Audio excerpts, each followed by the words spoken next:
Ridley Kayne Chronicles, Book Number 1, Elemental Thief. Written by Rachel Morgan. Narrated by Ariel Delisle. Chapter 1. The dark afternoon sky crackled with magic as Ridley Kayne crept across the penthouse apartment she was about to rob. She kept her hood up and her head angled away from the cameras, hiding both her face and her distinctive white blonde hair. Years had passed since she was last at the top of Aura Tower, but not much had changed. The open-plan space with its high ceilings and gleaming surfaces was still decorated with uncomfortable-looking furniture, exotic art, and the Davenports' private collection of ancient artifacts. That last bit was where Ridley's interest lay, so she was relieved to see the Davenports hadn't grown tired of showing off their most priceless possessions. She tiptoed past glass cases containing centuries-old urns, hand-painted beads, and items fashioned from rusted metal and carved bone. It was a wonder no one had robbed this collection before, especially since the items were now infinitely more valuable than they'd been before the cataclysm destroyed most of the world's history. Then again, Ridley thought as she paused before a porcelain vase to breathe in the unusual scent of fresh flowers, it was probably impossible for anyone who didn't possess her exact skill set to get in and out of this apartment undetected. No doubt the richest family in Luminous City thought they were untouchable way up here on the 200th floor. She exhaled and continued moving, marveling at how quiet it was up here.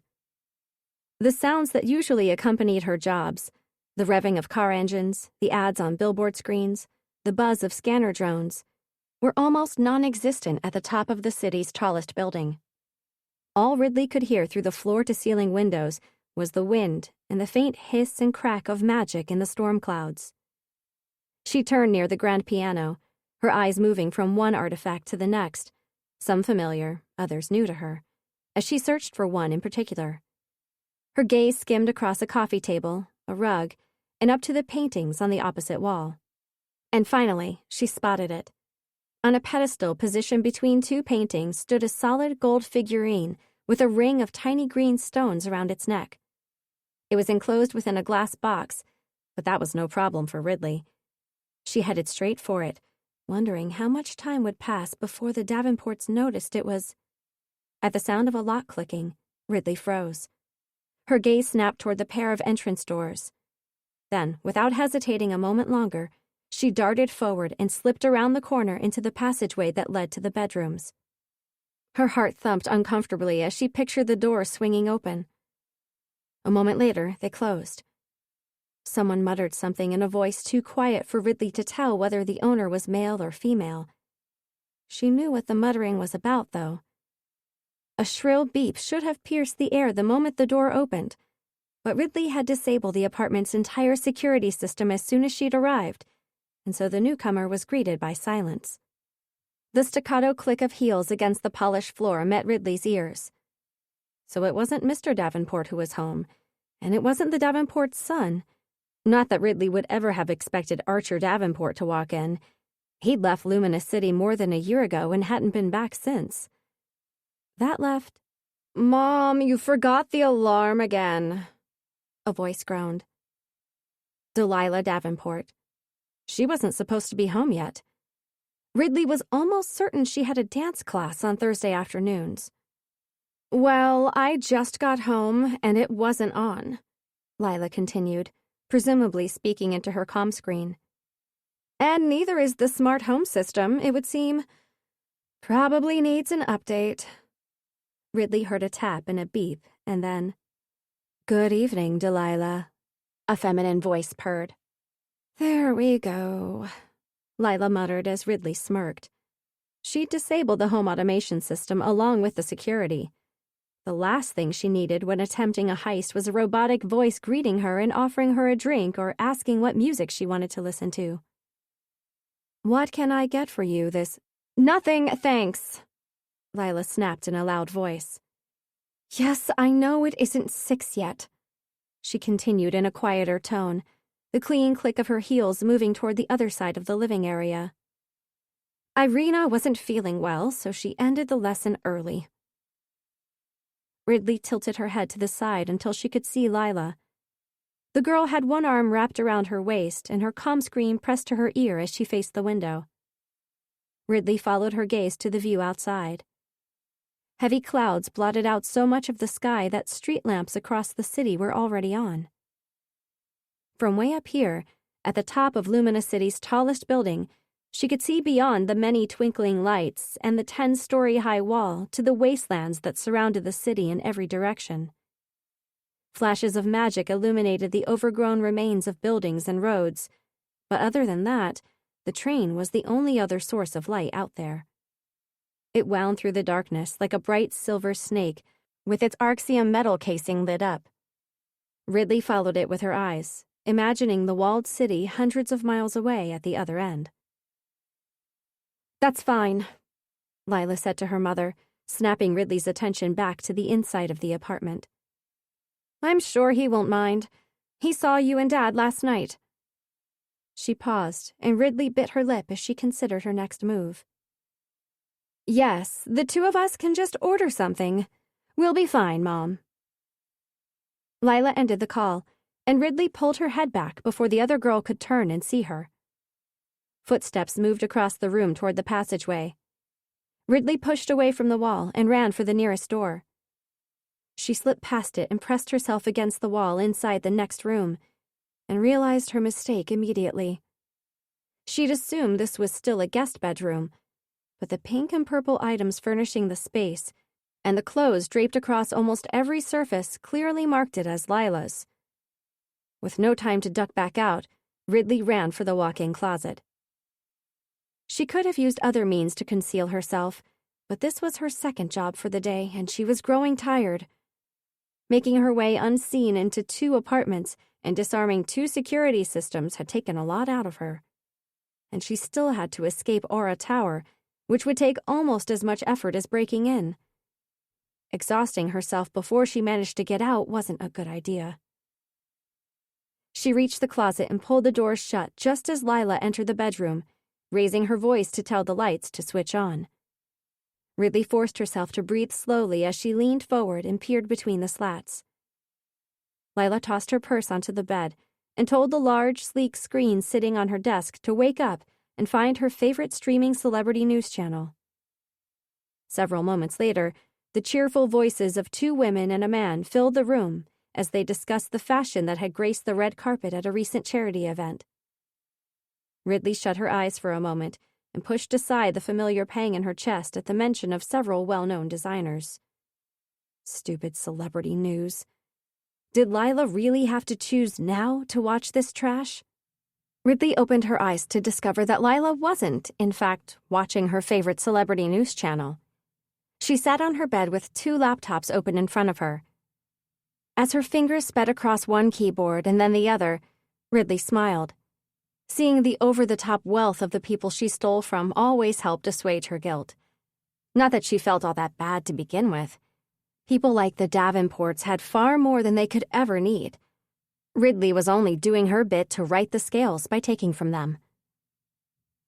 Lila scooped her glossy brown hair behind one ear, then shut both laptops and stood. She placed one in the bottom drawer of her dresser beneath several layers of clothing, and the other behind a pile of books at the top of a bookshelf. Interesting, Ridley thought, but Lila was now crossing the room, which meant Ridley had far more urgent matters to pay attention to. If Lila opened the closet, Ridley would have no choice but to... But Lila headed straight past Ridley's hiding spot and into her ensuite bathroom. Ridley exhaled and raised her hand to the closet door, listening carefully. The shower turned on. Steam drifted lazily into the bedroom. Ridley counted to 10, and when Lila still hadn't reappeared, she pushed the closet open, shut the door silently behind her, and hurried from the room. Less than a minute later, with the gold figurine in her hand and the glass box sitting undisturbed on its pedestal, she left the apartment the same untraceable way she'd entered. No one called out to her as she made her way across the marble floor of Aura Tower's foyer 200 stories below, but she waited until she was out of the building and across the street before allowing herself to relax. She zipped up her jacket, tucked the figurine inside, and breathed more easily. She'd done it. She turned a corner, believing no one was watching as a gust of wind blew her hood back and tangled the strands of her pale hair. 10 minutes later, in an empty side street behind several overflowing garbage bins, she assumed no one witnessed the quick exchange in which the figurine moved from her hand to someone else's, and a thick envelope found its way into a pocket inside her jacket. But after making 2 planned stops at 2 different rundown apartment buildings and noticing the same shadowy figure outside each one, Ridley began to grow suspicious. So she headed away from home instead of toward it. She took another 3 turns into 3 random streets before finally confirming her fear. Someone was following her. Chapter 2. The man following Ridley wore a vintage fedora hat, and his hands were pushed deep into the pockets of his dark maroon coat. He must have seen the envelope Ezra handed her, must have seen the cash she took a few seconds to count before slipping the envelope inside her jacket. He would also have seen her stopping at the 2 apartment blocks, but what he wouldn't have seen were the 2 new envelopes she'd left on 2 different kitchen tables, each filled with half the money Ezra had given her. Ridley had nothing left on her now, but the man in the maroon coat didn't know that. She mentally kicked herself as she tried not to change her pace. She and Ezra, the dealer she sold her stolen items to, were always so careful about the meeting spots they chose. How had someone seen them? But perhaps, Ridley wondered as she turned yet another corner and increased her pace ever so slightly, this wasn't a coincidence. She wasn't the type to get paranoid, but this job hadn't exactly been of the regular variety. Ezra rarely received specific requests from clients. Ridley stole things: jewelry, art, pre-cataclysm collectibles. Ezra presented them to whoever might be interested, and hopefully the items would sell.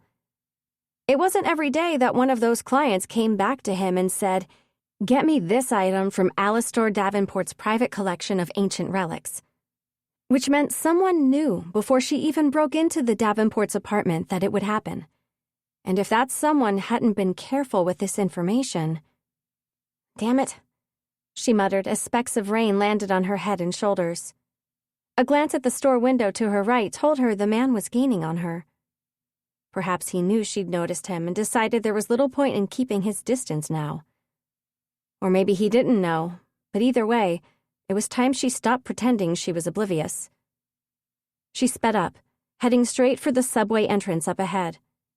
If she wasn't so tired already, she would have disappeared another way, but she knew if she tried that particular method right now, she'd end up with the kind of migraine that felt like a screwdriver piercing her eyeballs. Besides, at this time of day, it would be easy to lose the man among the crowds down in the subway. She reached the subway entrance and the scanner that arched over it. Her pulse quickened, as it did every time she approached a scanner, but it beeped happily as she passed beneath it, the round bulb above her head flashing green for a second as it detected her AI-2. She hurried down the steps, dodging between people and raising her fingers out of habit to brush the 2 small scars on her neck just behind her left ear. The first scar came from her first amulet, embedded beneath her skin at birth. The old-fashioned term, amulet, always conjured up images of crudely molded arxium charms hanging from necklaces and bracelets, the way people wore their protection centuries ago, before someone decided to place a charm beneath the skin instead. These days, the amulet was a flat piece of silvery arxium metal the size of Ridley's pinky nail. Its anti-magic properties, the same properties that made arxium a necessary component of the wasteland trains and the walls surrounding Luminous City, prevented anyone from using harmful magic against her. She got her second scar at roughly the same time everyone else did, after the cataclysm when the use of magic was banned worldwide. Just in case anyone planned to ignore that law, anyone stupid enough to risk pulling on the wild elemental magic that now covered most of the earth, an additional law was put in place dictating that everyone receive a second amulet, the Arxium Implant 2. With this second amulet beneath the skin, it was impossible to pull magic from the environment and use it. Ridley reached the bottom of the steps and pushed forward through the throng of people. Muffled music thumped from a nearby pair of headphones, while somewhere overhead, an intercom beeped and a voice announced a delay in one of the subway lines. Instead of moving with the crowd toward the turnstile, Ridley weaved her way to the restroom. Seconds later, she was inside, holding the door slightly ajar and watching through the sliver of space for the man in the maroon coat. She spotted him as he reached the final step and began struggling to push his way through the crowd toward the turnstile. "Oh my gosh, and they caught her, like, right in front of my apartment building." Ridley glanced over her shoulder as she became aware that she wasn't alone in the restroom. Two girls leaned against the wall beside the hand dryer, peering at something on a comm screen. A video, she realized as a tinny female voice reached her ears. "Finally tracked her down and arrested her earlier this afternoon." Ridley returned her gaze to the man who was heading straight for the turnstile and about to give her a chance to sneak back up to the street. "What an idiot," one girl said. "She had to know she'd end up dead." "I know, right? One-way ticket to the death penalty." "Well, yeah, either that or from magic blowing up in her face, like that chick on top of the Haddison building earlier this year." At the word magic, Ridley's attention snapped back to the two girls. "Serena Adams?" the second girl replied. "Yeah, her. Why don't people learn when they see things like that? No, they have to go and experiment and put everyone else's lives in danger." "Shh," the other girl said and pointed at the comm screen. "All we can confirm at this point," the voice from the video continued, "is that her AI-2 was removed sometime within the last few days, allowing her to pull magic from the environment, a crime that has been punishable by death for close to a decade now. The woman, whose name we have yet to confirm, is an employee of Capita Farms on the edge of the city. It was the farm's proximity to the Arxium wall that alerted several of the woman's colleagues to the fact that elemental magic was being used. The magic rebounded upon making contact with the wall's Arxium plating, first causing minor damage to a solar panel, then followed minutes later by a small explosion that destroyed a section of a wheat field." As the newscaster continued speaking, Ridley touched the scars behind her ear yet again, hesitating as her eyes followed the man in the maroon coat. But as much as she wanted to know more about this woman who'd just got herself arrested, Ridley had more important things to worry about right now. She pulled the door open enough to stick her head out and watched the man finally push through the turnstile and rush forward without looking back. She ducked out of the restroom and walked the other way, back to the stairs and up to the street. Raindrops, a little larger than before, pattered down around her. Ridley tugged her jacket off, turned it inside out to reveal the light blue lining, and pulled it back on. After covering her head with the hood once more, she shoved her hands into her pockets and walked as quickly as she could without running. In the back of her mind, she mapped out the quickest way home, a 2-block walk, a bus ride, and another quick walk, but she kept most of her attention directed behind her. With every corner she turned, her eyes darted back over her shoulder. Still no maroon coat or fedora hat in sight. The bus she caught carried her 15 minutes away from the city center. She survived the annoying kid kicking the back of her seat while singing rude variations on the old "Roses are red, magic is blue" poem, and got hastily to her feet as soon as the bus neared the first Demer District stop. She climbed off, jumped over a puddle, and skirted the soggy trash blocking the drain. Demer wasn't exactly the slum of the city. The bus would have had to continue for another 5 minutes or so to reach that part of town. But it certainly wasn't an area anyone from the glitzy skyscraper district would frequent. Ridley crossed the street as the bus grumbled and groaned and pulled away from the stop. She turned a corner, and that was when the bolt of magic flashed downward. It struck a pole half a block ahead of her, rebounded off the bent pole in multiple zigzagging flashes, and hit the road, cracking the tar and sending a small shockwave through the ground. Ridley stumbled back against a laundromat window, her heart jumping into high speed as the last spark of magic cracked a garbage bin in half and vanished. Her first thought was that it must have come from the storm brewing overhead. The many Arxium panels, flat, bus-sized pieces of Arxium metal hovering a little higher than the city's tallest building, were supposed to reflect atmospheric magic away from the Earth. But the large spaces that existed between the panels made it easy for stray magic to find its way through during particularly volatile storms. It was startling to witness firsthand, but it wasn't unheard of. Then Ridley's gaze moved beyond the fissure in the road. She saw flashing blue and red lights and a car screeching to a stop. A woman raced in front of the car, then leaped over the cracked road. Something blue and wispy rose away from her hands and arms, streaming behind her as she ran. Shouts and gunshots echoed between the buildings, and Ridley realized suddenly that the magic wasn't from the storm above. The magic was pulled from right here in the city. Pulled by the woman fleeing past her. Ridley flattened herself against the laundromat window, her thoughts tumbling wildly over one another. Was this the same woman the police had arrested earlier?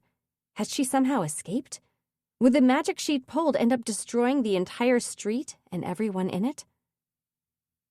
Before running around the corner and out of view, the woman grabbed hold of a lamppost and swung around to face the cops racing toward her. Her hands came together, then appeared to claw at something invisible in the air. Just beyond her fingertips, magic appeared in glowing blue wisps. With precise, hurried movements Ridley hadn't seen anyone use in years, the woman scooped at the magic. Her palms touched, her hands twisted, then her arms moved apart in a sweeping motion as her fingers traced patterns too fast for Ridley to follow. The wisps coalesced, formed a bubble, then exploded outward in a brilliant blue flash. Ridley ducked down, squeezing her eyes shut and throwing her arms up to shield her face. The light vanished almost instantly. She blinked and tried to peer closer, both afraid and curious. Surely the woman had intended to create more than just a flash. Her hands or fingers must have made the wrong movement, produced the wrong conjuration. Ridley watched as the woman pulled desperately at the air a second time. Crack. Ridley flinched as the woman jerked backward. She seemed to sway a moment, then half fell, half slumped to the road. Her head hit the tar, and the faint blue wisps drifted away, just as 3 uniformed men gripping guns reached her motionless body. Ridley didn't wait to see what happened next. As the rain began to fall harder, she pushed away from the window and ran. Chapter 3. Ridley did her best to think of anything except the dead woman as she ran all the way home. The smell of rain, the slap of her shoes against the pavements, the spray of water every time she hit a puddle. By the time she reached Kayne's Antiques, her throat burned and she was completely out of breath. She leaned her forehead against the glass door for several moments, allowing her heart rate to slow and making one last effort to shove the image of that still body from her mind. As thunder rumbled overhead, she inhaled deeply and pushed open the door into the antique store. The familiar chime of the bell above the door greeted her ears, tinkling again as the door eased shut behind her. "Hey, Dad," she called to the man sitting behind the heavily carved oak desk on the far side of the store. He looked up and peered at her through his jeweler's glasses. "Oh, sweetie, you're home." He tilted the magnifier lenses upward and smiled. "How was tutoring?" "Same as usual," she answered, shrugging out of her wet jacket. It wasn't a lie. She had been at the tutoring center before sneaking into the apartment of one of her students to retrieve the stolen pearls she'd overheard him bragging about. It was only after that quick and easy robbery that she'd taken a detour to Aura Tower. Busy day, she thought to herself, breathing out a long sigh. "Did you eat lunch?" she asked as she slipped between the displays of teapots, clocks, books, and other old objects. Maverick Kayne tended to forget about meals when he was fully absorbed in his work, which appeared to be the case right now, given the numerous minuscule watch pieces and tiny tools spread across his work surface. "I left something in the fridge for you, remember?" Ridley walked around the counter with the antique cash register and stopped beside her father's desk. His eyebrows, flecked with gray, pinched together. He twisted his wedding ring around his 4th finger. "Yes, I did have lunch. Oh, and you don't need to worry about doing anything for dinner. Shen brought something over from his mom. Hey, Shen said at the sound of his name. Ridley looked up and found him standing in the doorway that led to the back rooms, his hand raised in a half wave, and his straight black hair almost touching the doorframe above him. I left the dish on your stove upstairs. Hi, stranger, Ridley said, her face breaking into a smile. Didn't see you at the rock wall this morning. Did you end up having to work? Yeah. Shen slouched against the doorframe. It was a bad habit of his from years of being self-conscious about his height. Sorry about that. Mom needed help. Is Mira doing any better? Well, I don't think she hates it anymore, so that's progress. Great. Shen brightened. It's only taken us, 5 years to convince her to give indoor climbing a go? Approximately. But she still says, and I quote, "This is one of the stupidest sports ever." Ridley rolled her eyes and leaned her hip against the side of Dad's desk. Anyway, thanks for bringing dinner over. I could have come and picked it up. And save me the long walk across the road from our shop to yours? Yes, that long and arduous walk. It's a strenuous one indeed, Shen said with a long-suffering sigh. I don't know how your short legs ever make the journey. It's a mystery. I should be winded and out of breath right now. You too, Dad muttered without looking up at them, and they both started laughing. Shen and his family lived across the road above the Chinese takeout shop his parents owned. Mrs. Lin had been sending food over at least once a week since Ridley and her father moved in above Kayne's Antiques after the cataclysm. Ridley and Shen had been friends almost as long. Well, tell your mom thanks. Ridley held up her hand, and Shen high-fived her as he walked past. Sure. See you and Mira at rock climbing tomorrow afternoon. Unless, he added as he reached the front door and looked back. You guys have tutoring again? No, today was the last class. Ridley scooped her damp hair away from her neck, being careful not to pull the silver chain she always wore, and ran her fingers through the tangled ends, trying to separate them. The center figured they'd let the kids relax for their last 4 days of summer break. How kind of them. The bell chimed as Shen opened the door. He lifted the hood of his raincoat. "'Kay, see you tomorrow then." See ya. Giving up on the tangles, Ridley turned to face Dad and found him watching her. What? Are you planning to relax over the next 4 days? Or will you be spending all your time obsessively climbing indoor rocks? She spread her hands out, palms up. What's wrong with obsessively climbing indoor rocks? It's exercise. A full-body workout for both strength and cardio. Dad sighed and tilted the magnifier lenses back down over his eyes. Yes, you've quoted the promotional pamphlet to me before, but how about you spend a little time outside? He suggested as he picked up one of his tiny tools. You know, relaxing and enjoying the last few days of summer? Ridley snorted. Ah, yes, summer. Rain only half the time instead of rain and snow all the time. Temperatures almost warm enough for me to remove my jacket. You forgot the bit about working on your tan, Dad added without looking up. A small smile touched her lips as she looked at the picture frame standing beside a coffee mug of pens and pencils on the desk. And you forgot to remind me to be grateful we're alive and that Luminous City survived the cataclysm. That's what you usually say at this point in the conversation. Dad still didn't look up, but Ridley could see his smile.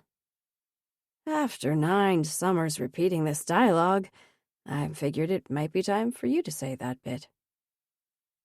Ridley put on her chirpiest sing-song voice. I'm grateful we're alive and that Luminous City survived the cataclysm. Like you mean it? She sighed, her fake smile slipping. I do mean it. I really do. I'm beyond grateful we were protected. An image of the erratic flashes of magic bouncing back and forth across the street earlier crossed her mind before she continued. It's just, what's the point in spending time outside when the sun barely manages to make its way through the clouds in magic? And when it does, it's hardly warm enough to be enjoyable. It's nothing like the old summers. Ridley was 8 years old at the time of the cataclysm, old enough to remember now what summer was like before that fateful day. The day of the GSMC, the Global Simultaneous Magic Energy Conversion. That was the day thousands of magicists around the world had tried to harness more energy from the elements than they'd ever harnessed before, using thousands of simultaneous conjurations, and instead ended up destroying most of civilization. Magic, wild and powerful, had erupted across the earth, ripping through anything and everything that wasn't protected by Arxium. And those cities that had been labeled paranoid, the cities that had wasted money putting thousands of hovering Arxium panels in place to reflect magic away on the off chance that something might one day go wrong, were the only places that survived. Ridley's home, Luminous City, had been one of those places. She was fine. Dad was fine. But her mother had been out there, on the road, traveling back from visiting Ridley's grandparents where they lived in a small town several hours away. A town that had no Arxium protection. Ridley used to fantasize about her mother returning one day. Perhaps she'd been inside someone's Arxium bunker and not on the road. Perhaps she was busy battling through the wastelands, making her way back to Ridley and Dad. But in her heart, she knew it wasn't possible. Her mother had called from the road mere minutes before the explosion that changed everything. Ridley had spoken to her. After the cataclysm, Dad's business had gone under. Every fashion accessory and jewelry item he'd crafted using magic had been rounded up by a new government task force and destroyed. And within the space of a few months, after Dad settled all their debts, he and Ridley found themselves left with nothing but a small amount of savings in Grandpa's antique store. Dad had inherited it several years earlier when Grandpa died, and someone had been managing it since then. Dad took over management of the store. He couldn't afford to pay someone else to do it, and added watch repairs and jewelry design to the sign in the window. He didn't get many customers. True antiques were valuable, but the name Kayne scared people off. It was risky doing business with someone whose primary income used to be generated by magic. Who knew if Maverick Kayne might secretly use magic to create a pair of earrings or get a watch to start ticking again? What if the antiques he sold were actually created by some conjuration he did whenever the scanner drones weren't flying overhead? Ridley knew about the rumors because she'd heard them. She'd listened intently as she sat on uncomfortable couches waiting for Dad while he went to interview after interview, trying to find a new job in a post-cataclysm world where no one needed the skills he possessed. She quickly learned that no one would ever give him work. It took Dad a little longer to come to the same conclusion. And so Ridley and her father remained in the small apartment above Kayne's Antiques, and nothing, especially summer, was ever the same again. I know it's not like the old summers, Dad said, pulling her from the memory of hot sand, icy lemonade, and the smell of sunscreen. But it's the only summer you're getting, so I suggest you enjoy the last of it. Dad, she said, pressing her palms down on the desk and leaning closer to him. If anyone should spend some time outside, it's you. You're in here all the time. That isn't true. I'm not in here during your shifts. And how many of those do I have? Not nearly enough. You need to give me more so you can have time to... Sweetie, it's fine. Dad finally removed the jeweler's glasses and smiled at her. Though wrinkles creased his brow from too much frowning, and his hair was now more gray than black, his eyes were still as blue as Ridley's. I know how hard you have to work to keep your scholarship. And there's all your extramurals. I'm not going to pile any more onto your shoulders than I have to. Guilt shifted uncomfortably in the pit of Ridley's stomach. She was hardly the perfect child Dad thought she was. Sure, she committed hours of her life to tutoring underprivileged kids, and it was something she genuinely enjoyed. But the fact that it would look great on her application to join the Rosman Foundation after graduation was the main reason she'd started tutoring. And indoor climbing was a good way to stay fit and healthy, but the skills she'd learned definitely came in handy when breaking in and out of certain buildings. "What about your shoulders?" she pressed, pushing her ulterior motives to the back of her mind where they belonged. My shoulders are just fine, Riddles, even if they're not physically as strong as yours. Ridley knew there was little point in arguing with him. It had never worked before. "Well, can I at least close up for you today?" she asked, looking at the cuckoo clock on the wall. "You can finish that tomorrow. Go upstairs and read a book or something until closing time, or take a walk around the block. Get some rain and fresh air. I mean, you know," she rolled her eyes, "air that's fresher than the centuries-old air inside this place." Dad leaned back and stretched his arms out to the side. "Maybe," he mumbled around a yawn.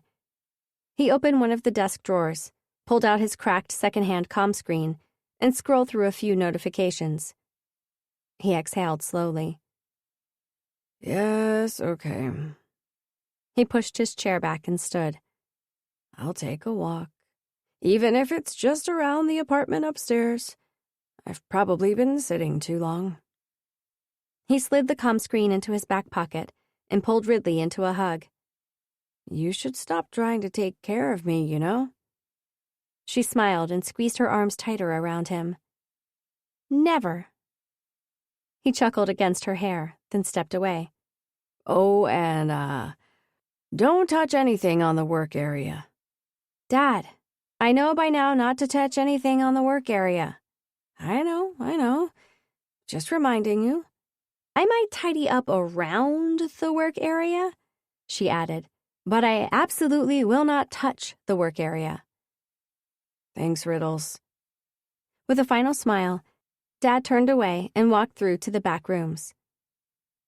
Ridley sat in Dad's chair, then shifted to the side as she felt something hard in her back pocket. She remembered the string of pearls and pulled it free, making a mental note to return it to the tutoring center coordinator's office the next time she was there. She imagined the look of relief on the woman's face when she discovered it, and the disbelief on her student's face when he got home tonight and realized the pearls he'd stolen were gone. "Hypocrite," she imagined he would say to her if he knew what she spent many of her nights doing. "You steal, so why can't I?" "There's a difference," she whispered. She removed her comm screen from inside her jacket. The only notification on the screen was a message from Mira saying she could barely lift her arms after all the climbing Ridley had made her do that morning. Ridley smiled to herself as she set the comm screen down and began tidying the outer areas of Dad's desk. Next to all the antique pieces in the store, the comm screen looked completely out of place. That and her state-of-the-art laptop and compad were the most modern and most expensive pieces of tech in the whole building. They were part of her scholarship package, and the school gave her a new version of each at the start of each year. Ridley thought it was unnecessary, but she didn't complain. She generally passed the older versions on to Shen or someone else in his family. After pausing at the picture frame to brush her thumb over the photo of her 6-year-old self sitting between her mother and father, Ridley continued straightening the surrounding objects. She returned pencils to the coffee mug, gathered up blank notepaper that hadn't been scribbled on, and closed the little carved wooden box her mom had given her dad years ago. Her fingers traced the tree carving on the lid as her thoughts returned to the woman who died only a few blocks from here for the crime of using magic. Ridley wondered if she'd been a trained magicist before the cataclysm. Her movements had seemed more intricate than those required for average, everyday conjurations. But she could have taught herself if she had a copy of one of the old magicist texts. All the paper editions had been gathered up and burned after the anti-magic laws were passed. But it had been impossible for the government to control the deletion of every single electronic text that explained the use of magic. The bell above the front door rang out again, startling Ridley from her thoughts. She straightened, looked up, and her heart almost stopped at the sight of the girl who stood there smiling sweetly at her. Delilah Davenport. Chapter 4. Ridley wiped the shock from her face and replaced it with an innocent smile. Lila, how nice to see you here. It's been, 10 years? On the far side of the room, Lila Davenport's gaze slid slowly from one display case to the next. Probably more. I'm surprised you remembered how to get here, Ridley added, knowing she should keep her mouth shut and finding herself utterly unable to follow her own good instincts. I didn't, Lila said. She waved her comm screen at Ridley as she stalked between the tables and cabinets. Some tiny corner of the net seemed to remember this place still exists and showed the car where to go. Lovely, Ridley said, her overly fake smile stretching wider as she forced herself to keep her fists hidden behind the desk. She knew she should be afraid right now. Her mind should be racing back over the events of the afternoon, working furiously to figure out whether there was any possibility of a camera in the Davenport's apartment having seen her face. But all Ridley felt was heat in her veins and a heavy pulse pounding in her ears. Lila looked over her shoulder at the door, then turned her frown back to the table of candlestick holders and teaspoons in front of her. She was dressed more casually now than when Ridley had seen her earlier, but even in jeans and a sweater she managed to look glamorous. Perhaps it was her perpetually glossy hair, or her perfect posture, or... The bell over the door jangled again. Ridley looked toward it, and her jaw just about hit her chest. "Oh, there you are," Lila said to her brother. "I thought you were right behind me." The door swung closed behind Archer Davenport as he wandered past an 88-year-old wrought iron side table toward Lila, his gaze traveling lazily across the store's contents. Just checking the takeout options in this area. How do you feel about Chinese? From this part of town? Lila wrinkled her nose. Ridley might have thrown something at her if shock wasn't still rooting her to the spot. Archer shrugged. Yeah, why not? It's not exactly the Julong bar, but how bad can it be? He finally deigned to look across the room at Ridley. With a small nod, he said, "Hey," before looking away. Which was actually quite something, Ridley had to admit. He'd barely spoken a word to her since the cataclysm. "Where have you been?" she almost blurted out. It was the question everyone would ask the moment they realized he'd returned. Archer had left Luminous City at the beginning of last summer as soon as he'd graduated high school, and it seemed not even his friends knew where he'd gone. The most popular rumor was that he'd run off to get away from his overbearing parents so he could continue his partying playboy lifestyle in peace. Ridley saw a few holes in that theory, but in truth, she was just as clueless as everyone else. "Fine, whatever," Lila said. "We can get Chinese here. Anyway..." She turned to face Ridley as if they'd been in the middle of a conversation when Archer walked in. "It's our mother's birthday tomorrow, and with everything that's..." She cut herself off, her expression faltering for only a moment before she smoothly went on. "We both forgot. I was just going to pop out to Valetti's quickly, but Archer reminded me that Mom already has all the scarves she could possibly want, and that we should get something different. He remembered she likes quaint old things." She looked around, her eyes landing on a midnight blue masquerade mask that definitely wasn't an antique, though it was almost as old as Ridley, and added, "I told him this place was always more of a secondhand shop than a genuine antique store, but he didn't listen. So here we are." Ridley nodded slowly, focusing more on Lila's story than on her barely disguised insult. It might be true that it was Mrs. Davenport's birthday tomorrow, or the real reason that Lila and Archer had come all the way to the butt end of Demer District could be that they'd noticed the missing figurine and taken a close look at their home security footage. Was Lila waiting for the perfect moment to reveal that she knew exactly what Ridley had done? If so, she was taking her sweet time. She walked slowly through the store, humming quietly as Archer stood with his arms crossed, reading something on his comm screen. "Did you see this?" he asked Lila, unfolding his arms and pointing the comm screen to face her. She moved closer as he added, They arrested her, but she escaped and lost control of all the magic she'd managed to pull. Yeah, I saw that, Lila said, peering at the screen. No doubt the magic would have killed her if that bullet hadn't. Reminded me of what's-her-name who went to Wallace. Serena, Archer said, slipping the comm screen back into his pocket. Yeah, Serena Adams. Lila sighed and picked up a solid brass nutcracker. If people want to be stupid and break the law, then that's what happens. I just wish they'd go do it somewhere it won't affect the rest of us. What is this? She frowned at the nutcracker, which was essentially two metal clowns joined by a hinge. Pretty much useless these days, considering how rare nuts were. It's like the weirdest thing I've ever seen. Archer said, looking at the nutcracker for only a moment before his gaze moved onward. Mom wouldn't like it. Ridley couldn't help staring as the two of them stood side by side.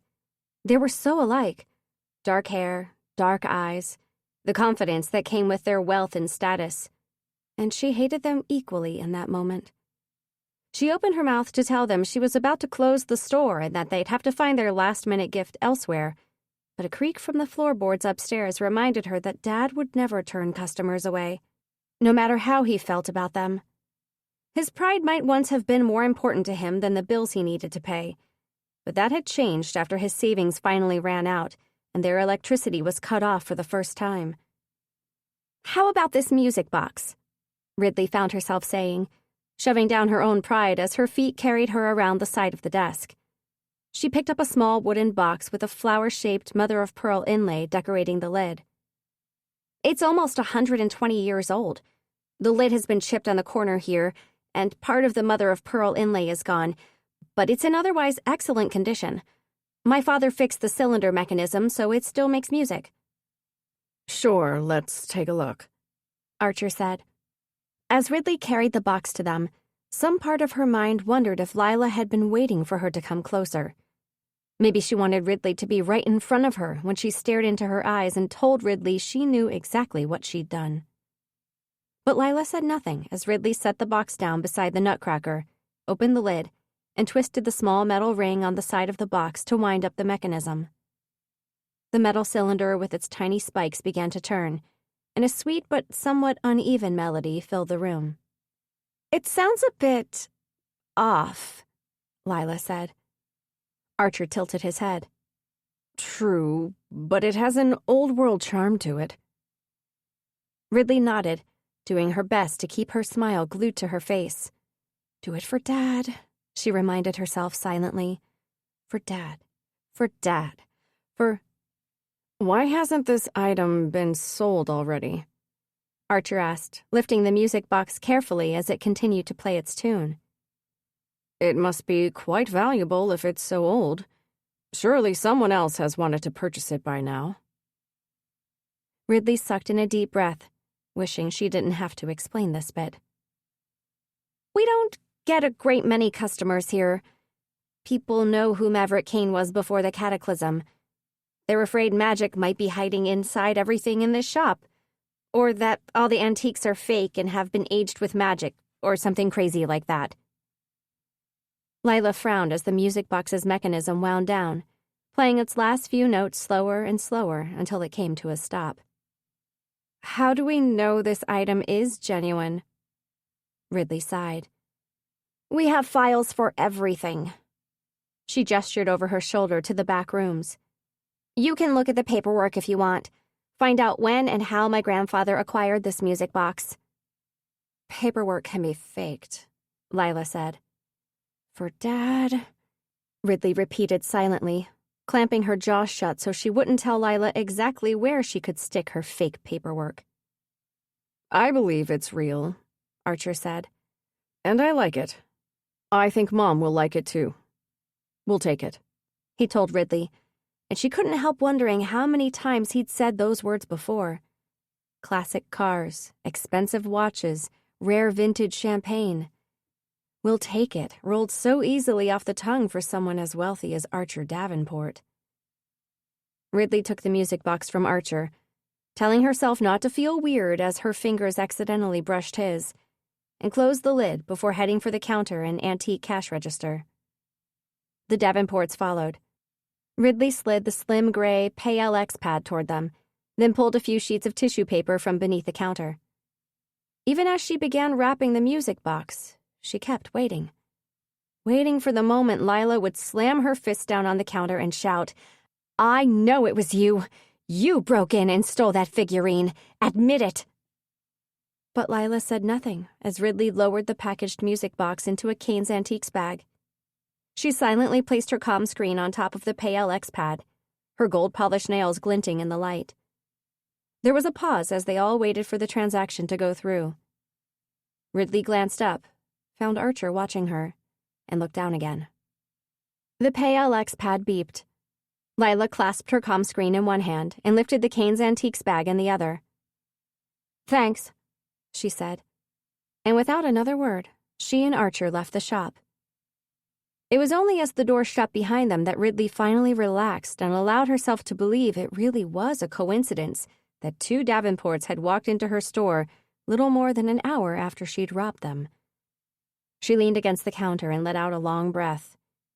"So weird," she murmured. Then she crossed the room and locked the front door. After switching off all the lamps around the store, she walked into the office at the back. She passed the staircase that led up to Grandpa's old apartment, checked the back door was locked, and slid the bolt across.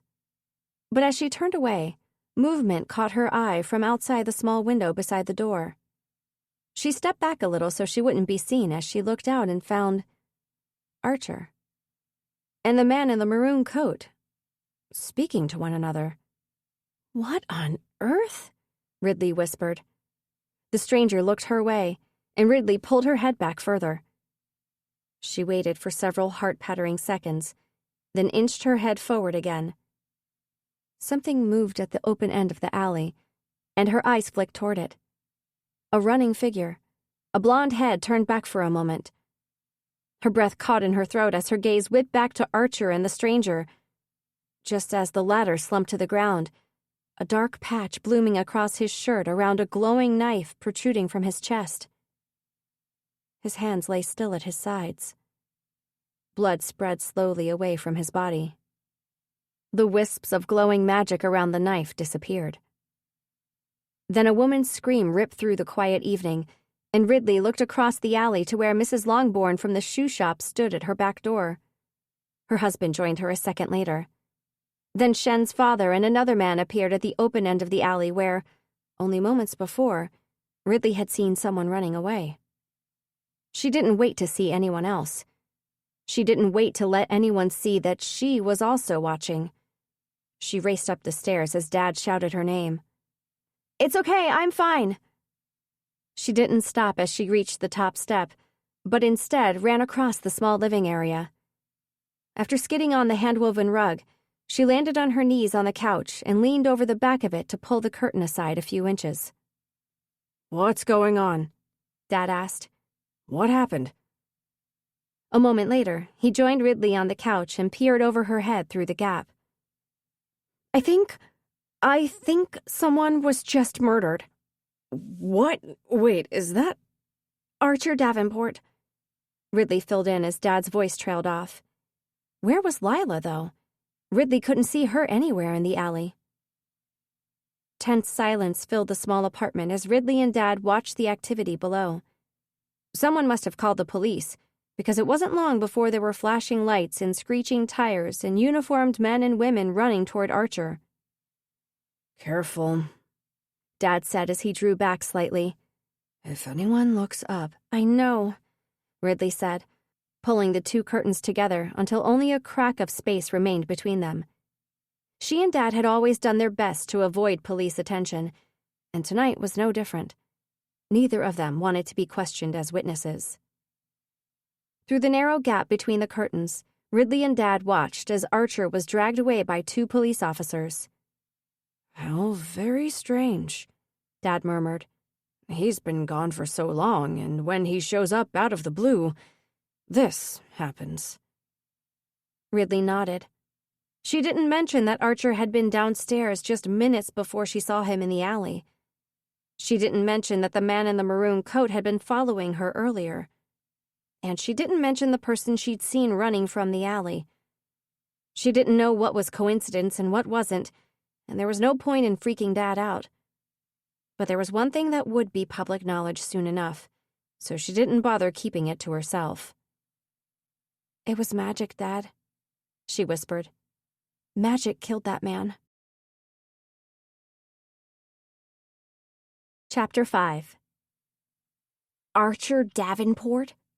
Ridley's friend Mira repeated the following morning as they sat together on the couch in Mira's family's living room. "Seriously? What was he doing behind your building?" "He was probably lost," Ridley said, hugging one of the threadbare cushions to her chest. "I mean, it's a long way from the top of Aura Tower to a back alley in Demer District. Easy for a rich boy to take a wrong turn and lose his way." Her tone was light, but Mira's question was the same one that had been plaguing Ridley's mind as she tried to fall asleep the night before. What was Archer doing in that alley? Had he ended up there by chance? Wrong place, wrong time? Or did he actually know the man who'd been following Ridley earlier that afternoon? She kept thinking back on the few seconds she'd seen them standing together. They'd been speaking, she was sure of it, but she hadn't seen enough to be able to tell if they knew each other. "Okay, so, wait." Mira sat up straighter, looped her long black hair behind her ears, and pushed her owl-like glasses up her nose. "Archer Davenport was in your store, and then you saw him in the alley behind your building talking to some stranger seconds before that stranger ended up dead, killed by a knife with magic on it. And now Archer, who can't have performed any magical conjuration himself because it's been confirmed he still has both his amulets, has been charged with the murder." Yes, Mrs. Longbourn said she saw the stranger, the knife in his chest, and Archer standing right in front of him. No one else. Ridley frowned. "Haven't you looked at the social feeds today? Or the news?" "No. Annika's got some educational documentary on." Mira gestured to their old TV, where the ocean from a time before the cataclysm moved across the screen, while a soothing British voice spoke about whales and dolphins and other species on the brink of extinction. "And she's not even watching it," Mira groaned, climbing off the couch and picking up the remote from beside her 11-year-old sister. Annika lay on her stomach on the floor, her chin propped up on her palms as she read a book. Mira exited the documentary and opened a news app. She started scrolling through the various recent stories. "Well, it's not like you need to see it now that I've told you all about it," Ridley pointed out. "True."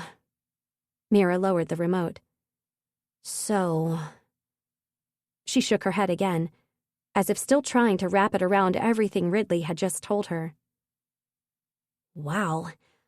Alistair Davenport must be furious. It can't be good for the public image when your son winds up accused of killing someone and getting involved with magic. Though why you'd need to put magic on a knife that you're about to stab someone with, I have no idea. Wait." Her hand flew out and smacked down on Ridley's knee as her eyes widened. "Do you think they'll give Archer the death penalty for this? I mean, he couldn't have pulled the magic himself, so at least he didn't break that law. But the crime is magic-related." "I don't know. I doubt it. Someone else without an AI too must have applied the magic to the knife and given it to Archer. That isn't enough to earn Archer the death penalty, is it? And no one actually saw him stab the man, so I'm sure that charge won't stick for long. But it must have been him, right? Who else could have done it if he was the only one there?" "Yeah," Ridley said slowly. "But there was someone else who could have done it. The blonde figure she'd seen running from the scene." She hadn't mentioned that bit to Mira. She was 99% certain she recognized the guy, but she didn't want to start a rumor if it might not be true. "This is crazy," Mira continued. "Archer Davenport, charged with both murder and possession of an illegal magical item. And he just got back," she added, as if this somehow made it worse. She tilted her head. "When did he get back?" Ridley lifted her shoulders. "No idea. Probably very recently, since none of us saw anything about him on the social feeds until this morning." "And you said Lila was there too?" "In the store, yes, but I didn't see her near the alley. Maybe she was waiting for the food." "The food?" "I heard them saying they were getting Chinese." "From Shen's place?" Mira's expression suggested that of all the things Ridley had told her so far, this was the strangest.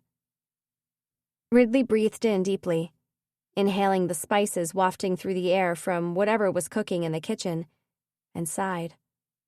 "I don't know. I assume so." Wow. Never in a million years would I have pictured Delilah Davenport inside the Lynn's place. "Who's Delilah Davenport?" Annika asked, looking up from her book. "That name sounds familiar." "Nobody you know," Mira said, waving away her sister's question. "So, did Archer say where he's been for the past year and a bit? Or why he's back now?" Ridley leaned her elbow against the back of the couch and rested her cheek against her palm. "Sure, yeah, we sat down over a cup of tea and chatted all about what he's been up to since he left." Mira grabbed one of the smaller cushions and threw it at Ridley. "I mean, like, did you overhear anything interesting?" Laughing, Ridley threw the cushion back at Mira. "No, I didn't overhear anything interesting." "But you agree that this is all super weird, right?" "Yes, definitely. Either that or a crazy bunch of coincidences." "Oh, and what about the fact that the guy who died was following you earlier in the day? How did he figure out where you live if you managed to lose him in the subway? And why was he following you in the first place?" Ridley shook her head. "Don't know." She was fairly certain he'd been following her because of the envelope of cash, but she couldn't tell Mira that. Mira knew nothing about that particular extracurricular activity of Ridley's. Nobody except Ezra knew what she did in her spare time, and that was only because she needed someone to sell the things she stole. What bothered Ridley more than the fact that someone wanted her money was the fact that he'd managed to follow her home after she'd been convinced she'd lost him. Was she losing her touch? "Is this what you guys are talking about?" Annika asked, pointing to the TV where the story about the unidentified man murdered by a magic-laced knife had popped up in the queue of scrolling stories. "Yes, that must be it," Mira said. She pointed the remote at the TV and clicked on the story. A still image of the alley behind Ridley's apartment appeared alongside a male news presenter's head, and the same words Ridley had heard numerous times already began playing. After relating the incident, the news reporter explained that the deceased victim, who had no scars behind his ear, let alone any arxium implants, had not yet been identified. "No amulets," Annika said. "But that's not possible. He's, like, grown up. Wouldn't the drones have caught him by now?" Ridley shrugged as she played with the silver chain around her neck. "He must have managed to stay away from the drones somehow, or found a way to fool them." "A witness reported seeing magic on the blade," the presenter continued, "and police who were at the scene have confirmed that the nature of the wound was consistent with the type of conjuration meant to ensure a quick death." "A quick death," Annika repeated in a whisper. "I didn't know there was a conjuration for that." "Yeah, you probably shouldn't be listening to this," Mira muttered, pointing the remote at the TV again and exiting the news story. "You can carry on reading your book." "Fine." Annika returned her gaze to the book on the floor in front of her, and Ridley leaned forward to get a closer look at what she was reading. Larger than a novel, with curling page corners and dirty smudges along the foredge of the book, it could only be one thing. You're reading a textbook right now? She asked. You know school doesn't start for another few days, right? Uh-huh, Annika answered absently as she turned another page. Ridley looked at Mira, who sighed. She's an overachiever. Like you? Ridley asked with a grin. And like you? Mira shoved Ridley with her foot. She's hoping to get into Wallace next year on scholarship. Don't bother, Annika, Ridley told the younger girl. Wallace Academy is full of stuck-up rich kids. You'll have way more fun down the road at Park High. Ask Shen.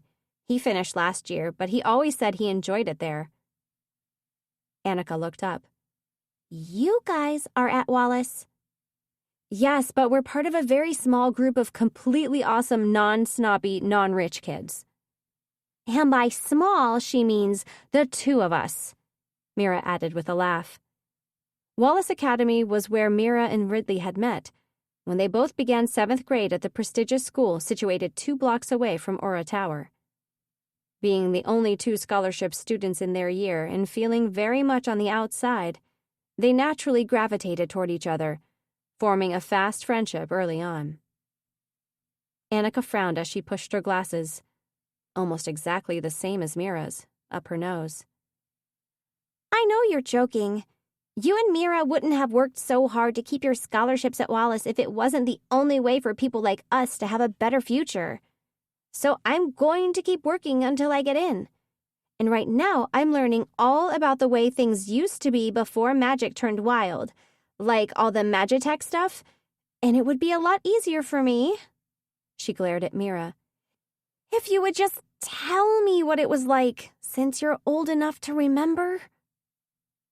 Mira shifted against the cushions, straightening ever so slightly. I don't need to tell you what it was like.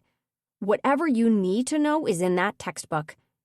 And don't spend too much time on that section. You don't want your teachers to think you're showing an inappropriate interest in magic. My interest isn't inappropriate, Annika argued, wrinkling her nose. It's academic. I want to know as much as I possibly can before I get to the scholarship exam in a few months. So read the textbook, Mira replied, and every other textbook I gave you. You'll be fine. It wasn't particularly exciting, Ridley said to Annika. You only think it was that way because it's forbidden now. But back then, it was just an ordinary part of life. Just another subject to study at school. Some people were good at it and ended up specializing as magicists so they could learn how to transform magic into an energy source and how to create all that Magitech stuff you're reading about. And everyone else just did basic, everyday conjurations. Ridley! Mira hissed. She'd already grabbed her comm screen while Ridley was talking and shoved it under the nearest cushion. You know people can land themselves in serious trouble for showing too much interest. Our comm screens are probably listening to us right now, getting ready to send this conversation straight to the government. You know you're completely paranoid, right? I'm not paranoid. Mira pulled her comm screen out and held it near her mouth as she added, Magic is bad. It's a danger, a threat to our society, and we have no interest in the way it used to be incorporated into our lives. I know it's bad now, Annika said. And I definitely don't want to pull it or manipulate it or anything. I just figured that if I know more than what's in the textbooks, then I'll have a better chance of... Hey, girls, Mrs. Singh said, hurrying into the living room with a bag over her shoulder and her staff access tag hanging around her neck. I'm off to the hospital. Now? Mira asked. Isn't your next shift only supposed to start this evening? Yes, but Helen's sick. I'm filling in for her. Mira pushed herself to the edge of the couch and stood. Mom, it's fine, honey. Mrs. Singh crouched down and kissed Annika's cheek. Extra shifts are good, remember? Not when you're supposed to be catching up on sleep, Mira reminded her. Mrs. Singh was a hospital laboratory technician, and it seemed to Ridley that she was almost always working more than was healthy. It's fine, Mrs. Singh repeated, but Mira stood and took her mother's arm. Can we talk? She asked quietly, pulling Mrs. Singh toward the kitchen. Ridley met Annika's gaze. A beat of silence passed.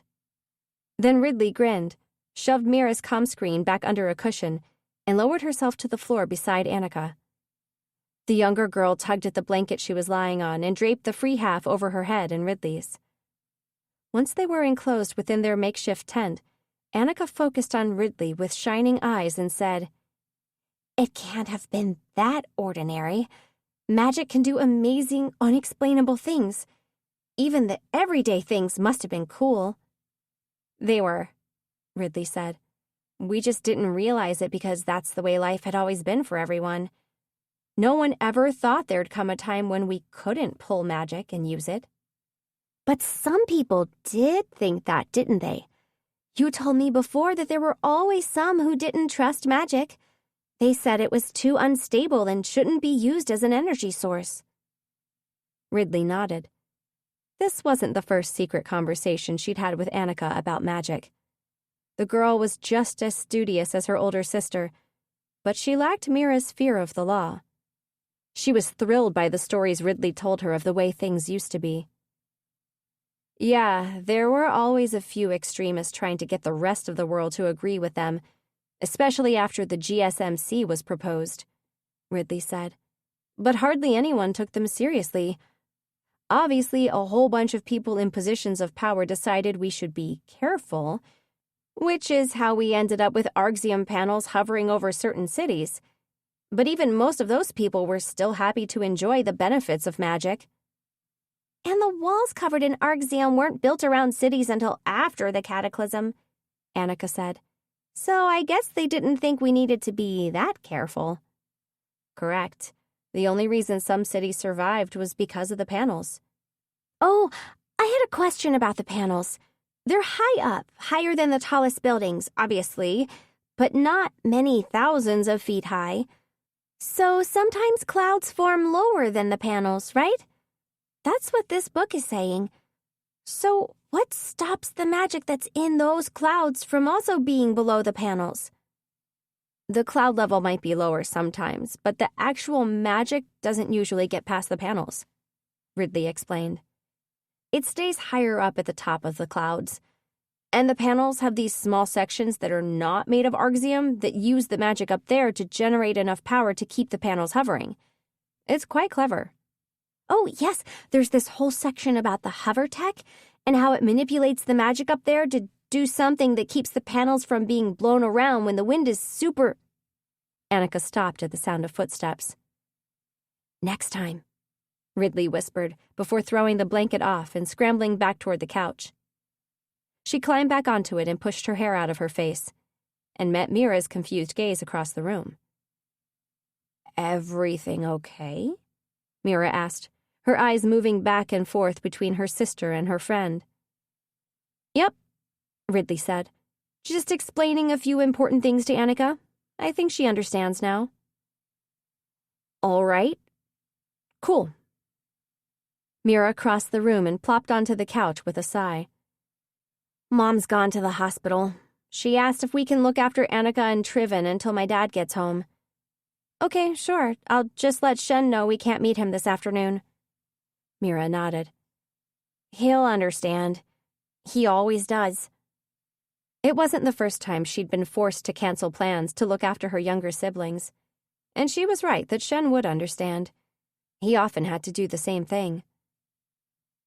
"So," Mira said, sitting up and tucking her legs beneath her, "let's talk about Derek. Have you heard from him again?" Ridley blinked at the sudden change of subject. She forced her mind away from her two best friends' family responsibilities and turned it to Derek for the first time in days.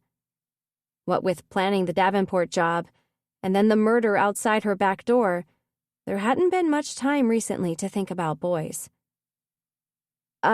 No, I haven't heard a thing," she told Mira. "I asked for another week, so he's giving me another week." "And this week ends?" Tomorrow? Maybe the next day?" "Ridley, if you're so uninterested in the guy that you can't even remember what you told him, then—" "I do remember what I told him," Ridley insisted. I just forgot what day it is. Today's Thursday, right? And I told him Saturday. She nodded. Yes, I said Saturday because I wanted to make a decision before the Wallace dinner. It's just a date, Rid, Mira reminded her. Why do you have to think so hard about it? Either you're interested in the guy or you're not. I am interested. It's just, well, he's one of them. You know, the entitled rich kids who look down on people like us? Well, clearly he doesn't look down on you or he wouldn't have asked you out. Come on. Mira poked Ridley's leg. You guys spent all that time together researching solar vehicles. That was your project, actually. We were doing battery electric buses. Way more useful in a post-cataclysm world than a solar vehicle. Whatever. You spent a lot of time together and he obviously decided you're worth pursuing. Pursuing? Ridley deadpanned. Seriously? Nobody our age says that. Stop avoiding the subject. You need to decide before tomorrow night, not Saturday night. Tomorrow night? I thought the Wallace dinner was on Saturday. It is, but Elise's thing is tomorrow. I'm pretty sure Derek will be there, so just tell him then. Oh, yeah, Elise's party. Ridley twisted a strand of hair around her finger. Are we going to that? It's always so awkward. I know, but it's tradition. And it's our last time. Our last end-of-summer bash. If we don't go through the awkwardness one last time, we'll someday regret it. Ridley rolled her eyes. I highly doubt that, but yeah, I guess we should go. I'll message Derek. She lifted her comm screen from a side table and typed a quick message to Derek, asking if they could talk at Elise's party. Mira, Annika said. Look, it's about the guy in Ridley's alley. Ridley sent the message, then looked up. Annika was pointing at the TV where a news story surrounded by a flashing red border had popped up at the top of the news app. The words "Breaking News" were stamped across it. Mira rummaged among the cushions until she found the remote, then pointed it at the TV and selected the story. The same news presenter's voice filled the room once more. That new footage has been released from a hidden surveillance camera at the scene. What hidden surveillance camera? Ridley muttered. There's no camera in our alley. Well, he did say it was hidden, Mira pointed out. Maybe it was one of the drones? Which reveals, the man continued as an image of Archer being pushed into a police vehicle filled the screen, that another person was present at the time of the murder. Ridley breathed out as a weight lifted from her shoulders. At least she no longer had to feel guilty about keeping this knowledge to herself. There had been 2 rich kids in her alley last night, and the police could figure out which one of them had been responsible for the murder. Wait, Mira said, leaning forward as a different still image, slightly grainy, appeared on the screen. Wait, holy freaking crap! Is that... Ridley gripped the arm of the couch, ice shooting through her veins at the sight of the person she most certainly had not seen in the alley behind her building last night. We can now reveal to you, the news presenter announced, that this person was a young man named Shen Lin. Chapter 6. Ridley's blood pounded in her ears as she headed straight for Aura Tower. Her shoes smacked the pavements, her hands curled into fists, and she was in danger of grinding her teeth away completely as she marched past block after block toward the Opal Quarter, the most affluent part of the city center. The bus had wound up in a traffic jam about halfway there, and Ridley couldn't handle sitting still knowing she could walk faster than the bus could drive. The grimy streets and graffitied walls gave way to glass structures that grew ever taller as she neared the center of town. Gigantic screens on the sides of buildings flashed brightly colored advertisements and reminder messages prompting people to visit their nearest clinic or hospital if they suspected a problem with either of their Arxium implants. Ridley saw none of it. The screens had become part of the background years ago. Instead, she focused on the words repeating endlessly in her brain. A young man named Shen Lin. As her fury simmered. When she reached Aura Tower, she slipped past the reception desk in the foyer, ignored the elevator reserved exclusively for the penthouse level, and made her way into one of the others. Archer wasn't at home right now. Ridley had scrolled through the various social feeds after getting onto the bus and spotted 3 different photos of him eating lunch at deluxe on the 150th floor. Apparently, he'd been released in record time once the police confirmed that this new evidence now pointed to Shen. It seemed it hadn't taken long for Archer to resume his normal life. Ridley's anger mounted as the elevator soared upward. It slowed, stopped, and she marched out onto the 150th floor of Aura Tower. She crossed the indoor park that took up half this level, forcing herself to uncurl her fists as 2 young children watched her with worried expressions. She reached the other side of the park, stepping onto glossy tiles once more, and stopped in front of the glass sliding doors of Deluxe. It didn't take long for her to spot Archer. He was sitting with his mother and sister on the far side of the restaurant at one of the tables positioned for the best panoramic view of the city. Filthy liars, Ridley thought as she glared at them. She wondered how much they'd paid their lawyers to fabricate this so-called new footage that supposedly showed Shen stabbing the unknown victim. She was about to march in and confront all 3 of them when Mrs. Davenport and Lila stood and headed toward the ladies' room. Well, that was even better. Ridley would confront the murderer on his own. He'd have no one to hide behind. She walked forward. The glass doors slid silently apart, and the hostess looked up, her welcoming smile already in place. Ridley strode right past her. "Oh, excuse me, you can't just..." Ignoring the woman, Ridley weaved her way between the tables and slid without pause into the chair opposite Archer. "I can't believe you're letting someone else go to jail for you," she snarled. "Ridley?" Archer looked around, as if someone might be standing nearby to explain her sudden appearance. All he saw was the anxious hostess, hovering at a respectable distance. Ridley gripped the edge of the table, leaned forward, and said, "I saw what happened.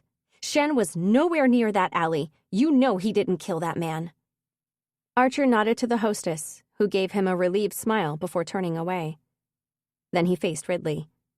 "If you saw what happened," he said calmly, "then you know it wasn't me either." "Really? And how do I know that? I know I saw someone else running away, but I didn't see whether you did it or he did it." "Well, it wasn't me, so..." "Then why haven't you said anything?" "Do you know who it was that ran?" Archer countered. "Did you see his face?" "Yes." Ridley gritted her teeth. "I saw Lawrence Madsen's pasty face." "Then you know why I haven't said anything. He's untouchable." "No one is untouchable if they've murdered someone," Ridley hissed. But as the words flew from her tongue, she had to wonder if they were true. If Archer's lawyers could get him out of this mess, then Lawrence's lawyers could do the same. Archer leaned back and looked around, probably to check whether anyone had noticed the hostile girl sitting across from him, or perhaps to see whether his allies, his mommy and sister, were on their way back. "Just stay out of this, Ridley." "I can't stay out of this. My friend is currently in jail because you and your friend have enough money to do whatever the hell you want." "Lawrence Madsen is not my friend," Archer growled, fixing his gaze on Ridley once more. "Then tell the truth about him being there." Archer crossed his arms, his momentary anger disappearing behind a polished veneer of composure. "I have other things to worry about right now. Other things that are, believe it or not, more important than this. So if you saw what happened and you so badly want the police to know the truth, then how about you tell them yourself?" Ridley gaped for a moment, then shut her mouth as she drew herself a little taller. "Fine. Maybe I will, if you're not going to do the right thing." He made a sweeping gesture with his hand as if to say, "Be my guest." She couldn't help it. Her mouth fell open again. You're seriously just going to stand by while your lawyers tell lies for you and an innocent guy goes to jail?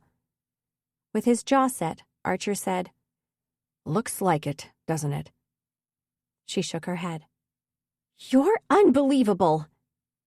"Yes," he muttered, his dark gaze focusing somewhere on the table between them. "It would appear that I am." Ridley pushed herself abruptly to her feet, causing a fork to slip off the side of a plate and the slim vase at the center of the table to wobble. She had plenty of other questions. What were you doing in the alley? What did that man say to you before he died? Do you have any clue what Lawrence Madsen was doing there? But she couldn't trust herself to stay here a moment longer without launching across the table and attacking Archer. As satisfying as that might be, it wouldn't help Shen, and it might even land her in a cell next to him. Dad would be furious. She marched away from the table and back toward the sliding doors. They parted for her, and she continued forward without a glance at anyone else. Tears stung her eyes as she crossed the park, but she pressed her lips together and blinked until they were gone. Fortunately, she didn't have to wait long for an elevator. Within seconds, one of them opened, revealing an empty interior. She hurried inside and shut her eyes until the door slid closed.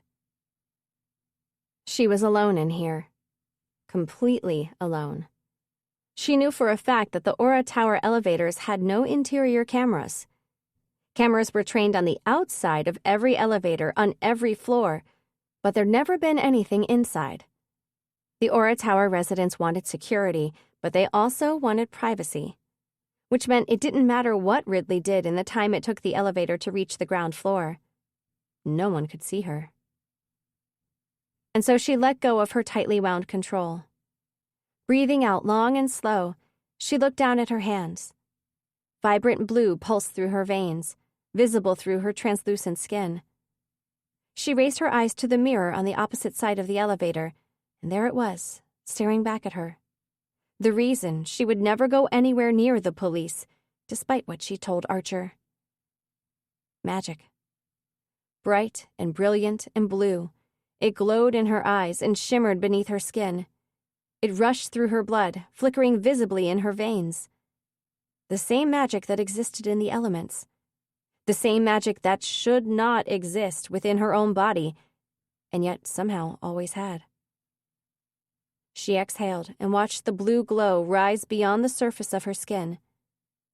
In the space of a heartbeat, it became like the air itself, enveloping her in complete nothingness. And by the time the elevator doors opened on the ground floor and Ridley moved forward, it appeared to the confused security guard standing nearby that no one was there. Chapter 7. Ridley was 5 years old when she discovered she was a complete freak. She'd been watching the flames in the giant fireplace of her old home, completely mesmerized. Of course, she'd known that fire was dangerous and she shouldn't touch it, but she'd held her hands close to the warmth, imagining what it would be like if it were possible to actually hold fire. Then all of a sudden, her hands were made of fire. She was so terrified it took her several moments to realize she wasn't in pain.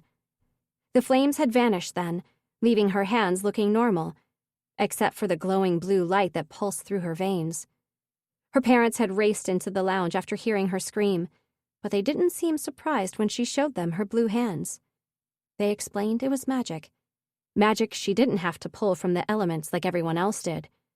Magic that somehow existed inside her.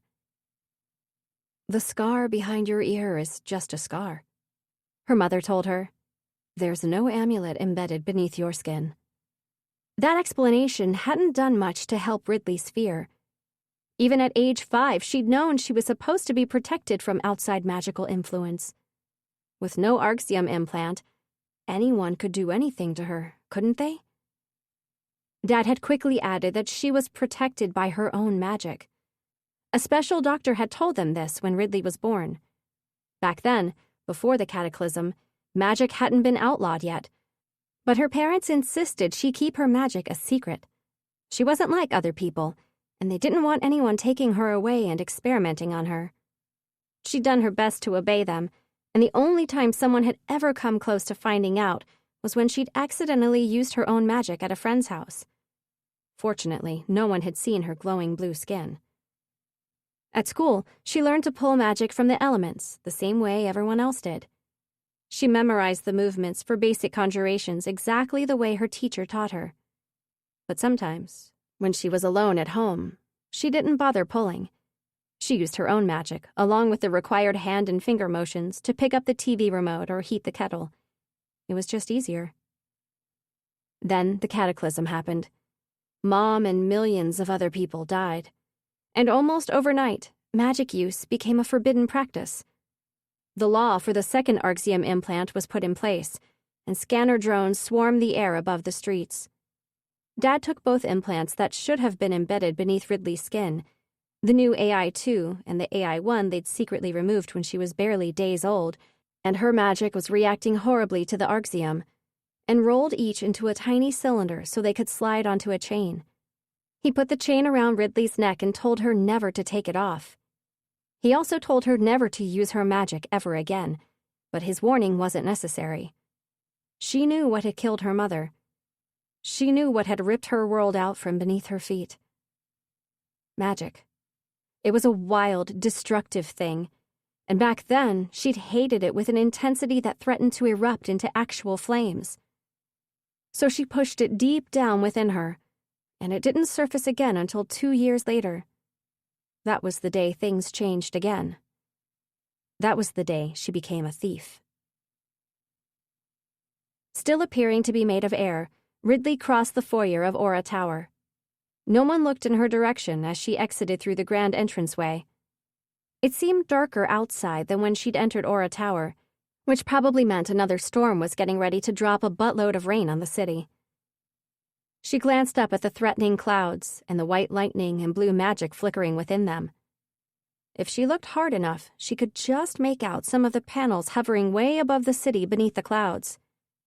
Close enough together that combined, they would reflect most magic away, but far enough apart to allow sunlight to shine through, on the rare occasion when the clouds parted.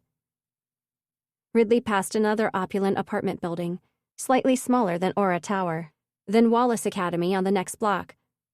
She walked several more blocks down the road and waited until she was inside one of the stalls of a cafe restroom before rolling her shoulders, relaxing, and pulling her magic back inside her body.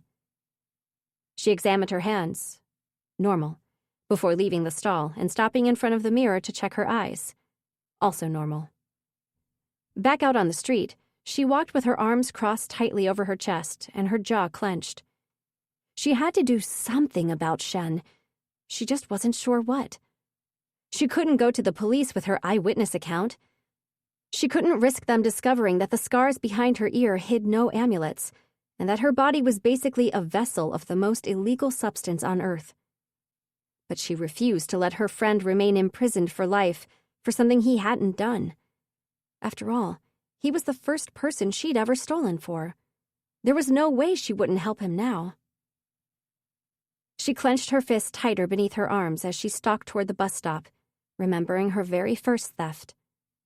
She'd been 10 at the time, and she and Dad had lived above Kayne's Antiques for almost 2 years. Shen, her friend for most of that time, had contracted some kind of sickness that required expensive treatment.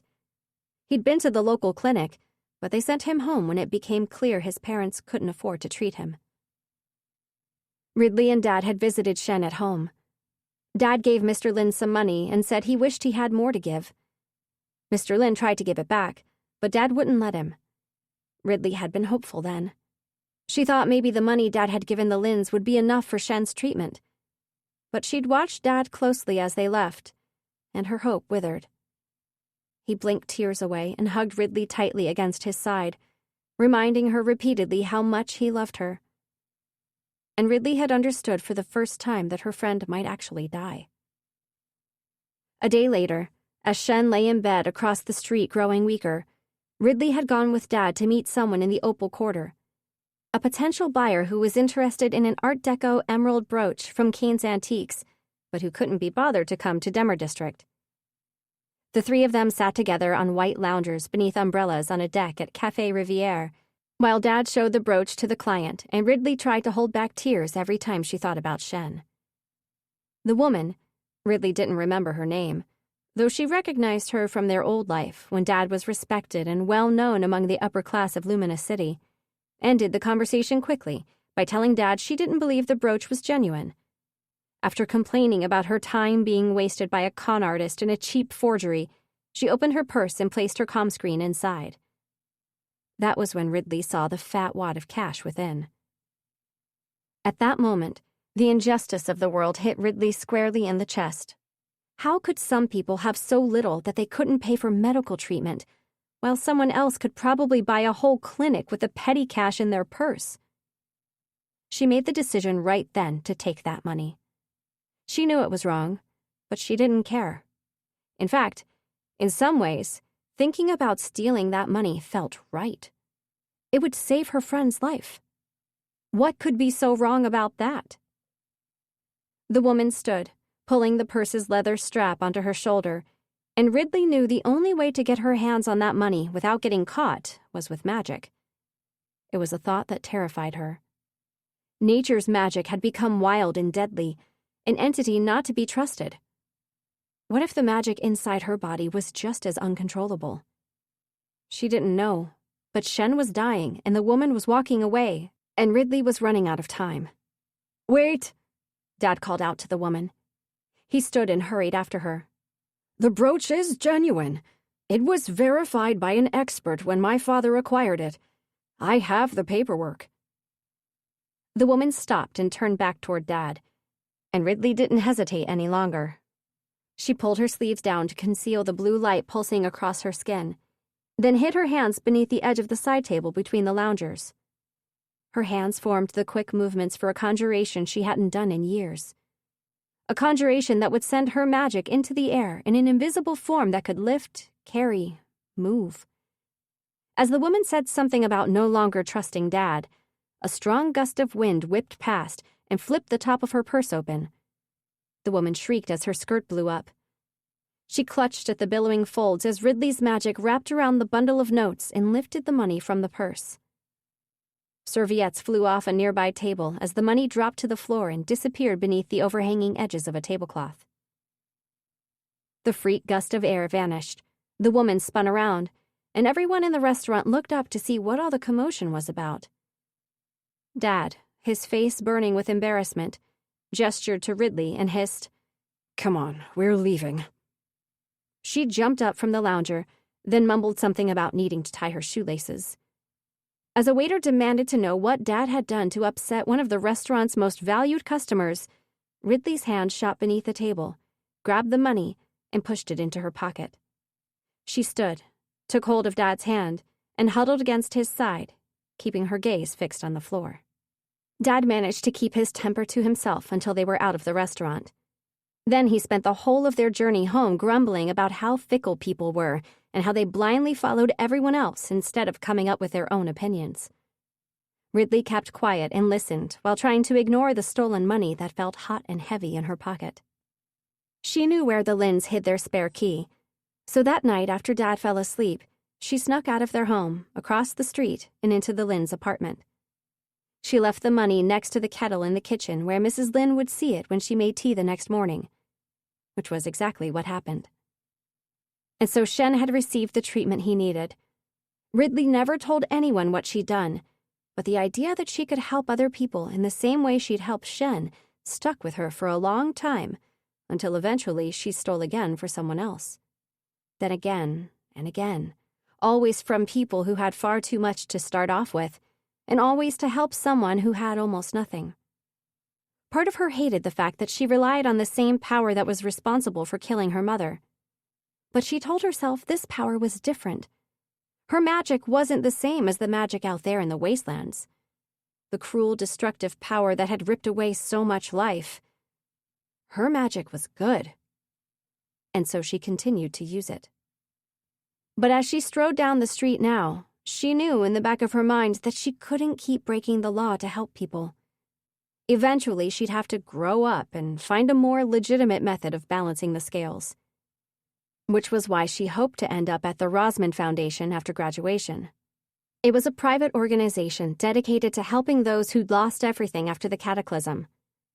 Even now, a decade later, there were still thousands who needed help getting their lives back on track.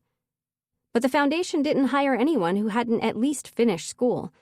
So for now, stealing was the only way Ridley could make a difference. And if she had to break the law again to help her friend, she wouldn't hesitate. The law certainly wasn't going to do anything to help him. She slowed to a halt at the bus stop and squinted at the schedule and the digital clock above it, calculating how long she had to wait. Only a few minutes, if there were no delays. She looked around as the emotive tones of the world anthem reached her ears over the sounds of vehicles and drones, and saw a large screen across the road on the side of an office building. It was playing one of those cheesy, uplifting highlights reels from the Secretary General's first speech after the global unification vote. Ridley clenched her jaw as her hands balled into fists beneath her arms. Seriously? Almost 10 years on, and they had nothing better to throw up there than ads and that same stupid speech that was supposed to make everyone feel better about most of the world being obliterated. It was the last thing she wanted to listen to when she'd just been harshly reminded of how unfair the world truly was. Archer Davenport and Lawrence Madsen had both been in that alley last night, and one of them was a murderer. That's what she needed to focus on now. She needed to figure out how to get whoever was guilty to admit what he'd done. She pressed her forefingers to her temples, trying to ignore the SG's magnified voice. But now that she'd noticed it, she couldn't block it out. Toxic oceans, unclean air, hundreds of species going extinct every day. We humans faced extinction too. Our world would not have lasted forever beneath the burden our species placed upon it. We started wars over resources. We were killing our world while killing off each other. Remind us just how much the world sucked, Ridley muttered. Then tell us how wonderful everything's going to be now. Sure enough, perfectly timed with the climax in the anthem, the SG's voice rang out. But now we have hope. We will rise from the ashes of our grief. We will build our surviving cities into shining beacons of hope. And one day, when the magic has settled, we will take back our world. Ridley snorted. The speech was almost 10 years old, and magic wasn't any closer to settling. She doubted anyone truly believed it ever would. The video went on to show brief clips of all the improvements that had been made to the surviving cities in the year since the cataclysm. But fortunately, the sound bites from the SG speech had ended. Ridley leaned against the bus schedule board and turned her thoughts back to Archer and Lawrence. They would never admit what had happened, at least not to her or to the cops. But maybe one of them would talk in private, to a family member or a friend. And if someone, or something, happened to overhear one of those conversations, then perhaps... Ridley's train of thought derailed as she noticed her comm screen vibrating in her pocket. She took it out and realized she'd missed several calls and text messages from Mira, the first from about 20 minutes after she'd stormed out of Mira's home to confront Archer. Mira. Where do you run off to in such a hurry? Mira. Hey, are you at the police station? Are you telling them you didn't see Shen anywhere in the alley? Mira. Man, I really want to hurt the whole Davenport family right now. I guess when you have enough money, you can do whatever the heck you want. Mira. Spoke to Mrs. Lin. She said Shen was out last night delivering a meal at the time of the murder. But the murder happened during the 15 minutes after he did the delivery and before he returned home, so apparently that means he has no alibi. Frowny face. Mira. Hey, call me when you get a chance, okay? I want to know what's happening. Mira. Okay, I'm freaking out now. Shen isn't a minor, so he's going to end up with a life sentence for murder. And that's the best case scenario. What if they think he's been doing something with magic even though he has his amulets? What if he gets the death sentence? Ridley tapped the voice call button and raised her comm screen to her ear. As the dial tone sounded, she turned away from the other people waiting for the bus. Mira answered within seconds. Oh my God! gosh, thank goodness. Where are you? What's going on? I'm at a bus stop, Ridley said, deciding mid-sentence not to go into detail about confronting Archer. She could tell Mira later. But you need to just calm down, okay? Shen's not going to get the death penalty.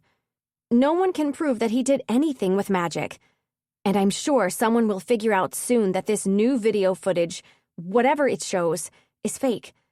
I mean, they have an eyewitness who said she saw Archer and the victim and no one else. Surely they have to listen to her as well. Mira let out a shaky breath. Look, all I know is that rich people can make their problems go away, and Archer Davenport, or his dad at least, is one of the wealthiest people left on the planet. So if that family has decided they want to frame Shen for this murder, then I don't see it going any other way. Mira, breathe, Ridley told her friend as a bus turned a corner and moved toward the stop. This is far from over. I'm going to do whatever I can to prove Shen's innocence. What do you mean? What can you possibly do that would... I won't see you this afternoon, okay? There's somewhere I need to be. Ridley, chat later, okay? And please stop panicking. Everything's going to be all right. Ridley ended the call before Mira could ask any more questions. Sliding the comm screen back into her pocket, she climbed onto the bus. As she sat and looked out at an advertisement for the Transat train on the giant screen across the road, she smiled to herself. He's untouchable, Archer had said about Lawrence Madsen. But that wasn't true.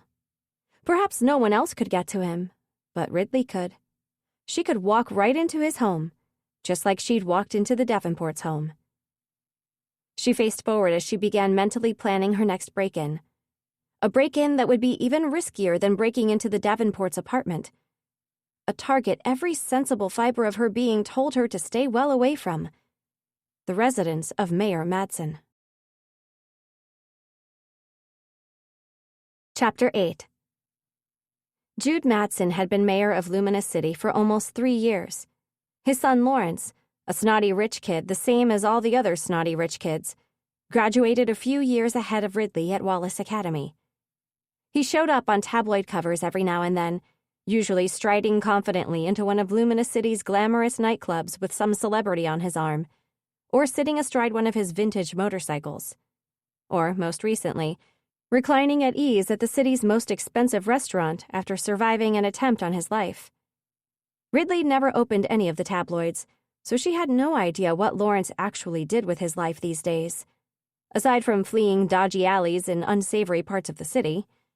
That, she decided, would have made a great tabloid cover if she'd managed to capture it on her comm-screen's camera. But she hadn't, which was why she needed to do some investigating on her own. And so, several hours after confronting Archer, and after sending a message to Dad to tell him she might be late for dinner, Ridley found herself outside the imposing front gate of the Madsens' home. They lived on one of the largest properties near the edge of the city, alongside the Sylvan River. Beyond the trees on the other side of the river, the orchards and farmlands began, and beyond that, of course, was the wall. The mayor had an apartment in the city center as well, but Ridley knew his family didn't spend much time there. Lawrence had always liked to boast about his large riverside home, the closest thing one could get to a country estate these days. Rain pattered onto the road around her, but Ridley couldn't feel it. She was wrapped in magic made of air, and the effect was that the rain seemed to fall through her. It was a strange concept, but she'd long since stopped trying to make sense of her freakish power. Wasn't that part of what made it magic? The fact that it didn't make sense? Wasn't that why so many people throughout the ages had argued against its use as an energy source? She breathed in, savoring the scent of wet earth that was so rare in most parts of the city, and let the breeze carry her up and over the gate. That was the great thing about using air to conceal herself. She could move wherever it moved. On the other side of the gate, the air carried her past the guardhouse and along the driveway toward the stately home. Then up and through an open window on the second story. It was actually surprisingly easy. She'd expected the most protected man in the city to have a home that was harder to break into. She landed in a bathroom. Fluffy white towels hung over rails, and the jetted bath seemed big enough to fill Ridley's entire bedroom. She left the bathroom behind and moved into a passageway. Instead of letting herself become visible again, she clung tightly to her magic. The house should be empty. She'd waited until a sleek black car left the property, carrying both the mayor and his son, but she didn't know if an alarm system would be triggered if she let herself materialize, or if hidden cameras were installed somewhere. The idea of getting caught here seemed even worse than getting caught at the Davenport's place. This was the mayor's house, after all. Besides, she'd spent most of the afternoon at home finding out where he lived and planning how to get there, so she wasn't tired yet from overuse of magic. May as well stay hidden, she thought to herself. She moved through the various rooms upstairs until eventually finding the bedroom that must belong to Lawrence. Framed motorcycle posters decorated the walls. A bookshelf displayed the small trophy he'd won at a public speaking competition, and the open doors to the walk-in closet revealed men's gym shoes on the floor and a few items of clothing beside them. Now all Ridley had to do was hide one of the two small listening devices currently residing in her back pocket. She'd met Ezra in a cinema just before coming here and swapped them for a pair of stolen earrings she hadn't yet given him. She reached behind her, but with hands that seemed to be made of air, and a pocket that didn't seem to exist either, it proved impossible to get hold of one of the listening devices. So she finally let go of her magic, quickly pulling her hood up the moment she was visible, just in case someone walked in and saw her before she managed to disappear again. Then she removed one of the two bugs from her pocket. After looking around for the best place to hide it, she chose the back of one of the bedside tables.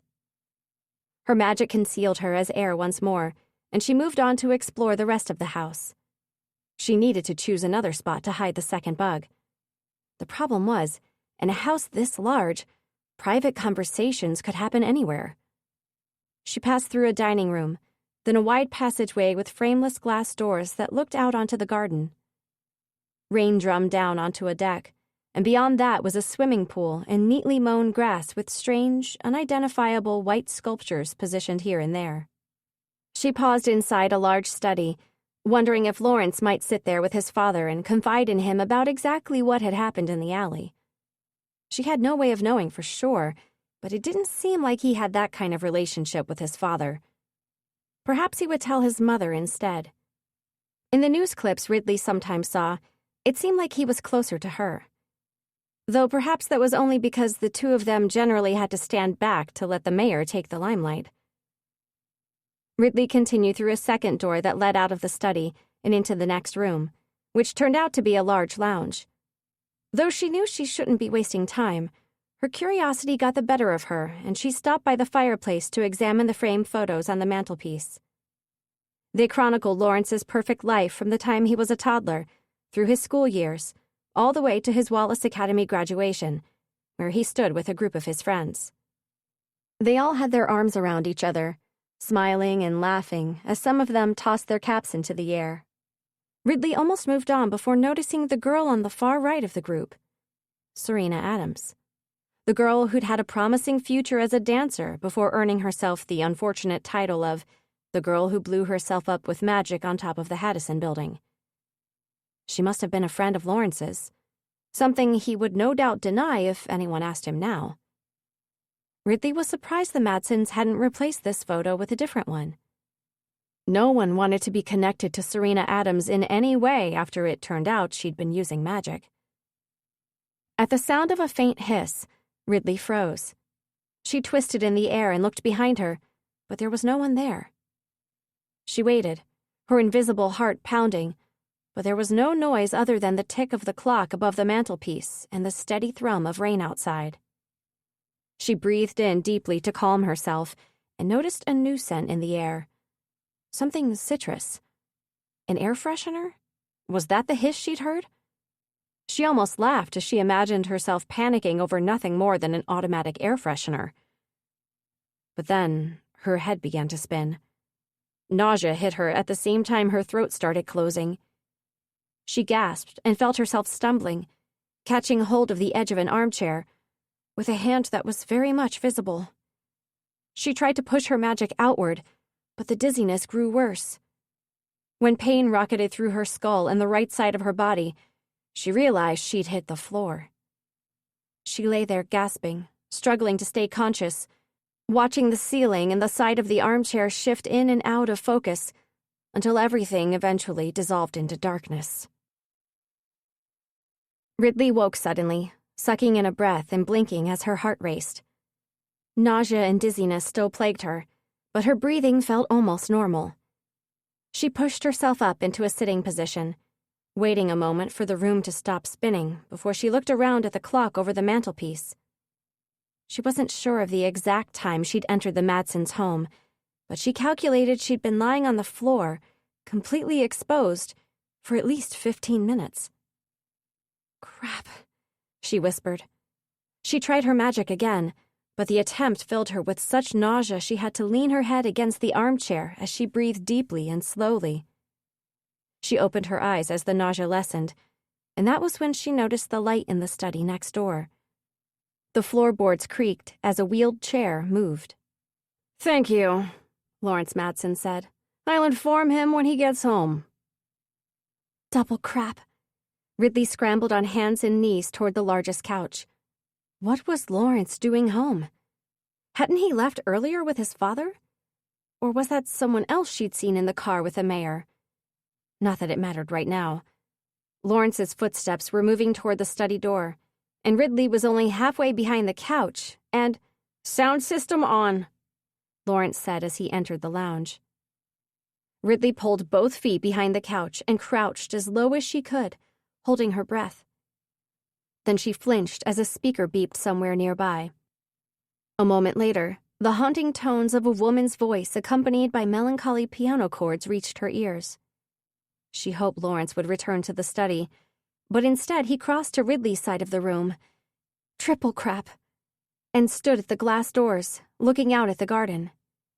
If he turned to his left, there was no way he could possibly miss Ridley. She held her breath and decided to move instead of trying her magic again. She inched backward on her butt and the heels of her hands, hoping to make it around the other side of the couch before Lawrence turned. Then the old-fashioned ding-dong of a doorbell rang out through the house. Ridley froze. Lawrence looked over his shoulder. The shoulder pointed away from Ridley, and turned. He crossed the room without looking in her direction, leaving Ridley wilting with relief. She pushed herself up and peeked over the top of the couch. She couldn't see through to the entrance hall from her position, but she heard Lawrence open the door. She heard the pause before he said, "Davenport, what a surprise." Chapter 9. Lawrence Madsen is not my friend. That's what Archer told Ridley, so why was he here? Could he possibly be trying to do the right thing? Was he here to convince Lawrence to go to the police? Whatever the reason, Ridley couldn't help smiling at her luck. She might be stuck behind a couch and unable to use her magic without feeling ill, but the one person she needed Lawrence to talk to had just arrived. All the two of them needed to do now was take a seat in the living room, have a chat about last night, and not discover that she was hiding there. "I'm glad I caught you at home," she heard Archer say. "I thought you might be out with your father." "How fortunate for you that I'm not," Lawrence answered. His tone was civil, but Ridley wouldn't have described it as warm. It seemed Archer may have been telling the truth about them not being friends. They definitely knew each other, though. "I was surprised to hear you'd returned home," Lawrence said as the front door closed. "Enlightening trip?" "Indeed, most illuminating." "I look forward to hearing more about it." "I'm sure you do," Archer answered, his voice growing louder as the two of them moved closer to the living room.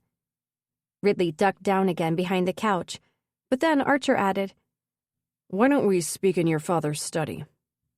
And their footsteps moved past the lounge door. Ridley rolled her eyes. She needed them to have their conversation here, where the second listening device could pick up everything they said. She removed it from her pocket as Lawrence and Archer headed into the mayor's study through the other door, rather than through the lounge. At least they weren't too far away. If she could get the bug closer to the door, perhaps it would be able to record everything they said. She scooted forward a little and looked around the side of the couch, then pulled her head back immediately. The door connecting the lounge and study stood wide open, and Archer, sitting in a chair on one side of the mayor's desk, was in full view. Ridley clenched one fist and pressed it against her mouth as she considered her options. She could crawl unseen around the back of the couch, but if she tried to sneak out either side and Archer happened to look this way, he'd definitely see her. She couldn't get any closer to the study. "You must have made some very good friends over there in France." Lawrence's voice reached Ridley's ears above the music as she pulled out her comm screen, switched on the voice recorder app, and placed it on the floor at the edge of the couch beside the listening device. "So good," Lawrence continued, "that when one of those friends shows up in Lumina City, I find you huddling together with him in an alley." "I'm not sure I'd use the word huddling," Archer said. "And believe me, I was as surprised to find him there as you were." "Is that so? You didn't, perhaps, arrange to meet him there?" "No, I was accompanying my sister to visit her friend nearby." Ridley almost laughed out loud at that. Friend? It may have been true once upon a time, but that was many years ago. "I find it most interesting that you were in the area, too," Archer continued. "Perhaps you had arranged to meet him?" Lawrence laughed. "I'm not sure why you find it interesting. I began following him as soon as we were alerted to his presence in the city. I wanted to see who he was looking for, in case it was someone like him."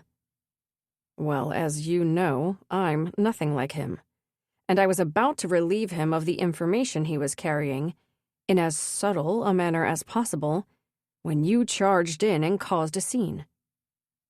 A floorboard creaked. Something tapped the desk.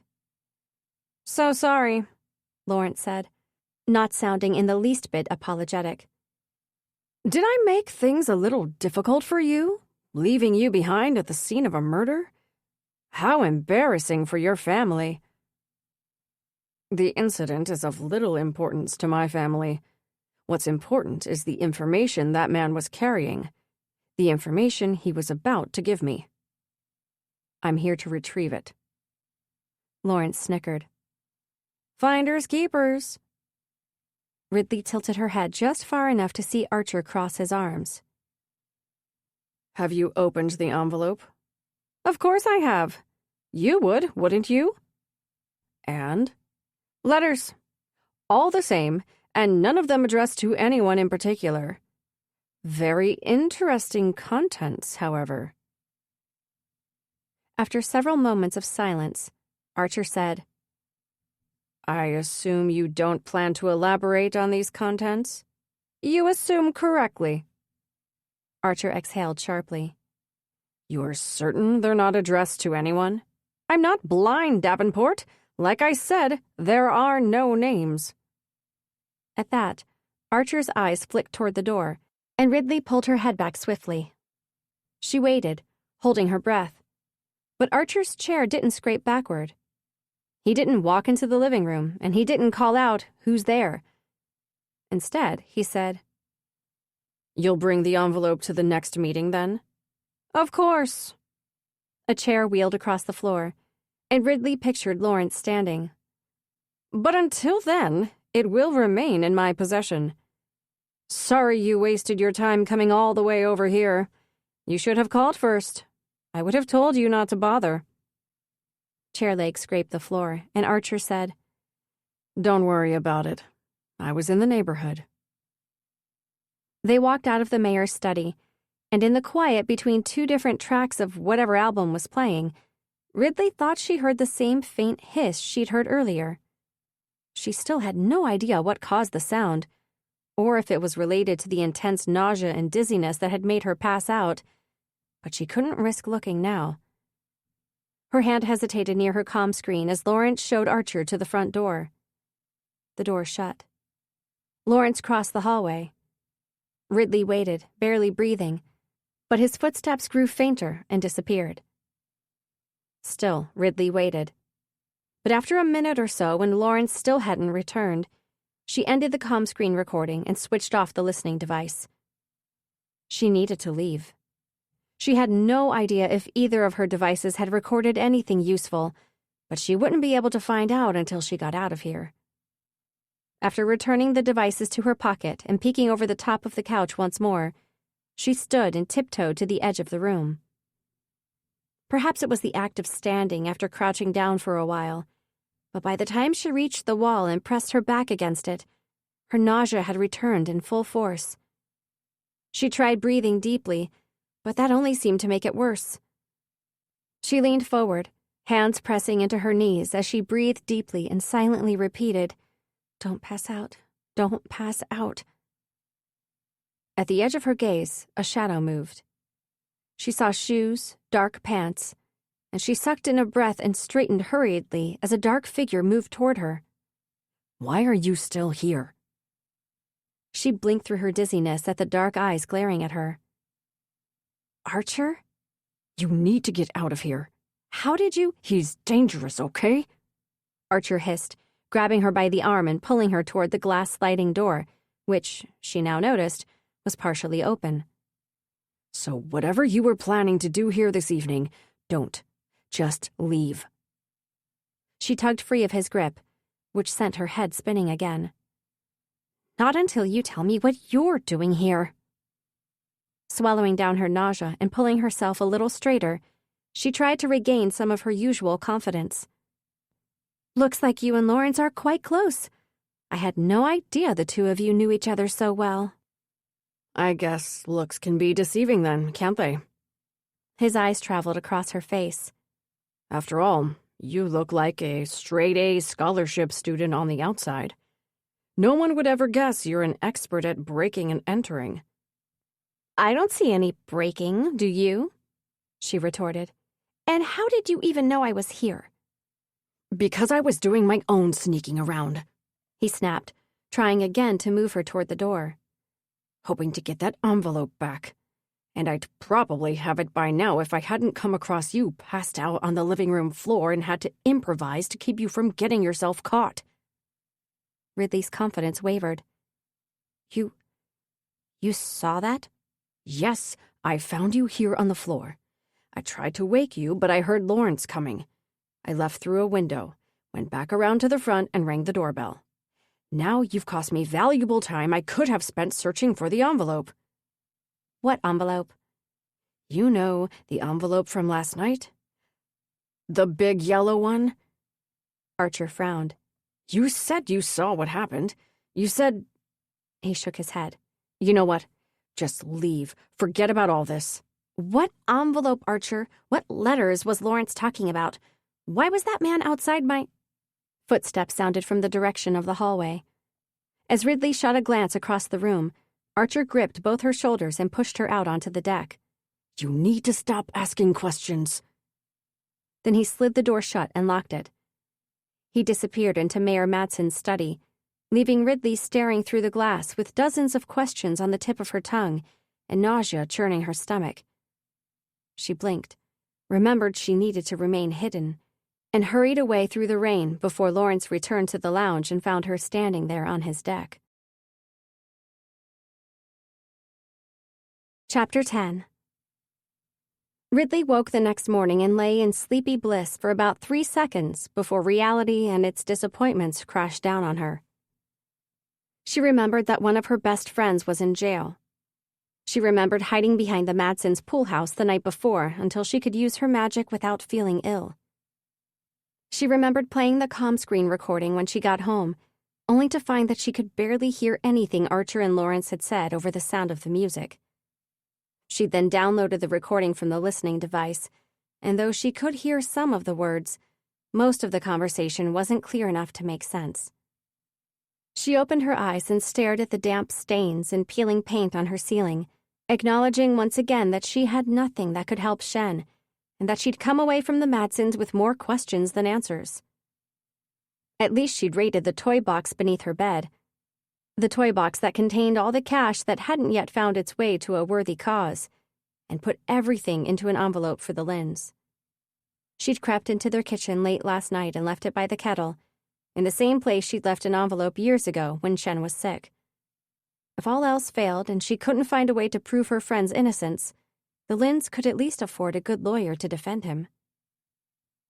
A quiet buzzing sound alerted her to a notification on her comm screen. She rolled onto her side and reached for it on the edge of her desk. The 2 messages at the top of the screen were from Mira, but just below them sat one from Derek, sent late last night. Derek: "Great. See you at Elise's then." Ridley draped one arm across her eyes and groaned. She'd forgotten about Elise's party, just like she'd forgotten she'd asked Derek if they could meet there to talk. She shifted her arm enough to see Mira's message. Mira: "I'm thinking of not going tonight. I don't think I can have fun while Shen's stuck in jail." Mira: "And you never called me back yesterday. What's going on? What were you doing?" Ridley pushed herself up and swung her legs over the edge of the bed. She tucked her long white hair behind her ear and stared at her comm screen for a while, wondering what to say to Mira, wondering what to do about Shen. She opened a news app on her comm screen and scrolled idly through it, stopping when she reached the story about the murdered man in her alley. A photo accompanied the story. A still image from the supposed footage that proved Shen had been at the scene along with Archer Davenport and the unidentified victim. "Hang on," Ridley whispered. Yesterday, she'd assumed there was no hidden surveillance footage to begin with. No news channel had shown it, and Ridley believed it was all a big lie. But the grainy photo she was currently looking at included the stranger in his maroon coat with his hat in one hand, Archer wearing the same clothes he'd had on yesterday, and Shen not wearing the raincoat she'd seen him in yesterday, which meant part of the footage was genuine and Shen had somehow been pasted in. And if part of it was genuine, then the original version, without Shen pasted into it, must exist somewhere. Her heart raced as an idea began to take shape. She tapped the small photo of Mira's face, selected the voice call option, and brought her comm screen to her ear. "Ridley," Mira said, answering after 2 rings. "Finally! What happened yesterday? Where'd you go?" "I think we should go to the party tonight," Ridley said, ignoring Mira's questions. "There's someone I need to speak to. Someone who might be able to help Shen." That evening, Ridley entered Aura Tower in a far more orthodox manner than she had several nights before, by stopping at the reception desk with Mira to check her name off Elise's guest list, and then waiting in front of one of the elevators. What made the experience so surreal, though, was having Dad beside her. His arm came up around Ridley's back, nudging her forward as the elevator doors parted. She walked forward, feeling a strange sort of lightheadedness. It had been easy while sneaking in here the other night to remain indifferent to this place, to pretend the tall tower with its shiny floors, restaurants, indoor parks, and glamorous apartments had no impact on her. But stepping into the elevator with Dad at her side brought on a sense of familiarity so powerful that, for a moment, Ridley could hardly believe more than 9 years had passed since the 2 of them had lived here. It had been a gorgeous home, up on the 152nd floor. Ridley and her parents moved in when she was 4 years old, and she'd always taken the place for granted. Then the cataclysm happened. Dad lost everything, and after moving into the tiny apartment above Kayne's Antiques, Ridley ended up at the public elementary school most of the other kids in Demer District attended. Dad said Wallace Academy was off the table. No way could he possibly afford it. So Ridley worked her young butt off and received one of the few scholarships Wallace Academy offered for students entering middle school. Stupidly, she thought her life would return to something a little like normal then. She would see all her old friends again. They would accept her because she was a Wallace student. She would hang out in Lila's penthouse most afternoons and pretend she was still one of the city's elite. That didn't happen. Her friends all followed Lila's lead and continued to ignore her. And so the only time Ridley entered Aura Tower was for Elise's annual end-of-summer party, or when she was breaking into someone's apartment. and the latter definitely didn't make her feel like she belonged there. Weird, isn't it? Dad said, as if reading her thoughts. Being back here? Yes, Ridley murmured. Very weird. Mira, who decided to come to the party after discovering no one was allowed to visit Shen in jail, cleared her throat. So, you said you're meeting someone at the restaurant on the 150th, Mr. Kayne? Yes, deluxe, Dad answered. He placed his hands behind his back and nodded. Someone interested in old clocks. Okay, Mira nodded. How interesting. Ridley cut a sideways glance at her friend and raised an eyebrow. She knew there was not a single thing about antiques that interested Mira. What? Mira whispered. It is interesting. Though the elevator wasn't yet halfway to Elisa's floor, it slowed to a halt and the doors opened. In walked Daphne Brooke and Josephina Cruz. Also on their way to Elisa's party, Ridley assumed. Daphne smirked as she gave Ridley and Mira a brief once-over before turning to face the doors. They rode the rest of the way up in awkward silence, which was nothing new for Ridley and Mira. Elisa's annual party was always awkward for them. The kind of event where if the guest list wasn't automatically made up of the entire class, it certainly wouldn't have included them. They reached Elisa's floor, and Daphne and Josie hurried out, almost crashing into Lila, who must have just exited one of the other elevators. The three of them caught hold of each other, giggling as they regained their balance. Have fun, Dad said to Ridley as she and Mira walked forward. I know, right? Daphne said to Josie, in answer to something Josie must have said. She laughed again as Ridley passed her. Then, in a lower voice, she added, He's such a weird-looking man. Ridley stopped. She looked back over her shoulder and found Daphne watching her father through the slowly closing elevator doors. Lila shoved her elbow against her friend's ribs. Don't say that. Don't you know who he is? Sure, he was a famous jewelry designer before the cataclysm, Lila told her. Designers aren't supposed to be good-looking. They create amazing fashion or accessories, and that's why people love them. Designer? What designer? Mira tugged at Ridley's arm and whispered, Just leave it. But Ridley couldn't bring herself to move away. Maverick Kayne, Lila said. Remember? The headpieces he used to create were exquisite, and his diamond work was amazing. But he used magic, Josie said in a loud whisper. Yes, so that's why you don't hear about him anymore, Lila continued.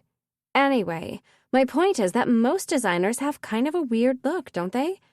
So clearly Maverick Kayne isn't any different. Daphne was nodding by now.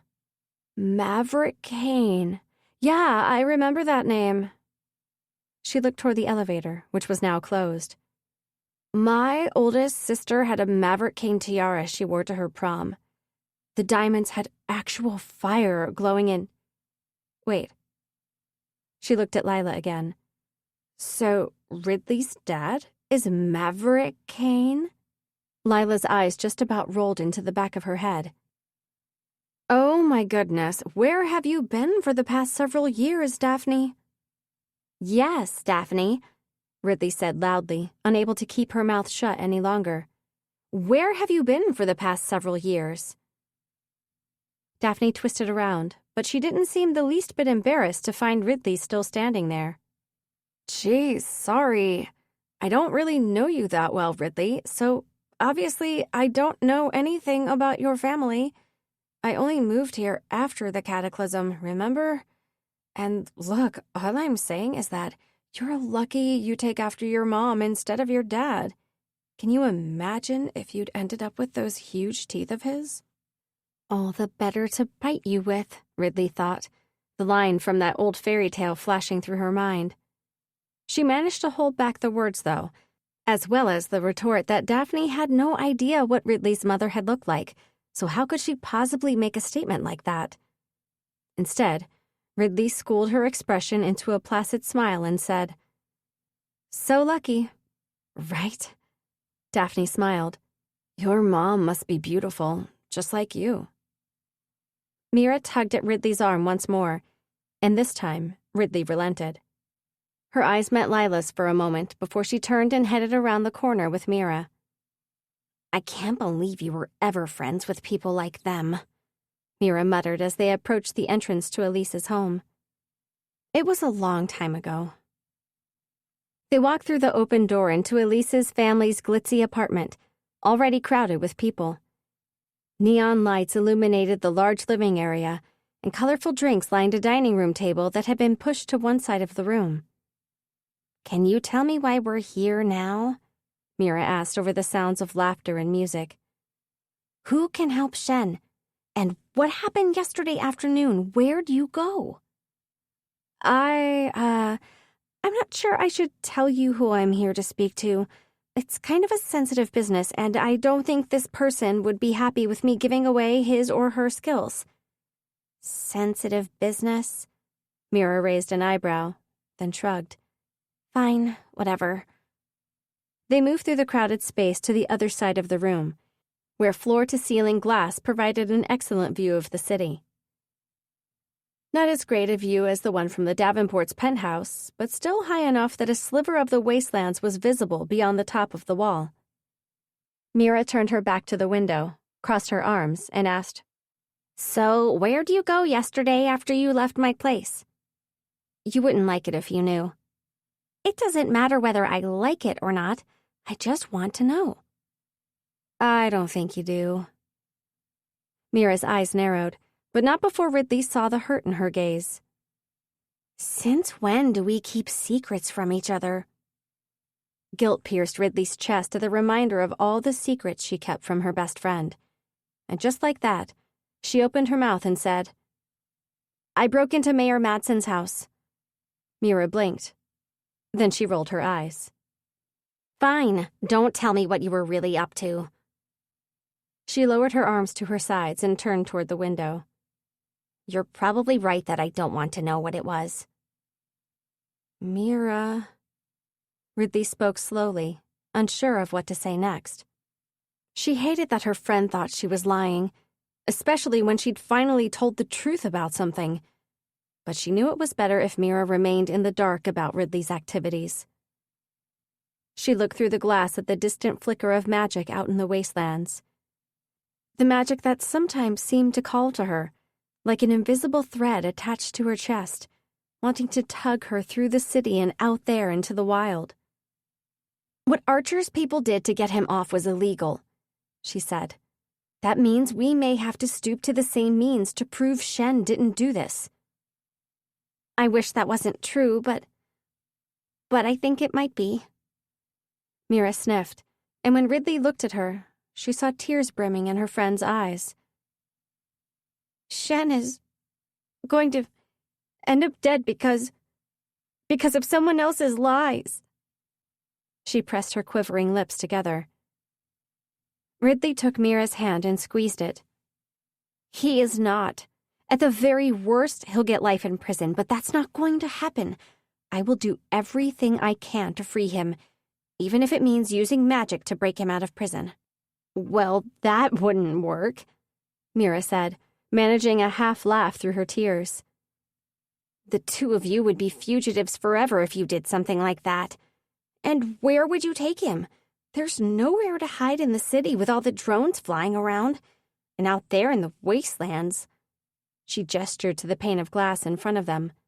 Magic would kill you within minutes. And besides, she sniffed again, the prison's covered in arxium. You'd never get in, even if you were crazy enough to remove your amulets and use magic. Ridley smiled and wrapped one arm around Mira's shoulders. And that's why I keep you around. When I come up with crazy ideas, you're the voice of reason. Mira nodded and sniffed again. That's me, the practical one. Ridley looked over her shoulder. Her eyes scanned the open space full of her fellow students, but she didn't see the person she'd come here for. She knew that person was here, though. She just had to find her. I'm going to wander around for a bit. she told Mira. See where this person is. Sure, wonderful. Mira pushed her shoulders back and wiped beneath her eyes. I'll just stand here on my own and pretend I'm not totally... Oh, hi, Derek. Ridley whipped around and found herself chin to chest with the guy she'd spent many an evening working with on a group project during the last school year. She took a step back and cleared her throat. Derek. Hi. His warm eyes crinkled at the corners as he smiled. Hey, Ridley. You said you wanted to talk this evening? Yes, in a minute. I need to find someone else first. Someone else, huh? Derek chuckled. He pushed one hand through his sandy locks. I see I've got some competition this evening. Ridley clasped her hands together, since it seemed she didn't know what else to do with them right now. Not really, she said with a breathy laugh. But just give me a few minutes and then I'll talk to you. She stepped past him, but he caught her arm. Ridley? She looked back as he smiled his charming smile. I'm not asking you to marry me. It's just a date. A simple yes or no will do. Ridley glanced at Mira, who was staring at the floor while leaning slowly away from Derek and Ridley, as if that might somehow give them a fraction more privacy. Then, it's a no. I'm sorry. You're really great. As a friend. She cringed internally as the cliched words tumbled from her tongue. Derek's hand released her arm. I'm sorry, she said again. His smile remained in place, though it didn't stretch quite as wide as before. Sure, no big deal. He walked away, and Ridley's gaze fell on Mira. Still staring at the floor, Mira whispered, That was so awkward. Ridley closed her eyes for a moment. I'm sorry. He kind of caught me off guard. Mira sighed, then waved Ridley away. Okay, whatever. Go find this person who can help Shen. The sooner he gets out of jail, the sooner everything can go back to normal. Yeah, okay, I'm going. Ridley wandered through the large living room, looking around and standing on tiptoe every now and then. People lounged on plush beige couches. Others mingled or danced, and a group of girls scrolled through photos of Elise's most recent summer holiday in Europe on a framed screen Ridley thought was a painting when she first walked in. Something tightened in Ridley's chest as she observed all the activity. There was a part of her that sometimes wished this was still her life. Not only the wealth and luxury, but the entire picture that went along with it. A happy family, a father who was successful, a mother who was alive. Sometimes at night, when tears wet her pillow and her chest ached at the thought of how much she missed Mom, she told herself she'd give anything in the world to have that life instead of the one she had now. Boisterous laughter interrupted her thoughts. Her eyes landed on the source of the noise. 2 guys climbing onto the island separating the kitchen from the rest of the living space as their friends egged them on. Then her gaze slipped past them to where Derek was leaning close to Cat Whiteley, whispering something into the girl's ear as she giggled. Well, Ridley thought, he sure moved on fast. She silently congratulated herself for dodging a bullet. She'd suspected all along that the right choice was not to get involved with any Wallace Academy boy, and here Derek was, proving her right. She turned away from the kitchen area and scanned the room again. On the framed TV on the wall, the current photo showed Elise and her brother with their arms in the air and huge grins on their faces as they stood in the Transat station. Must be nice, Ridley couldn't help thinking. Just jumping on the high-speed train when you feel like taking a quick trip to Europe. She'd been on it once, a year or 2 before the cataclysm, but she could never afford it now.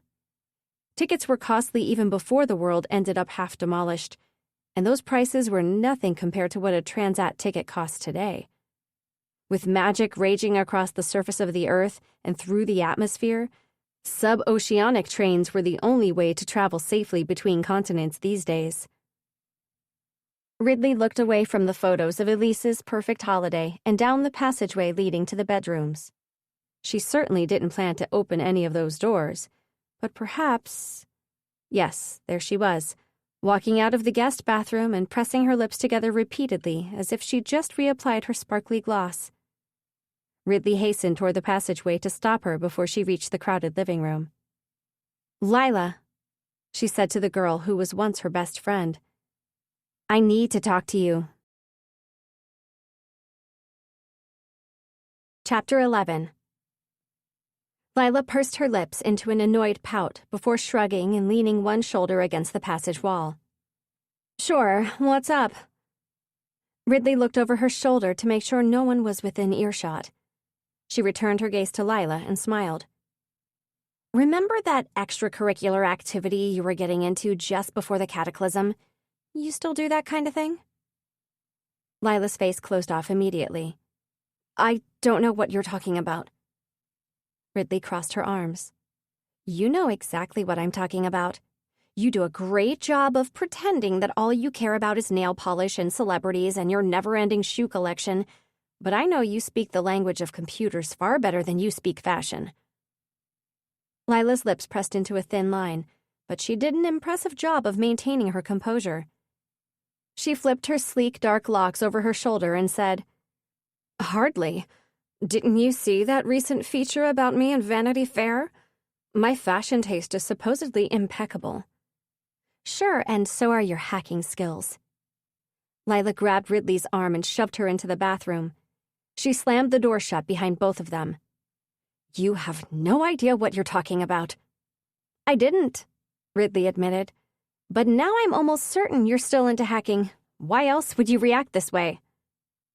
Lila placed her clutch on the edge of the basin and crossed her arms. "You know I could ruin you, right? I could make your life even worse than it already is." "Wow, thanks for that, bestie. Good to know there's absolutely nothing remaining of our former friendship." Lila gritted her teeth. "You come here and threaten me, and you think I'm going to just—" "I'm not threatening you. I need your help, okay?" Lila paused, her perfect sparkly lips forming an O before she said, "My help? Clearing the name of an innocent person." Lila's only answer was to narrow her eyes, so Ridley hurried on.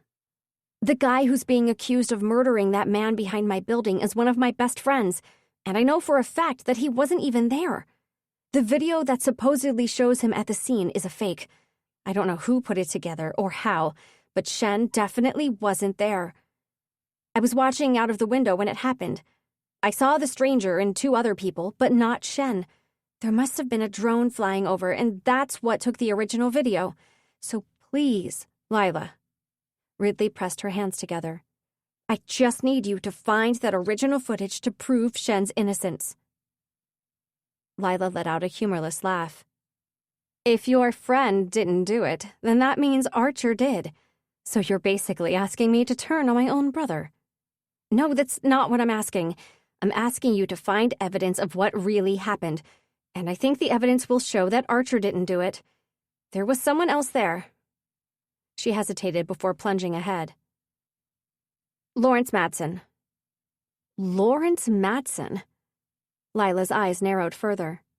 "You're sure it was him?" "Yes. He was running away, which means he probably did it." Ridley hoped with everything in her that she was right. If Lila found proof that it was actually Archer, there was no way she'd hand that proof over. "So you didn't see Lawrence stab the man?" Lila asked. "You only saw him running away?" "That's right." "Which means you have no idea what actually happened. You don't know what I'll find on that footage if I manage to track it down. Not exactly, but nope. Sorry." Lila shook her head. "I can't help you, Ridley."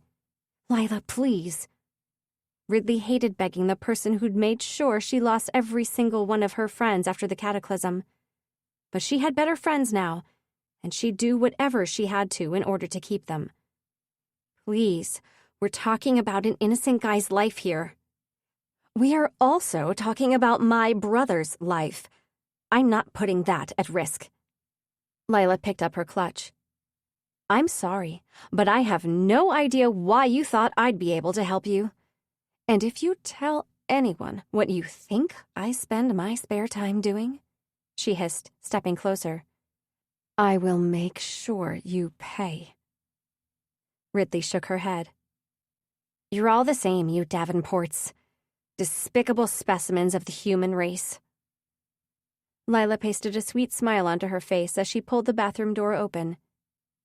"It's been nice talking to you, Ridley. Stay out of trouble."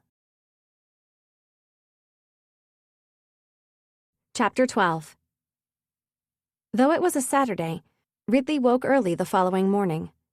Dad was heading to the other side of the city to purchase a clock on behalf of his new client from someone who needed the cash more than he needed his collection of pre-cataclysm collectibles. So Ridley had offered to man the store for the morning, which, sadly, meant she only had about 10 minutes left to lie in bed.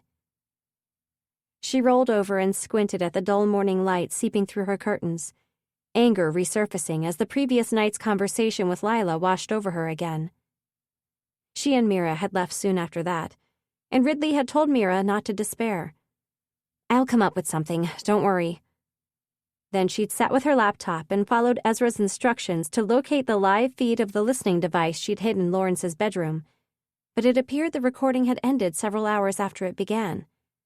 And prior to that, the only things recorded were footsteps, the shuffling of something that might have been paper, and then some loud rustling sounds before the recording abruptly cut off. Which probably meant that stupid, paranoid Lawrence Madsen had discovered the darn thing. And that left Ridley back at square one. So she had no idea what this something would be that she'd promised Mira she would come up with. Hopefully, by the time she saw Mira at the Wallace dinner tonight, a brilliant idea would have presented itself. Wallace Academy kicked off every year with a social dinner for each class, a pointless event, in Ridley's opinion, and tonight was the seniors' turn. Yippee, she thought dully. Pulling out her fingernails seemed more appealing at this point. She reached for her comm screen to check the time and was about to turn over for another 3 minutes when a message appeared on the screen. Unknown. "I found the footage. You were right. Your friend wasn't there. LM was." Ridley sat up quickly, her heart pounding. "Lila?" she murmured. It had to be. She raised her comm screen closer to her mouth and watched her words transcribe across the screen as she spoke. "You changed your mind." Unknown. "I needed to know the truth. If the video had shown something else, I wouldn't have told you about it." Of course, Ridley thought as she sighed. She wouldn't have expected anything else of Lila. Besides, if Ridley were in the same position, could she be so sure she'd do the right thing? If she found proof that her own father had committed murder, would she be able to turn him over to the cops? She pushed the thought aside, grateful she didn't need to have that moral debate with herself. Ridley. "You're going to do the right thing, I hope? Send it to the cops?" Unknown. "No." Ridley bit down her anger before replying. Her comm screen found it hard to understand her when she spoke too quickly. Ridley. "Then why bother telling me what you discovered?" Unknown. "I can't send it to the authorities.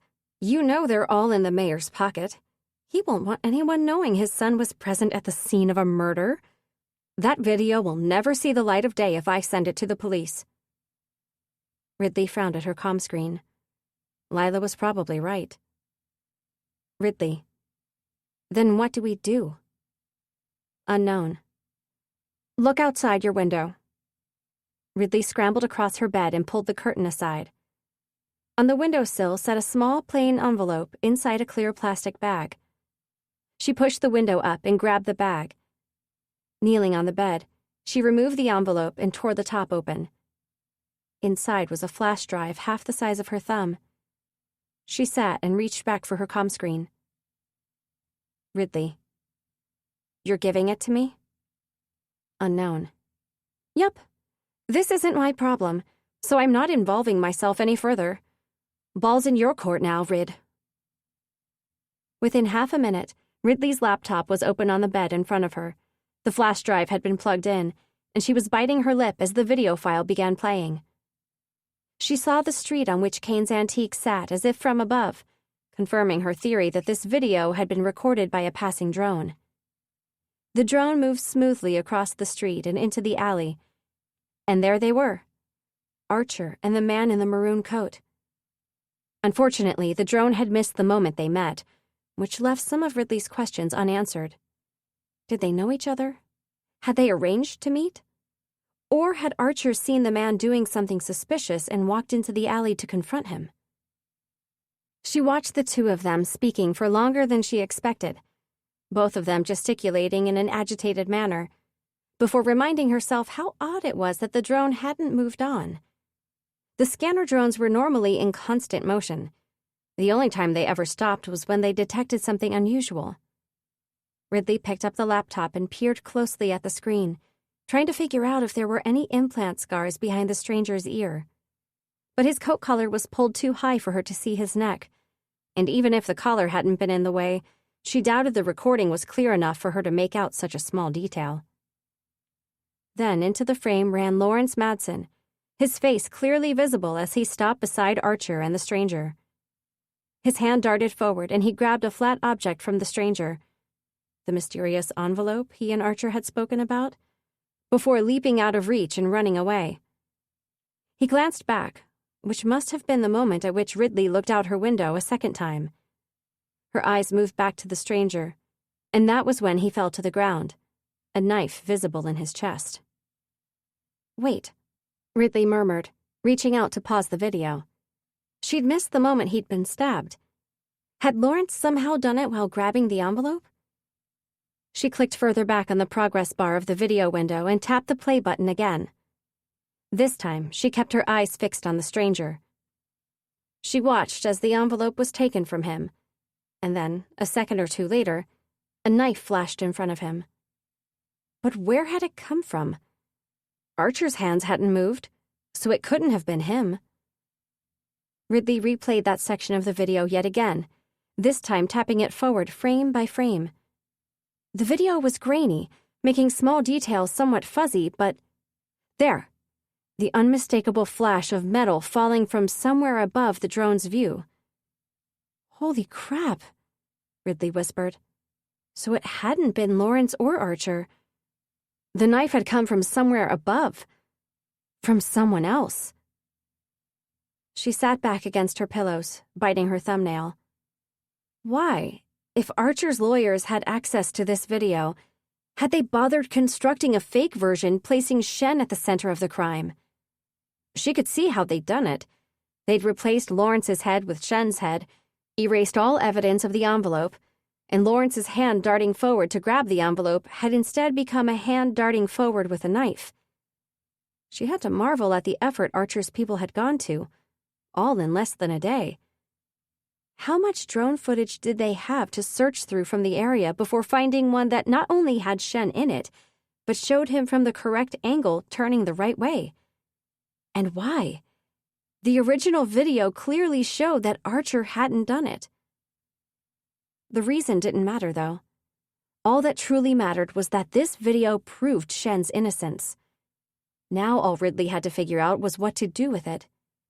If she had Lila's skills, she'd broadcast it anonymously across every device in the city. But she didn't, and Lila had made it clear she wasn't getting involved any further. Movement near the window startled Ridley a second before she felt pressure on her feet.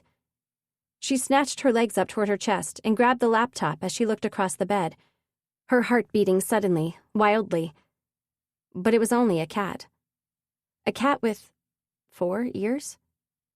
A chill raced up Ridley's spine as she looked at the second pair of ears directly behind the first. The cat turned its head toward her, and when its eyes met hers, eyes that glowed magic blue, she knew for sure. This was a creature from the wastelands, an animal mutated by magic. She'd seen some of them before. The occasional blue-eyed rats scurrying across the street at night, birds that flew over the wall, squawking and spitting magic before the drone shot them down. But she'd never had one inside her home before. She set the laptop aside, being careful not to bump the flash drive, and climbed off the bed. "Go on, out!" Ridley shooed the cat toward the window. It hissed at her, and an electric blue spark flew from its mouth. Ridley caught the magic in her hand and absorbed it before it could turn her duvet to water or light it on fire. Her eyes darted to the window to make sure no drone was hovering outside. "Out!" she repeated, motioning toward the window again. The cat leaped away, and as it landed on the outer windowsill, Ridley's hand swooped down, her magic shutting the window in an instant.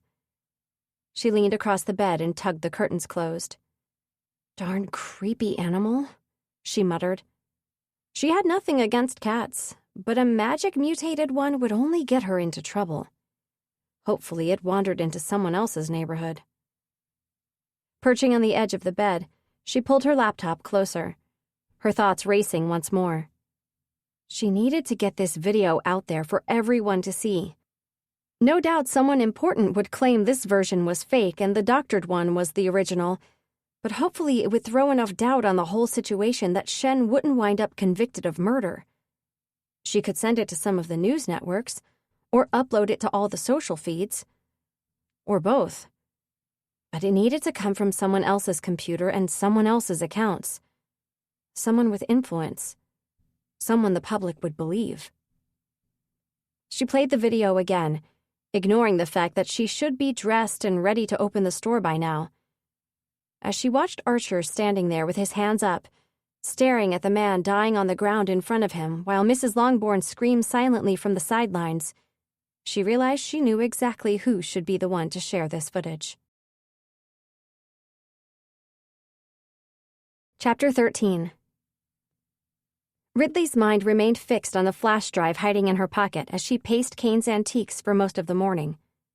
Even while cleaning the graffiti someone had decided to decorate their front door with during the night, she couldn't turn her thoughts away from the one piece of evidence proving her friend wasn't a murderer.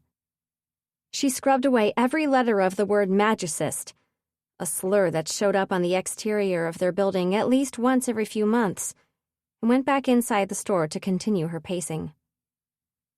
By the time Dad returned around midday, she was itching to leave. She told him she was heading out to Mira's, which was, in fact, partly true.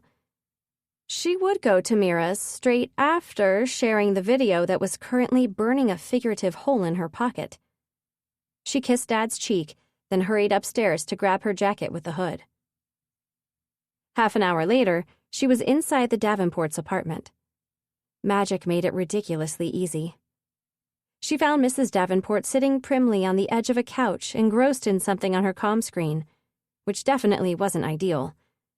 After confirming that no one else was home, Ridley hid in the guest bathroom for a while, wondering whether to risk going into Archer's room when it was possible his mother could walk in at any moment.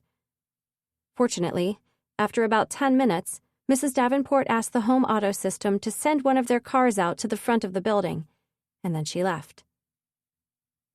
Ridley listened to the beep of the security system arming itself, but decided not to bother with disarming it this time. She was invisible as she left the bathroom, so none of the beams protecting the artifact collection would detect her. Instead, she headed straight for the passageway and the bedrooms. As she neared the room belonging to Archer, she relaxed and let herself become visible. There were no cameras or beams in this part of the home. She remembered Lila giving her a tour of the apartment years ago, pointing out every security device and then telling Ridley, "But bedrooms are private, obviously. Mom didn't want robots watching her in this part of the house." She entered Archer's bedroom, which was a lot tidier than she remembered it being years ago when she spent so much of her time in this apartment. Almost everything inside this room had changed, but it was definitely still his. She caught herself thinking, "It smells like him," before reminding herself what a weird thing that was to notice. With an involuntary shiver, she hurried to the sleek white desk and the screen that sat on top of it. With one finger, she tapped the surface of the desk where the faint outline of a keyboard was visible. The keyboard and screen both lit up, the screen displaying nothing but a background forest scene. No password, Ridley thought with relief. If it was Lila's computer she was trying to use, she doubted she would have been as lucky. She pulled the chair forward and sat. Then she swiped her forefinger in an upward motion across the screen. She scrolled through the various apps until she located the social feeds collection, then opened the top one. Next, she removed the flash drive from inside her jacket, reached behind the screen, and plugged the flash drive in. She located the file and began the upload. Within seconds, it was sitting there in the preview window, waiting for Ridley to write a caption to go with it. She sucked in a breath. Then she lowered her hands to the keyboard and began typing. This may be a mistake, but I can't keep quiet about it any longer. I can't live with the guilt of knowing an innocent guy is taking the fall for a crime he didn't commit. So here it is, unaltered. The video showing what really happened in Denver District 3 nights ago. Ridley leaned back and read the message once more. Then she reached toward the screen, her finger hovering near the share button. Lila would hate her for this, especially after she'd gone to the trouble of tracking down this video for Ridley. Archer would be furious too, though he wouldn't know who to direct his fury at, unless Lila told him.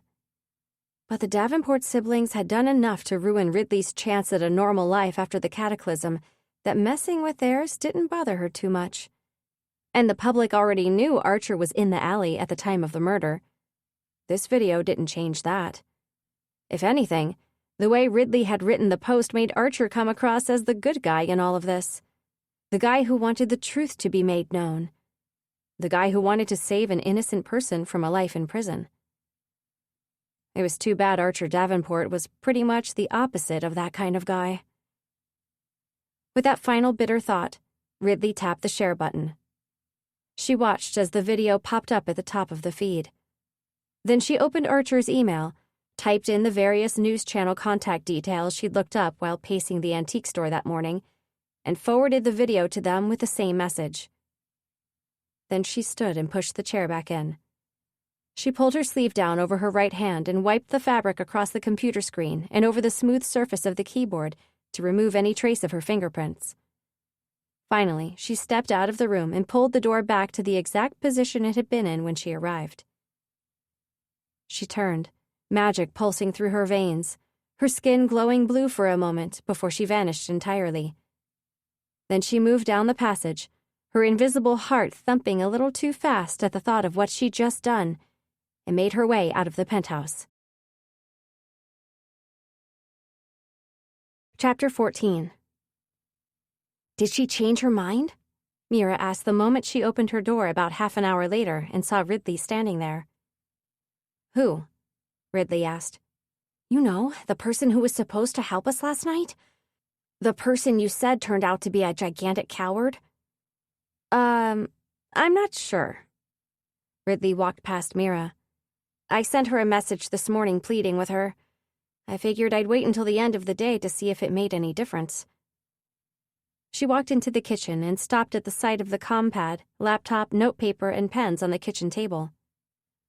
What's going on here? Wait, are you doing schoolwork already? Yes. Mira hurried to the table with a panicked look on her face. Didn't you see the net mail from Wallace? No. Apparently, we were supposed to read every book on the prescribed list during summer break. I thought we only had to read these two. Mira held up her compad and showed Ridley 2 book covers. So obviously I read those, but I've barely started on the others. Well, you're not alone. Ridley picked up the notebook and examined the list of book titles Mira had written down. Only the top 2 titles had a tick next to them. I'm pretty sure everyone else thought we only had to read these first 2 on the list. Anyway, so I've started reading this one. Mira pointed to the 3rd title on the list. But I can barely concentrate thinking about what Shen must be going through right now. Ridley's eyes moved to the 4th title. Okay, I can start reading one of the others while you carry on with the one you've started. Then we can summarize for each other. She knew she wouldn't be able to concentrate well either, wondering what was going on with the video she'd posted. But she'd already decided to ignore it until the story made it onto the news. Oh, I know this is super weird for me to say, Mira said, staring dismally at her compad. But I don't want to be reading right now. We were supposed to meet Shen at the indoor wall this afternoon. I was even kinda looking forward to it. I can't believe things can change so drastically in just a few days. Ridley put the notepad down. We can still go if you want. Mira rolled her eyes. I wasn't looking forward to it that much. You know it's more your thing than mine. I only started 'cause you guys were making me feel left out. Ridley couldn't help laughing. Yes, I know. The indoor sports center had begun as a community project to keep kids from the city's poorer districts off the street and out of trouble. Shen loved climbing from the start and continued going, even after many of his friends lost interest. When Ridley started at Wallace and was so unhappy to discover all her old friends still ignoring her, Shen convinced her to give indoor climbing a go. She was surprised to find that she enjoyed it. She liked relying on her own body's strength and not her magic, and it gave her something to work toward. At first, it was all about climbing a little higher every time. Then, once she'd mastered climbing all the way to the top, it became about climbing faster, beating her own best time. Beating Shen, something she hadn't managed to achieve yet, though she assured herself it would happen. These days, Shen was a volunteer instructor at the sports center. All the younger kids loved him. They must be so confused, Ridley thought, seeing Shen's face on social feeds and on the news updates that streamed across the city's public screens. Seeing him accused of murder. I'll get you out of that jail, she promised him. She had to do it as much for those kids as for herself, Mira, and Shen's family. So yeah, let's try the reading thing, Mira said with a sigh. It has to be done. I'll try harder to focus and not think about Shen too much. They sat on the couch, Mira reading her compad and Ridley reading the one title that Mira had an actual paper copy of, mainly so she could put her comm screen aside and resist the urge to scroll through the social feeds. The minutes ticked slowly by, and no one messaged Ridley or Mira to ask if they'd seen the video. Mira's siblings didn't say anything about it. Ridley's dad didn't call her. A paranoid corner of her mind was afraid someone might have made the video disappear, or that every news channel had been secretly threatened and decided not to broadcast it. But she pushed her worries away and tried to focus on the book. She lasted another 15 minutes before Annika ran out of her bedroom. Did you see this? She said to Mira, her eyes shining as she held a comm screen toward her sister. Is that mine? Mira asked with a frown. Yeah, it kept buzzing on your bed. You've got all these messages from one of Shen's brothers. And you looked at them? Mira demanded, snatching the comm screen. Didn't we just have a discussion about privacy? Just look, Annika insisted. Ridley's heart sped up as Mira tapped her comm screen. Those messages had better be about the video she posted, otherwise...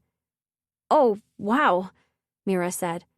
Wow, Rid, look at this. What? Ridley let the book fall shut and leaned over to look at the screen of Mira's device. Sure enough, there was the video with Archer's caption above it. Below, more than 300 comments had already been added. Holy crap, Ridley murmured, trying her best to look more surprised than relieved. So that's what really happened. Awesome, right? Annika said. I'll go tell Trivan. She turned and ran from the room. This is proof, Mira said, her eyes bright and her smile wide. This shows he wasn't there. He's going to be free. She threw her arms around Ridley and hugged her tightly before pulling back and staring at the comm screen again. Wow, so they seriously doctored this original video to pretend Shen was there. I mean, this is the mayor's son, right? No one knew until now that he had anything to do with this whole thing. Wait, but what if the cops say this video is the fake? Her face fell as she looked up. What if they think Archer's lying? I guess that's possible, Ridley said, pretending it was the first time the thought had occurred to her. But this is Archer Davenport we're talking about. He has the money and connections to make sure the police believe him. And even if they don't, Hopefully this video will throw enough doubt on the whole situation that they won't have enough reason to keep Shen in custody any longer. Ridley finally allowed herself to pick up her own comm screen. I wonder if it's in the news yet. She located the live streaming feed of one of the news channels she'd contacted. It is. Look. She leaned over and held the comm screen so both she and Mira could watch as Archer Davenport walked out of Aura Tower with his father on one side and someone Ridley didn't recognize, one of his lawyers, most likely, on the other. They stopped at the top of the steps and looked down at a crowd of reporters. Wow, people don't waste time in this city, do they? Mira said. He posted that video, 2 hours ago? And already he's talking to reporters about it. Anxiety twisted Ridley's insides as she watched Archer. Don't you dare deny it, she thought. She managed an uneasy laugh and said, He probably didn't have a choice. His father probably told him to get out there and make a statement about it instead of hiding behind the social feeds. Yeah, maybe. Behind her back, Ridley crossed her fingers as Archer smiled, a poor imitation that in no way resembled the real thing, and shouted above the reporter's questions. Yes, I did post that video.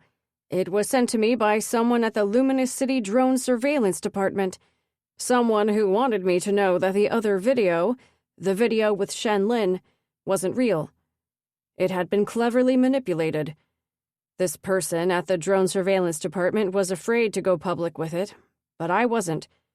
I realized Shen Lin might be innocent, and I couldn't live with the guilt. I had to make the truth known. A digital forensics team has begun examining both videos, and so far, it seems the representative of the Drone Surveillance Department was correct. The video I released today is the unaltered version. The reporters raised their voices once more, but Archer shouted, That's all I have to say. If you have further questions, you can direct them to my lawyer. Ridley exhaled slowly. Great story, Archer, she thought. I wonder who came up with it. I'm so happy, Mira said, falling back against the couch and hugging a cushion. Shen's going to be okay. I hope they release him today. I can't wait to see him again. Even if the Wallace dinner finishes late, I don't care. I just want to see him and make sure he's okay. Ridley tilted her head, watching Mira closely as something occurred to her. What? Mira asked. A flush rose to her cheeks. Why are you staring at me? You like him, don't you? I mean, you really like him. I don't know why I didn't see it before. What? Mira rolled her eyes. Don't be silly. This is Shen we're talking about. Our friend. He's not, like...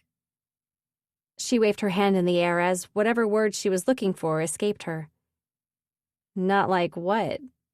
Ridley asked with a grin. You know, not like boyfriend material. Really? He's kind and smart. And have you seen those arms and shoulder muscles from all the rock climbing? I mean, talk about swoon-worthy, right? Ridley's grin stretched wider as Mira's blush deepened. Yeah, but he's Shen. She sucked in a deep breath, and slowly, tears welled in her eyes. And I really thought he was going to be trapped in prison forever, or maybe even end up dead. I thought we might never see him again, and I could hardly bear it. Ridley launched across the couch and wrapped her arms around Mira. You're so totally in love, she said with a laugh. I am not, Mira protested weakly. And then, do you think I am? Well, look, I'm no expert, Ridley said as she pulled back. But it seems like it. I'm never going to be able to concentrate on this stupid book now, Mira said, covering her face with both hands. Yeah, I wouldn't even bother trying. You know we can catch up quickly with reading once school starts. Ridley picked up her comm screen again and searched for Mrs. Lin's details. Let's find out what's happening with Shen. They called Mrs. Lin twice, and she answered the second time. After getting her emotions under control, she told them, The lawyer says she's pushing for him to be released by the end of the day.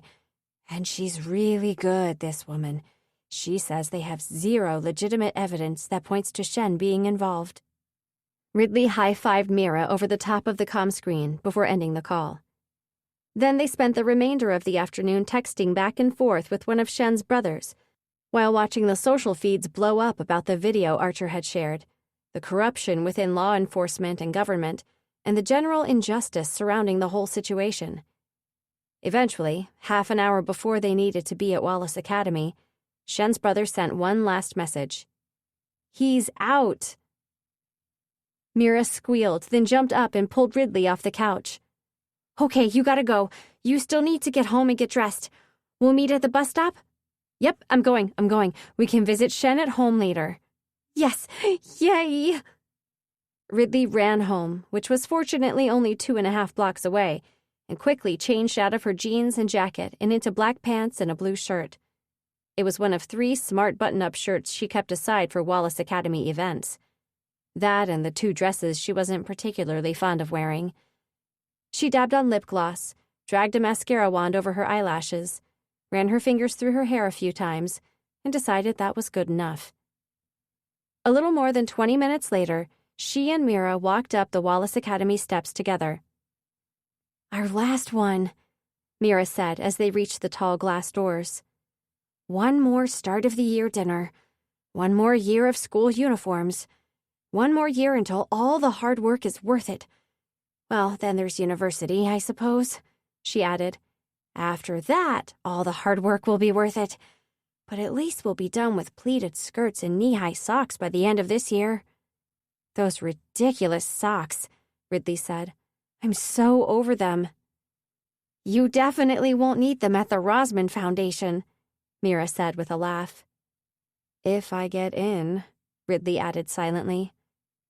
If she wasn't accepted into one of the Rosman Foundation intern programs straight out of school, then hopefully one of her college applications would work out. Many of the world's best tertiary institutions had been demolished in the Cataclysm, of course, but those in cities with Arxium protection had survived.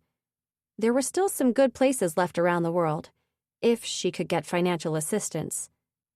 Then she could try again in a few years for the Rosman Foundation, or something like it somewhere else in the world. As she and Mira passed reception and headed toward the Academy's grand dining room, Ridley's comm screen buzzed.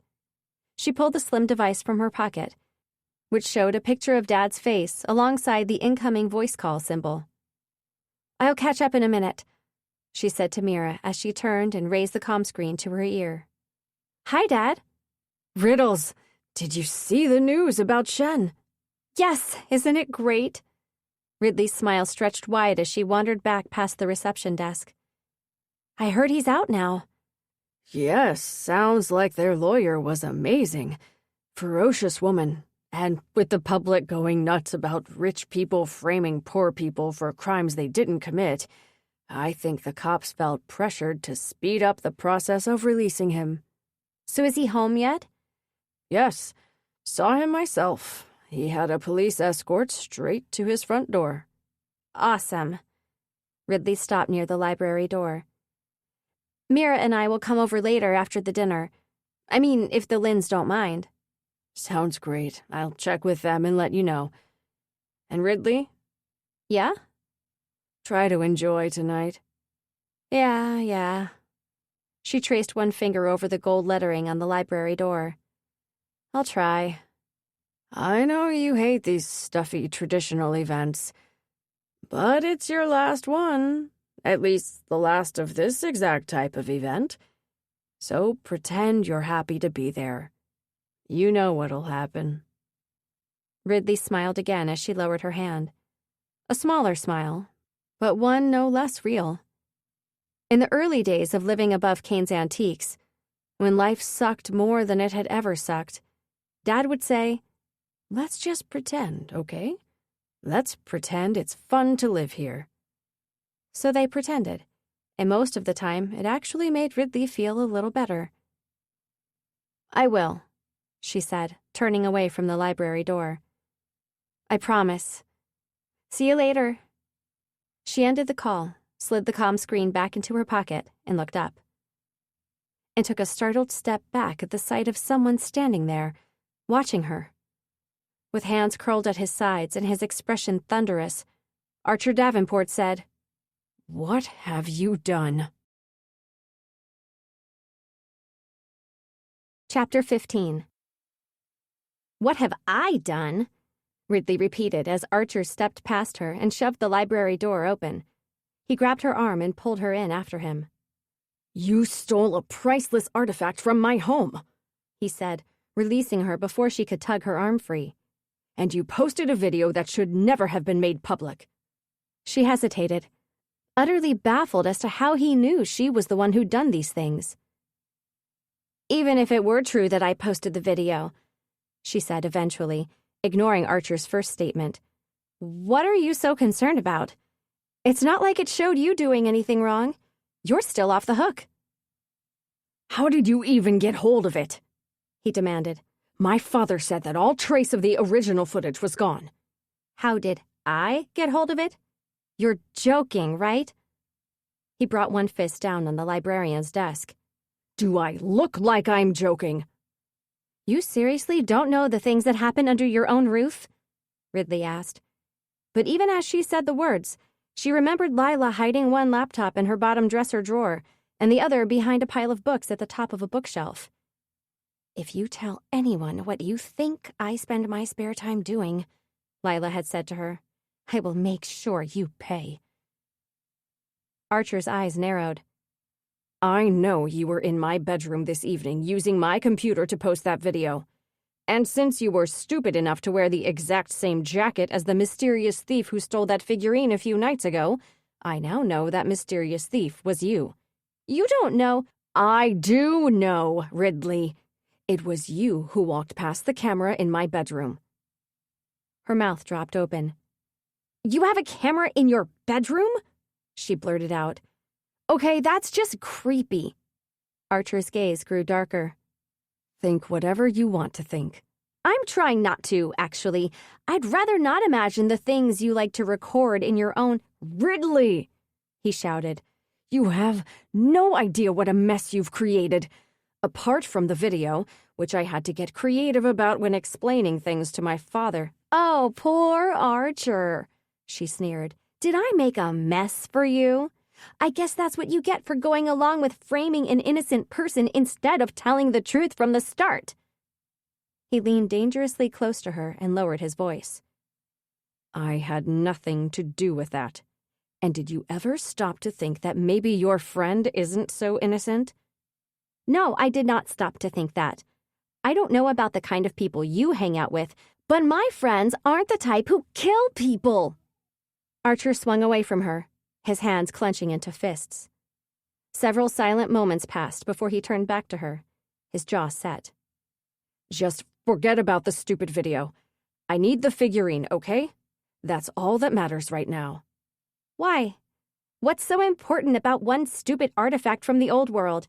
Your family owned so many of those kinds of things, I'm surprised you even noticed it was—" She stopped then, her mouth half open and her body suddenly drenched in goosebumps as she remembered something.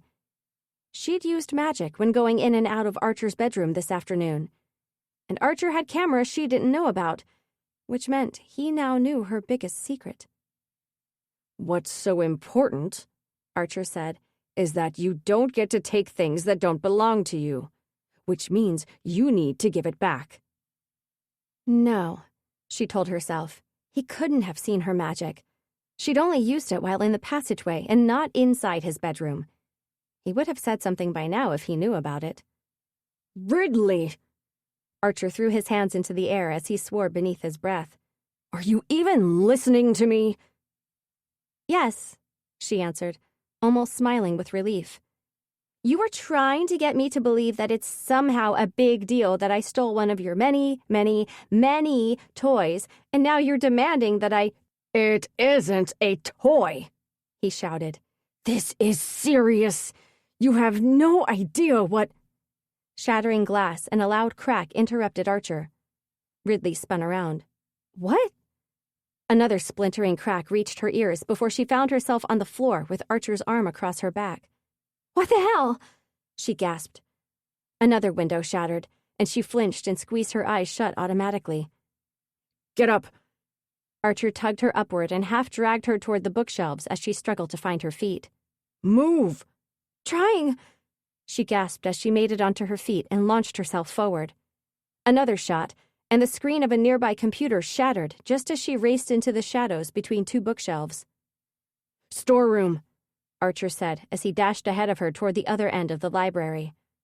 Ridley wasn't sure she agreed about the storeroom being the best place to hide, but she certainly wasn't turning back. At least, not until she'd become invisible. She needed to turn at the end of these shelves and duck away before Archer saw.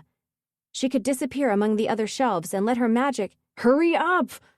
Archer called, looking over his shoulder. Then, Get down! She swerved and ducked, knocking into the shelves on the left as another crack sounded behind her. Damn it! She hissed as books fell all around her, hitting her head and shoulders. The shooter was in the library now. She needed to disappear as soon as possible, without anyone seeing her magic. She pushed away from the shelves and raced forward again, then took a sharp left at the end of the row instead of continuing straight. She dashed between the maze of bookshelves as a memory of sitting here late one evening with Derek rose abruptly to the surface of her scattered thoughts. Dusty old things no one ever uses, Derek had said, looking around at all the books. Surrounded by their laptops and compads, she'd had to agree with him. She blinked the memory away and made an abrupt right into another aisle. And there was Archer, straight ahead with the storeroom door just ahead of him. Come on, he called to her as he looked back. No, we'll be trapped, she answered, coming to a halt and looking back over her own shoulder. And I'm trying to escape you as well, she added silently. But Archer's hand was suddenly on her arm, pulling her back around and shoving her toward the storeroom. Wait, stop! Trust me, he hissed into her ear before pushing her forward the final distance. Ridley's magic screamed to be let loose, to hide her, protect her, but she shoved it down and grabbed hold of the storeroom door handle. She twisted, pushed, and then she and Archer were tumbling into the room. He slammed the door shut immediately and glanced wildly about before his eyes came to rest on an old filing cabinet. He leaned his full body weight against it and heaved it toward the door. Ridley rushed to fit into the space beside him and pressed her shoulder against the cabinet. She flattened one palm against it as well, close to her chest, shielded from Archer's view by her body, and pushed her magic as hard as she could. The cabinet screeched against the floor as it slid in front of the door. Ridley lowered her hand and stepped back. And now? She asked, her chest rising and falling as she caught her breath. We're stuck. We're not stuck. Archer moved toward the back of the room, and Ridley followed him.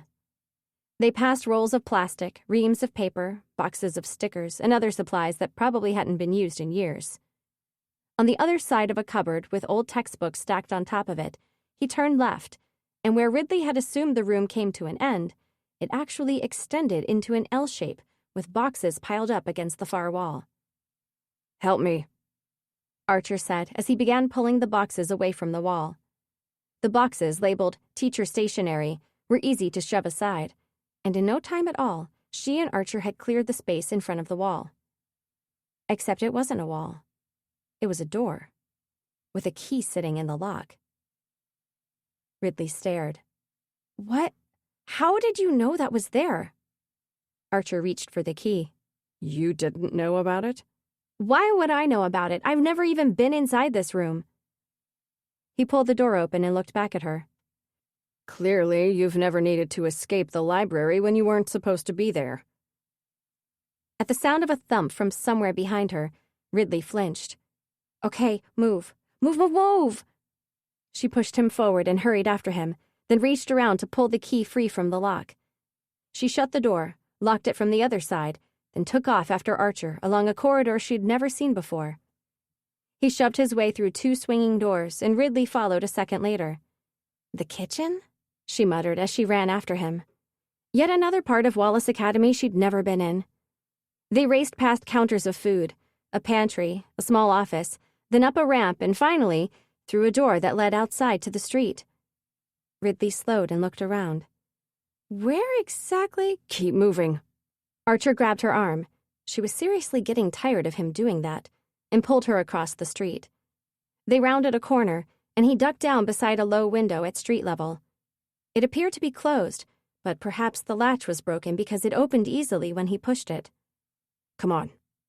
He held the window open as Ridley crouched down. She dropped inside, her feet striking the floor a little further down than she'd expected. A moment later, Archer landed beside her. "Why do I feel like you've done this before?" she asked as she looked around the basement at the old furniture and boxes. What, escaped Wallace Academy at night when I wasn't supposed to be there and hid in the principal's residence? I have no idea what you're talking about. He crossed the room to the stairs. Don't stop yet. No one wants to be trapped in a basement. True, she admitted silently. After a glance at the window they'd come through, she hurried up the stairs after him. He led her across the dining room of an old-fashioned home with wooden floors and painted portraits in gilded frames. Then across a hallway and up a spiral staircase that creaked beneath their feet.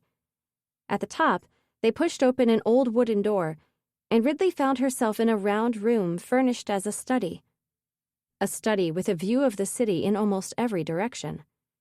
The small tower, Ridley realized, that she'd spent many hours staring at from Mrs. Hardman's English classroom. She jumped as something banged behind her, but it was only Archer shoving his weight against the old door to get it to close. He finally pushed it into place, turned the key, then moved to the nearest window. He looked out, then checked every other window before saying, "I don't think we were followed." "No one wants to be trapped in a basement," Ridley muttered, still catching her breath. "No one wants to be trapped in a tower, either." "We're not trapped. We can get out of that window." He gestured behind him. "Across the top of the house and on to the next building over. I'd rather be up here where I can see someone coming than down on the street where I don't know if someone's still following us." "Okay, stop. Just stop." She leaned against the desk as her pounding heart finally began to slow. "Why the hell is someone trying to kill you?" He turned away from the window and met her gaze. "Maybe someone's trying to kill you." Seriously? If she hadn't just escaped a life-and-death situation, she might have rolled her eyes. "Just answer the damn question, Archer." "I'm being serious." He crossed the room toward her. "Ridley, if I was certain that shooter was aiming at me, I wouldn't have dragged you with me when I ran." She blinked. "But why would someone want to kill me?" He stared at her a moment too long, his mouth open as if to say something.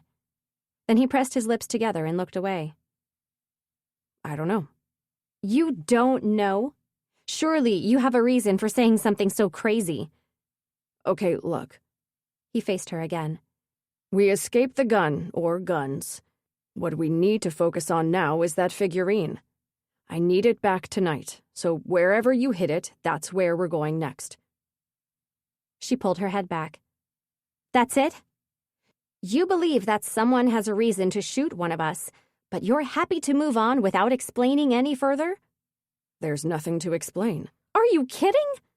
She gripped his shoulders and gave him a small shake. "Why do you think someone might want to kill me?" Archer sighed, his eyes sliding shut for a moment as Ridley lowered her hands. "Okay. It was me they were shooting at, not you. Now it has nothing to do with you, so you shouldn't have any more questions." Though the situation was far from funny, Ridley started laughing. "Oh, you have no idea how many questions I have. You returned to the city with zero fanfare, which is interesting enough on its own. End up at the scene of a murder right outside my home, have a cryptic conversation with the mayor's son after trying to steal an envelope from him, almost wind up getting shot. And you think I shouldn't have any questions?" "Fine, you have questions. Doesn't mean you're getting any answers. Especially not after you stole from me." Ridley folded her arms across her chest. "Did you know him? The man in the alley? The one who was killed?" "No." "But you were talking to him. What did he say? Why was he following me?" Archer hesitated, his eyes narrowing. "You saw him following you?" "Yes, earlier that afternoon. I thought I got away from him, but I must have been wrong, seeing as how he showed up outside my place. She gestured to him. Now your turn. You answer one of my questions. No. Now you tell me where the figurine is. She cocked her head to the side. Where were you for the past year and a bit? France, he answered, a little too quickly. What were you doing there, and why'd you come back now? Where is the figurine? How is Lawrence Madsen involved? Why did he take the envelope that man was carrying? The figurine, Ridley, Archer growled. Tell me what's going on, she shouted. He walked away from her and stood by one of the windows. After looking down, he turned back to face her. I didn't want to have to do things this way, Ridley. She narrowed her eyes at him. What way? If you refuse to return what you stole, I'm going to have to go to the police and show them the proof of exactly who it was that broke into our home and stole from Alistair Davenport's private art collection. Ridley pressed her lips together and sucked in a long breath. Blackmail. I see. You've given me no choice. Aha. Well, getting the figurine back is going to be a little difficult. And why is that? Because I sold it. And I have no idea who the buyer was. Chapter 16. You sold it? Archer's hands balled into fists. What the hell is wrong with you? Ridley pushed herself away from the desk and stood a little straighter. The money went to a little girl who needed cancer treatment and to an elderly couple about to end up on the street because they can barely afford their rent. You should be happy. I'm not happy, Archer yelled. I mean, I'm glad a little girl will get treatment and an elderly couple won't be homeless, but you could have stolen something else to fund your illegal donations, Ridley. Anything else. Ridley stared at him, finally seeing past his anger to the desperation in his eyes. She began to realize that perhaps this really was about more than the fact that she'd stolen something from the all-powerful Davenport family. It's that important? You have no idea. And you won't tell me why? No, I can't. All I can say is that it will affect many people, many innocent people, if I don't get it back before it ends up in the wrong hands. And you really expect me to believe that you, partying playboy Archer Davenport, care about these innocent people? Yes, of course, He pushed his shoulders back and pressed his lips into a tight line before saying, I'm not the same person who left the city over a year ago. I've changed. Ridley started laughing, partly at Archer and partly at herself for almost being taken in by his act. Oh, come on. Are you kidding me? I might have believed you if you hadn't pulled out that tired old cliché. You haven't changed a bit, Archer. You came back to the city and let someone else take the fall for murder without batting an eyelid. You're exactly the same as you were before. That was... He cut himself off, exhaling sharply. Out of my control. He finished quietly. Sure it was. You're a criminal, he countered. Does that mean you don't care about other people? Of course I care about... Exactly. So think whatever you want about me. But I'm not so terrible a person that I'll let loads of people die if I can stop it. Die? Ridley eyed him doubtfully. And this is all because an ancient gold artifact might end up in the wrong hands. Yes. Ridley sighed. Well, crap. What? It might be too late then. Archer stepped closer, fixing his intense gaze on her. Why? Because... She swallowed but refused to look away. It wasn't by chance that I stole that particular artifact. Someone asked for it. Someone asked for it? Someone was offering a lot, she rushed on. So I wasn't about to turn down the job. I didn't realize that thing was so important. I thought it was just an ancient piece of art from hundreds of years ago that some other collector really wanted. But maybe the buyer knew about whatever makes this figurine so important. Yes, Ridley. If someone specifically asked for it, then of course they know why it's important. He moved closer. far too close for comfort, and said, "You're going to get it back. You might not know who bought it, but there must be some kind of trail. Information you can follow." Refusing to be intimidated, she raised her hands to Archer's chest and pushed him away. "Yes, I can probably find out from my dealer. But if the figurine is already in the wrong hands, then—" "It's not too late. No one knows how to open it, so we might still have time." "Open it? There's something inside?" When Archer showed no sign of answering, she sighed. "Fine, but if someone knows why this thing is so important, then they probably also know how to get inside it." Archer shook his head. "No one knows." "Well, what if they just break it?" "That won't work. At least, I hope it won't." He unlocked the door leading to the stairway, then crossed the room to the window behind the desk. Sliding it open, he said, "Send a message to your dealer and ask to meet." "Now?" "Yes, now. Have I somehow failed to communicate the urgency of this situation to you?" "Someone just tried to shoot one of us," Ridley reminded him. "And now you want to go back out there?" "I'm not planning to hide in Principal Coulson's house forever, if that's what you're suggesting." "No, it's just—" Ridley threw her hands up. "I've never been shot at before, okay? I don't know what to do in this situation." "You do what I tell you to do." "Wow, that makes me feel so much better," she deadpanned. "Or we go to the police. Together. We can tell them all about how someone tried to shoot us, and I can also update them on the details of the robbery that took place in my home a few nights ago." Ridley placed her hands on her hips. "Obviously, I'm not interested in that option." "I thought so." Archer nodded to the window. "Let's get moving." "But we have to do something about it, right?" Ridley asked as she moved toward the window. "Because if someone wants one of us dead, they'll probably try again." "Then we can deal with that problem after we find the figurine." "Hopefully we're still alive at that point," she muttered. She stopped in front of the window and added, "Can I at least text Mira? She's going to worry about the fact that I disappeared straight after a shooting." "Stop stalling!" Archer exclaimed. "I'm not!" Ridley sat on the windowsill, swung both legs over, and balanced herself on the sloped, tiled surface. She hung onto the window frame with one hand and pulled her comm screen from her pocket with the other. "My friend cares about me, so I need to tell her something." "Then make it quick."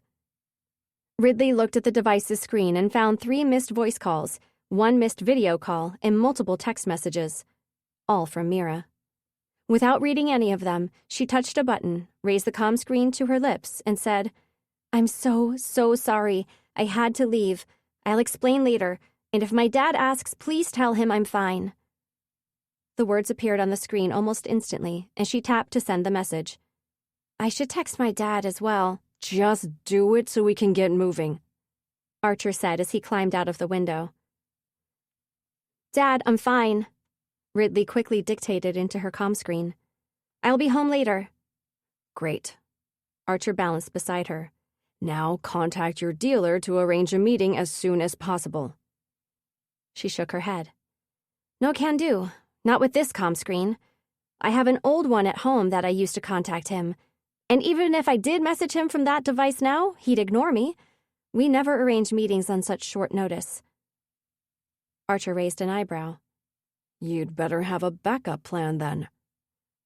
"I know where he lives," Ridley said, hating that she was about to betray Ezra in this way. "That's my backup plan." "Good. If we have to, we'll wait at his place until he returns home." Archer began pulling himself up the sloped roof. For a moment, Ridley considered vanishing, running away, hiding from Archer and whatever problems she'd caused him. But she banished the thought immediately and followed him. Archer knew where she lived, which meant she couldn't hide forever. And there was the possibility that he was serious about going to the police with the videos of her stealing that figurine and sneaking into his bedroom. "I assume we're taking the roof in case someone's looking for us down on the streets?" she asked. "Yes. And I assume you don't have a problem climbing across a roof, being a thief and all that." Ridley decided not to reply and instead focused on not slipping. Her flat-soled pumps weren't the best for climbing, but at least she hadn't chosen to put heels on. She and Archer scrambled their way to the top of the roof, walked tightrope style part of the way across the narrow ridge, slid down the other side, and jumped easily onto the flat roof of the neighboring building. Archer was correct that Ridley had little problem with this particular terrain, but it appeared she wasn't the only one who found it easy. He seemed as comfortable up here as she was, and she wondered yet again what he'd spent his time doing since he left the city. "He lives quite far from here," she told Archer once they'd climbed onto yet another roof. "It's going to take a long time if you're hoping to get there without setting foot on the ground." "Don't be silly. 2 more buildings, and then we'll climb down. My driver will pick us up there." "Your driver? Seriously?" Ridley paused beside a chimney. "You're hoping to get into the grimiest part of the city unnoticed in the type of car that probably hasn't been seen there in, well, ever?" "No. We'll drive until you decide we've reached a good point to get out. Then we'll continue on foot. No public transport. I'm too recognizable." As much as she wanted to, Ridley couldn't argue with that. Pretty much everyone knew who the Davenports were. They traversed 2 more rooftops, climbed down a fire escape, and found Archer's driver already waiting in a shiny black electro limo with tinted windows. The driver jumped out, opened the back door, and Ridley climbed in ahead of Archer. She slid across to the other side of the seat, putting as much distance as she could between herself and Archer. As the car pulled smoothly away from the curb, Ridley turned to the window.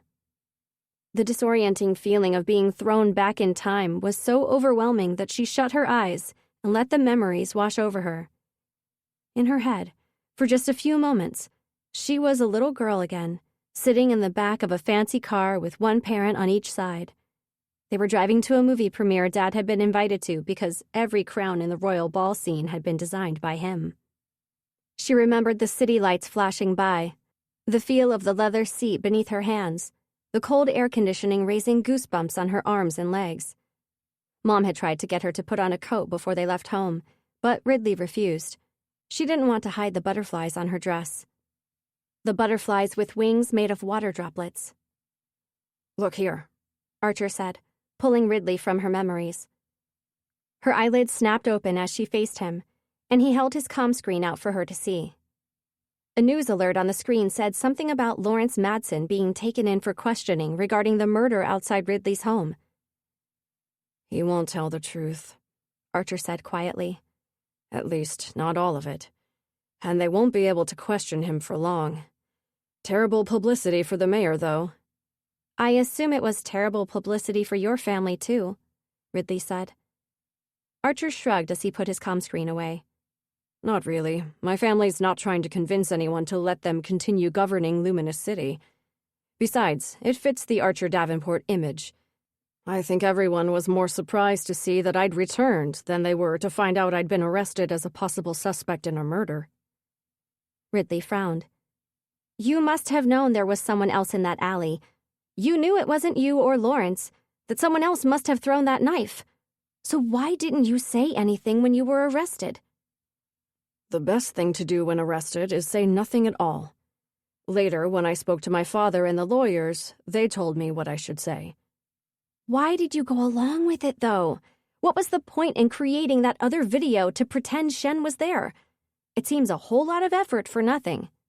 "For nothing? You think hiding the fact that the mayor's son was there is nothing?" "So, it wasn't your father or your lawyers who decided that video should be doctored? It was the mayor." Archer turned his face to the window. "It doesn't matter now. What's done is done. All that matters now is finding the figurine." They drove another few minutes in silence before the car came to a stop. The window that separated the back section of the car from the front rolled down. "Excuse me, sir," the driver said. "We've arrived at the street your companion suggested we stop at." "Good," Archer said, reaching for the door handle. "We'll get out here." They climbed out of the car and crossed the street, and Ridley looked back to orient herself. The limo drove away, revealing the veggie hot dog stand on the other side of the road and the family clustered in front of it. Shen, his parents, his 2 younger siblings. Ridley had to blink more than once to make sure she was seeing correctly. She let out a surprised laugh, a wide smile stretching her lips. She stepped down off the sidewalk. Archer must have known she was about to race across the road, because he gripped her arm, leaned closer, and said, "Let him enjoy this time with his family. You can talk to him when I've got that figurine back." Ridley's smile was gone in an instant. She wanted to argue with him. She longed to run across the road and fling her arms around her friend. But Archer was right, that she should let Shun enjoy being with his family now. Fine. She wrenched her arm free of Archer's grip. And stop manhandling me. My apologies. Archer held his hands up, though he hardly looked sorry. Where to next? This way, she muttered, turning away from the Lin family and marching forward. As she and Archer rounded the corner at the end of the block, she couldn't help throwing a glance back over her shoulder. They all looked so happy, as if everything was right in the world. And then they were out of sight, and Ridley had to turn her mind back to remembering the way to Ezra's apartment block. She'd been there several times, but rarely using the same route. She was fairly certain she knew where to go, though. A man sitting on the sidewalk strumming a guitar called out to the two of them as they drew near. He continued singing, and though it sounded terribly out of tune, Ridley patted her pockets, hoping to find a few coins. But it seemed she had nothing. "Sorry," she said, giving the man an apologetic smile as they passed. "I don't have anything on me," Archer said quietly.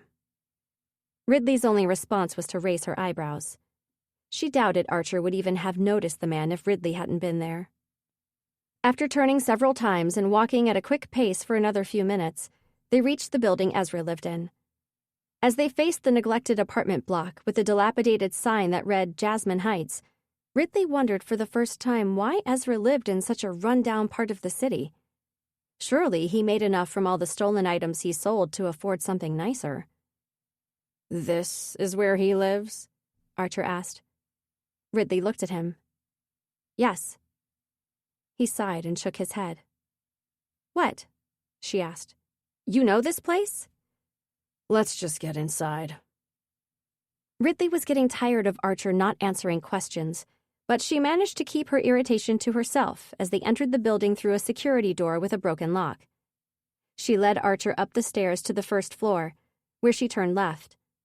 She couldn't remember the apartment number, but she knew it was the 7th door on the right, so she counted until she reached the correct one. She'd known for years that Ezra lived here. Of course, he wasn't aware that she knew. He no doubt thought he'd been clever about the secret roundabout ways he took to get home after making an exchange with Ridley, but she'd easily followed him multiple times. Once every few months, in fact, just to make sure he still lived in the same place. She highly doubted he'd be happy with her showing up out of the blue now. She figured this was probably the end of their professional relationship. She raised her hand and rapped her knuckles against the door. Then she waited, but no sound came from within the apartment. She tried again. Eventually, with Archer sighing impatiently beside her, she bent and peered through the keyhole. She could see the side of a couch bathed in moonlight, but that was about it. "Look, he's clearly not home," she said, straightening. "Right. So we wait. Inside the apartment where he can't possibly miss us when he gets home." Ridley crossed her arms. "That's creepy. I'm not doing that." "Oh, so now you have a problem breaking into someone else's home? What is this, some kind of thief's code of honor?" She shrugged. "Call it whatever you want." "Look, if we're really lucky, the figurine is inside this apartment and we can take what we came for without having to wait. So just unlock the door. It shouldn't be hard for you. Apparently you do it all the time." "I can't," she said, her mind racing to come up with a believable excuse.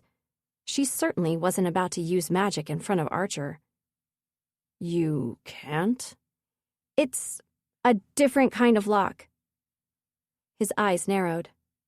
"How exactly did you break into our apartment?" She leaned against the door, hoping to stall for another few moments. "You mean your secret surveillance camera didn't show you how I did it?" "My secret cameras are in my room only.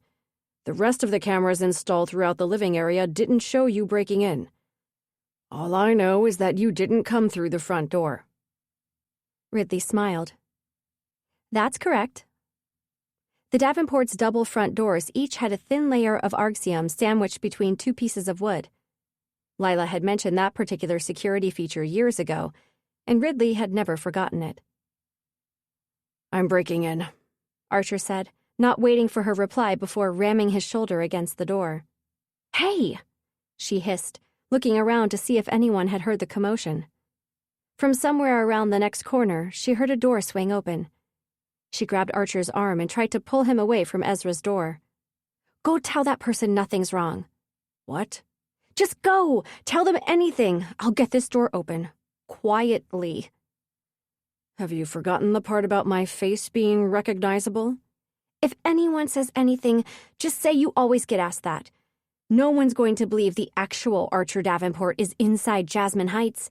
Now go before someone comes this way asking questions." She waited until his back was turned before letting magic rise to the surface of her hand. The motions required to unlock a lock with magic were a little complicated, and she hadn't tried them in years, so she simply held her hand against the lock and transformed it to air. With one hand still against the lock, she twisted the handle with the other, and the door opened easily. A second later, she heard the door around the corner bang shut. "I guess no one's that interested in what goes on outside their own apartments," Archer said from the end of the corridor. As he turned back, Ridley pulled her hand hastily away from the lock and shoved it into her jacket pocket.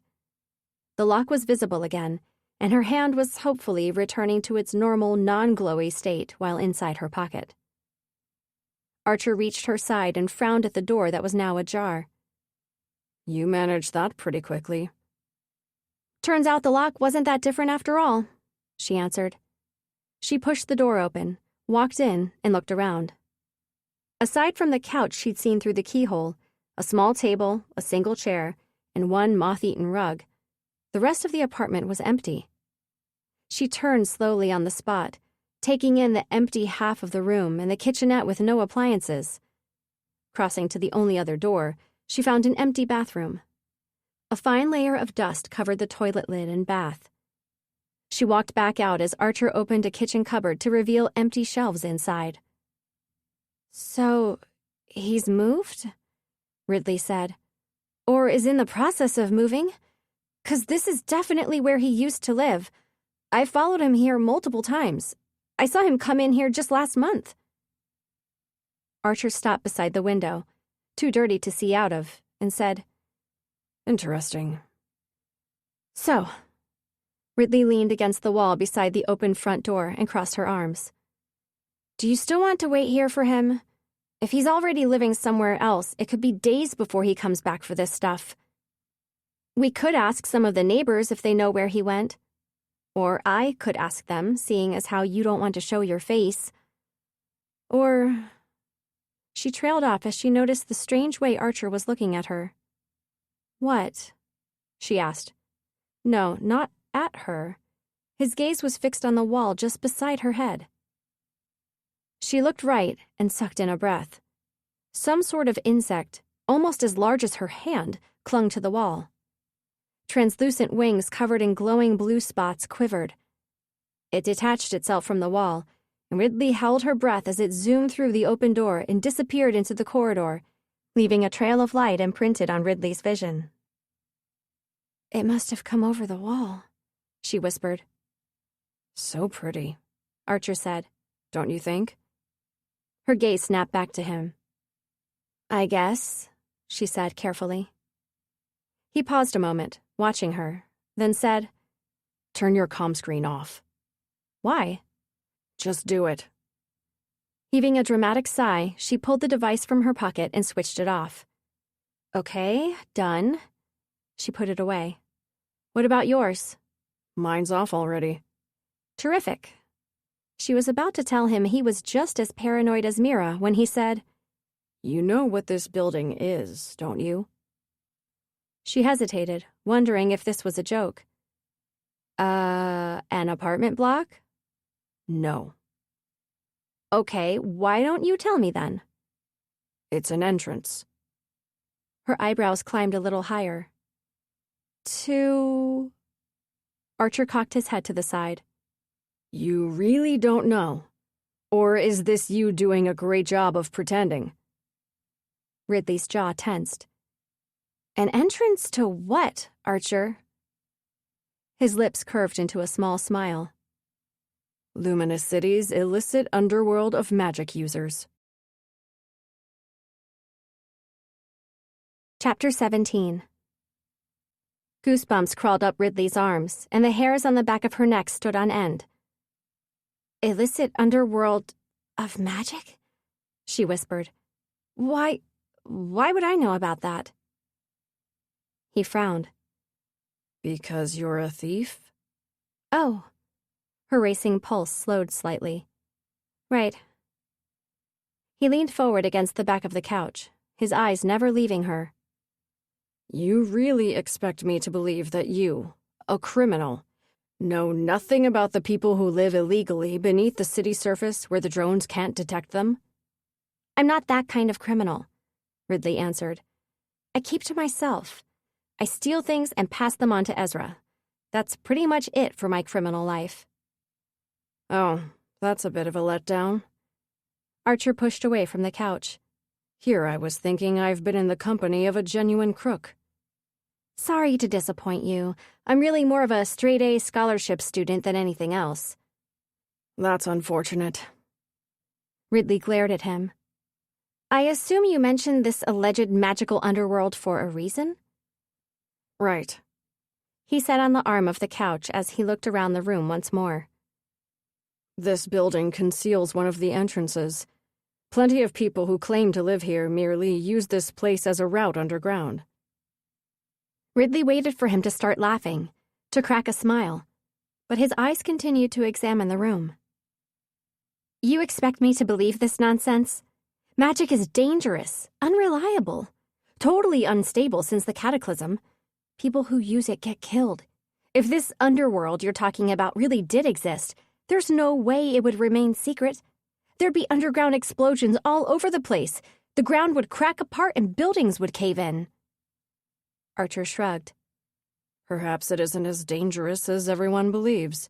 It is, Ridley said. I've seen what happens to people who use it. So have you. She thought of the woman who died just days ago. She thought of Serena Adams. Ridley's own magic was different, of course. The power that existed inside her had never changed, never fought back or become uncontrollable. But the magic out there, the magic everyone had pulled for centuries, was different. She only had to look out at the wastelands or up at the stormy sky to know this was true. Maybe what you've seen is a lie, Archer said. She shook her head. Nope, I'm pretty sure I saw a woman completely lose control of magic a few days ago. Look, I don't know what to tell you, Ridley, he said as he stood. This underground community exists. They use magic in the same way we used to use it before the cataclysm. He crossed the room and peered into the bathroom, as if Ridley might somehow have missed a secret doorway inside that part of the apartment. Okay, she said. Let's say I believe you. I assume the government doesn't know about this magical underworld? Archer turned away from the bathroom. Of course not. It wouldn't exist if they knew about it. How do you know about it? I didn't, he admitted. Until I left Luminous City. Anyway, my point is that your friend Ezra could very well be down there. If you've seen him coming in and out of this apartment, it could be because he wants to hide where he's really going. Or, Ridley countered, he moved, and this is the last of his furniture that hasn't gone yet. A couch, a chair, and a table, neatly arranged on a little rug, all within perfect view of someone standing at the door. Archer strode to the doorway. It's only when the door is fully open and someone steps inside that they can see the rest of the apartment is empty. You're saying this stuff is here to fool people? Ridley gestured to the furniture. So if Ezra happens to be here and someone stops by, he can answer the door and it appears as though he lives here? Yes. Archer walked back to the chair. That's a little bit of a stretch, It would be, he said, dragging the chair back and crouching down. In any ordinary building. He flipped the edge of the rug back, revealing a square trapdoor. But we know this isn't an ordinary building. Ridley moved to his side and frowned at the square in the floor. Is that supposed to be a doorway to this supposed criminal-ridden underworld? Archer lifted the trapdoor, and Ridley crouched down to get a better look. What she saw was an empty corridor dimly lit by dusty, old-fashioned lamps fixed to the walls. No, Archer said. But I think this is the route Ezra takes to get underground once he's entered this apartment. Okay, I'll admit that a trapdoor in the floor is kinda weird. Ridley leaned to the side, squinting as she tried to see more of the corridor. Maybe you're right about this underground community. Of course I'm right. I didn't just make it up. He sat at the edge of the trapdoor and dropped down to the floor below. Come on, he added, gesturing for her to jump. We've wasted enough time already. Yeah, she muttered, scooting on her backside toward the edge of the trapdoor. She dropped down, hitting the floor with a jolt and stumbling forward a step or two. She didn't normally do this type of thing without the assistance of magic. Oh, the trapdoor? Archer added, looking up. I wonder how he closes it once he's down here. Well, if he really is a member of this magical underworld, then he probably does it with... Magic, right. I guess we'll be leaving it open then. He looked at Ridley. Unless you have a way of closing it? She narrowed her eyes, trying to figure out if he might possibly know more about her than he was supposed to. And what way would that be? You could get up on my shoulders and pull the trapdoor down. Ridley's eyes widened a fraction. That's not happening. Okay, then it's staying open. Fine with me. She looked over her shoulder, but the corridor came to a dead end behind her. I guess we go that way then, she said, pointing her gaze forward. They followed the passageway, making several turns both left and right, as if they were being led around and between apartments. Ridley looked up every now and then, noticing more trapdoors in the ceiling. We'll probably be breaking the law by entering this underground area of magic users, she said after they turned a corner for a fifth time. We're breaking the law just by knowing about it and not reporting it. Yes, but we've already established that breaking the law is something you have no problem with. True. Ridley looked at him. I find it interesting that you're okay with it, though. She hesitated for barely a second before adding, given your family's opinion of magicists. Archer's eyes flashed toward hers, and she held his gaze as he said, I'm not hurting anyone by going down there. In fact, I'm hopefully saving a whole lot of people, so I can live with the fact that I'm breaking the law. No mention of his family, she noted. Drop the subject, she told herself. Don't provoke him. But somehow, she couldn't let it go. I doubt your family could live with that. Your father would probably disown you for voluntarily entering a community of illegal magic users.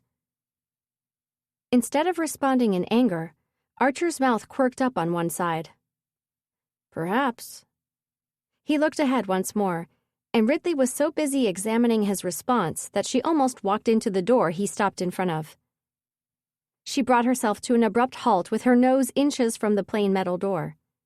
Taking a step back, she cleared her throat. Do you think this is it? The entrance? Yes. Archer reached out and knocked twice. This is it. She looked at him again. But you've never been down there before, right? You said you only found out about this underground community after you left. Once. Archer stared at the door as if he could see beyond it. I've been down there once. The first time I came back. The first time? Ridley squinted at him. I thought this was the first time. Yeah, you and most other people in the city. She was about to ask for more details, but at that moment, the door swung open. On the other side, less than a foot beyond the door, was a rose bush so large and overgrown that she couldn't see over or through it. Leaves and twigs and thorns twisted around each other, with red roses creating splashes of color here and there. Archer moved closer and reached up for the highest rose. The moment he touched it, the twigs began to retract. The entire bush instantly became magic blue, revealing that it was all a clever conjuration.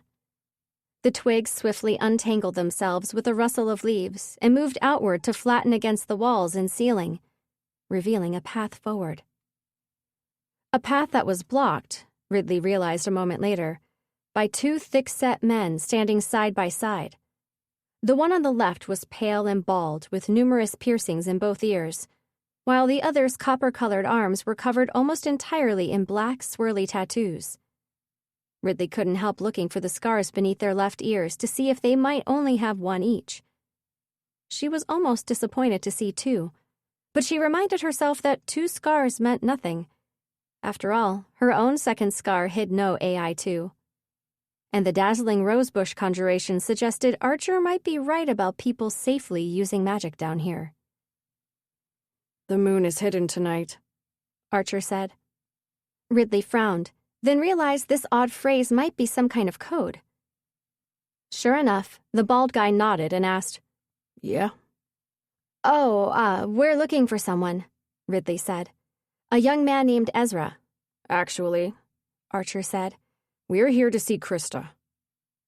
The bald guy's gaze shifted away from Ridley. "Is Krista expecting you?" "No, but she knows me." "I see." The bald one looked at the tattooed one, a question in his eyes. "Why don't you just call her?" Archer asked. "She'll confirm she knows me." "No need, pretty boy," the bald one said with a twisted smile. "We know exactly who you are. Come on in." Ridley hesitated, her instincts warning her not to walk through that door. Clearly, Archer felt just as unsettled by the man's strange welcome because he made no move to walk forward either. "What, now you don't want to see Krista anymore?" Bald guy asked. "Make a decision, folks, or I'm shutting this door." Something told Ridley that might be the sensible way to go, but Archer put his arm around her, pulled her against his side, which was probably the strangest of all things that had happened since they entered this building, and said, "Thanks, we know the way." "Great," tattooed guy said as Archer and Ridley moved forward. "Still, one of us should go with you to make sure you don't get lost," Bald guy added, shutting the metal door. "That won't be necessary." Archer ushered Ridley ahead of him before turning to face the two men. "I told you we know the way." "Rules are rules," Bald guy said. "Krista likes us to stick to them." Archer hesitated, and Ridley had a suspicion he wasn't used to people not listening to him. With someone like Alistair Davenport as his father, he'd probably learned to order people around at a young age. "Fine," he said eventually. He stepped to the side of the passageway, reaching out to pull Ridley toward the wall as well. "Why don't you walk ahead of us then?" "No thanks." The man's twisted smile made another appearance. "I think I'll stick behind you." Archer looked at Ridley, and they had less than a second in which to exchange a wary glance before the man lunged forward, wrapping both beefy arms around Archer's neck. Chapter 18. Ridley stood frozen, trying to figure out what to do as Archer shoved his elbow backward, then wriggled free when the huge man's grip loosened. "Run!" Archer yelled at her as he dove forward. Her feet unstuck themselves from the floor, and she turned and raced ahead of Archer along the corridor. It was bare, no rosebush against the walls, and no doors. Jumbled thoughts flashed through her mind. She could become invisible. She could fight back with magic. But Archer would see, and once they got out of here, he would hold the knowledge of her secret over her forever. Or turn her in to the police. The corridor ended at a set of concrete stairs, and since there was nowhere else to go, Ridley ran down them. Behind her, the men yelled to one another, and Archer shouted at her to move faster. The stairs went on, and she began jumping down 2 or 3 at a time until finally she saw the bottom. She cleared the last few steps with one leap, stumbled forward a few paces, then carried on running.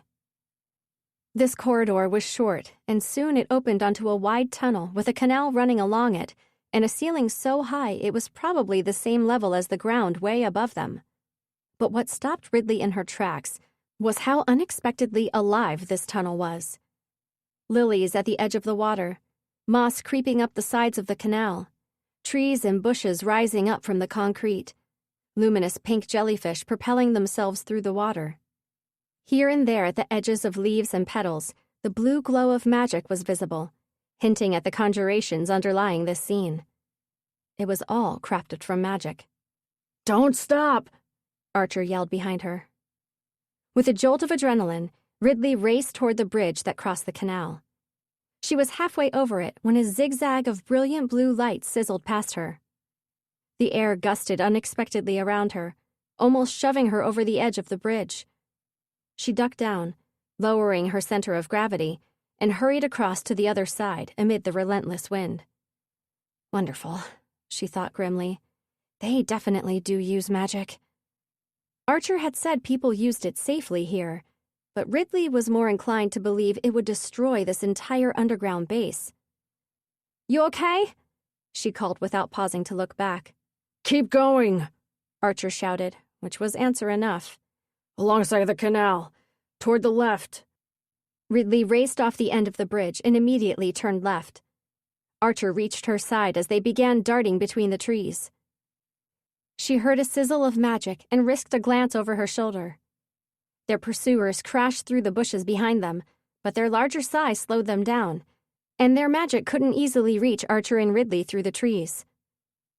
"We can get out this way," Archer panted. "Follow me." His long legs easily moved him ahead of her. The trees came abruptly to an end, as did the cavernous size of the space around them.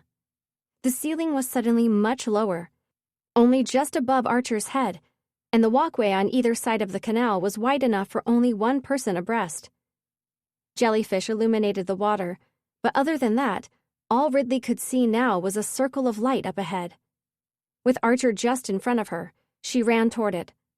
Her arms pumped and her lungs burned, and eventually she raced out of the darkness. But she'd barely run another few steps before she skidded to a halt, realizing in complete horror exactly where they were. Outside, on the wrong side of the city wall. Spotlights somewhere above them cast a bright glow over the surrounding area, revealing rusted cars and crumbling buildings covered in overgrown plants. And there was that irresistible pull, so much stronger now than it had ever been while Ridley was behind the wall. The wild, dangerous power out here called to her, as if it were reaching out to touch the magic inside her. There was a part of her that longed to answer the call, but she knew it would kill her. "Archer, stop!" she shouted to him. "What?" he yelled as he slowed and looked back. "We can't stay out here." "It's okay, we can. We'll hide." With a deafening crack, magic zigzagged like lightning toward them. It flashed past Archer and struck Ridley. Her eyes squeezed shut against the blinding glow, and she knew she was about to die. Except, she wasn't dead. She wasn't even in pain. She opened her eyes as air spun faster and faster around her, blurring everything. A vortex lifted her from the ground. She threw her magic outward, hoping to fight back, but the glow rising from her body was whipped away into the air spinning around her. Then the tornado funnel whipped back and forth, like the tail of an angry cat, until it finally lowered her, almost gently, in a dizzy, gasping heap on the ground. The violent winds died down as the landscape seemed to swirl around her, and someone took hold of her arm. "Hey, you okay?" Archer asked. "Everything's spinning," she managed to say as Archer helped her sit. She blinked and looked past him, convinced their pursuers would be on them within seconds. As the world slowly righted itself, she spotted them at the mouth of the tunnel. The wind that had dropped her on the ground now raged along the edge of the wall, blowing branches and sand against the Arxium and into the tunnel. Though the men tried to step out once or twice, their hands up as they performed quick, complex conjurations, they didn't seem to be able to battle their way past the magic-enforced wind. "We're trapped out here," Ridley said faintly. "We're not." Archer pulled her to her feet. "See the ladder?" He pointed to a slim metal structure attached to the wall. It stretched about a quarter of the way up and ended below a small door. "We can get back inside the bunker that way. Quickly, before the wind stops holding those guys back." Still dizzy, Ridley managed to half stumble, half run beside Archer while holding onto his arm. Wind tore through her hair as they reached the wall, though it was nothing compared to the power that had lifted her off the ground. She squinted to keep dust and other debris from flying into her eyes. Archer went up the ladder first, and she followed close behind. At the top, he pushed the door open, climbed inside, then reached back to help pull Ridley up. Though she wouldn't normally have needed the assistance, this was easy compared to the indoor climbing she'd done. The howling wind threatening to push her off the ladder meant she was happy to reach for Archer's hand. He pulled her swiftly inside and shut the door. In the stillness and quiet that followed, Ridley breathed in deeply and looked around at the narrow metal passageway lit by bare bulbs lining the center of the ceiling. "Are we back inside the same place?" "Not yet." Archer hurried forward, and Ridley followed him. "You know the guys who patrol the top of the wall? This is part of their setup. Sometimes they go down the outside of the wall and patrol along the edge." "They would see the canal tunnel then, wouldn't they?" Archer shook his head. "There's a panel that slides down to cover the tunnel. Someone always makes sure it's down during patrol times."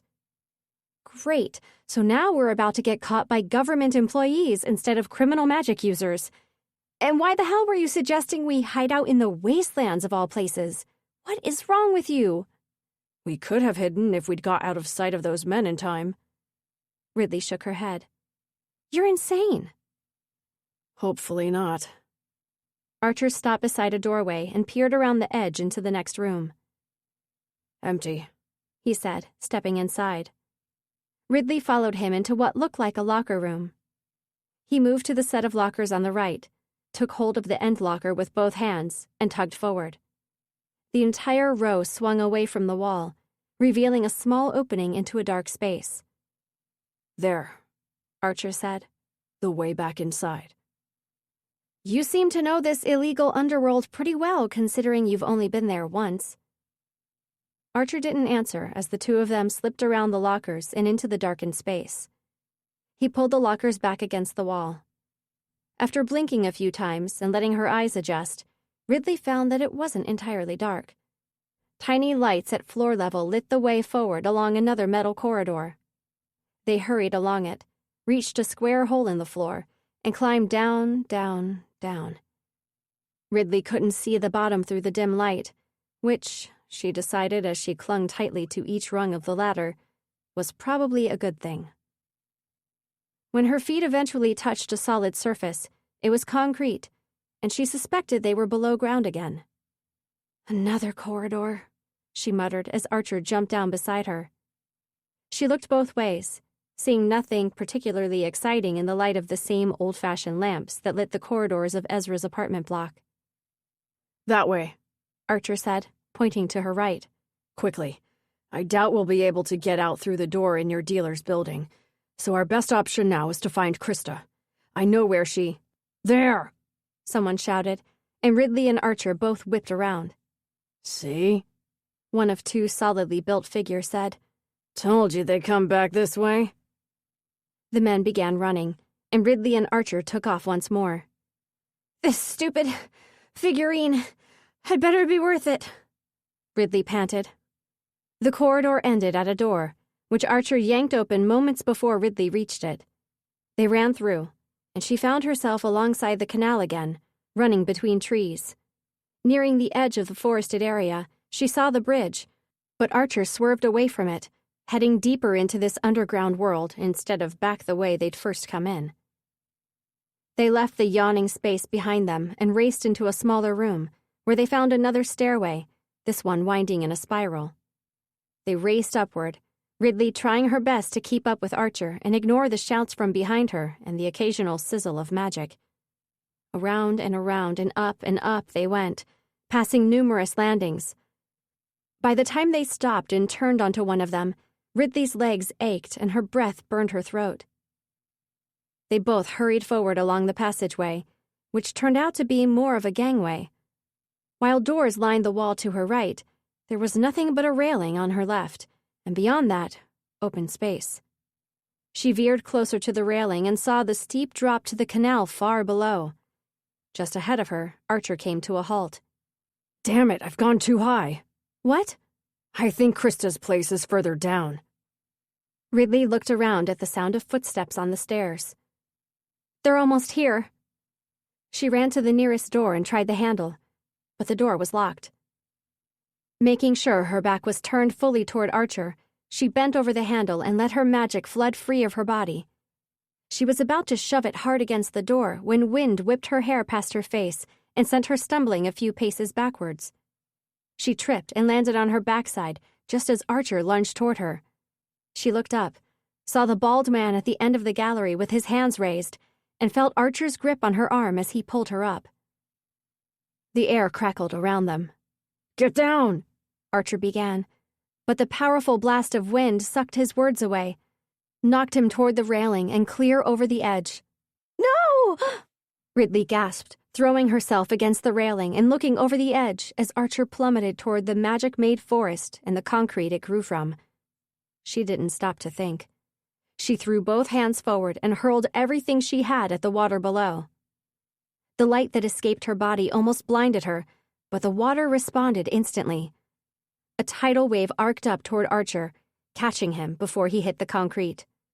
Ridley scooped her hands through the air, and with the power of a geyser just released from the ground, the column of water shot upward, carrying Archer straight toward the balcony.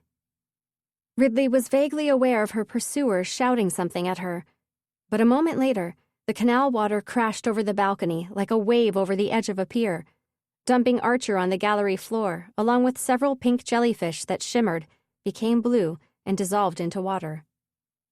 Utterly exhausted, Ridley slid down onto her hands and knees and crawled toward Archer. He rolled onto his side, drenched and spluttering. "Are you okay?" Ridley managed to ask. But before Archer could answer, a dripping wet figure loomed over them. I've never seen anyone pull such a huge amount of magic so quickly. Ridley barely had a moment to look up before Bald Guy tugged at the air, pulling magic from it and spinning his hands once. He shoved the magic at her, and the next thing Ridley knew, she and Archer were swept backward across the wet floor and through one of the now open doors. Krista will be most interested to meet you. Bald Guy sneered. Then he slammed the door shut. Chapter 19. Archer hauled himself to his feet and banged on the door, which was covered in arxium on this side. Tell Krista to come quickly. He coughed several more times before sucking in a deep breath. It's urgent.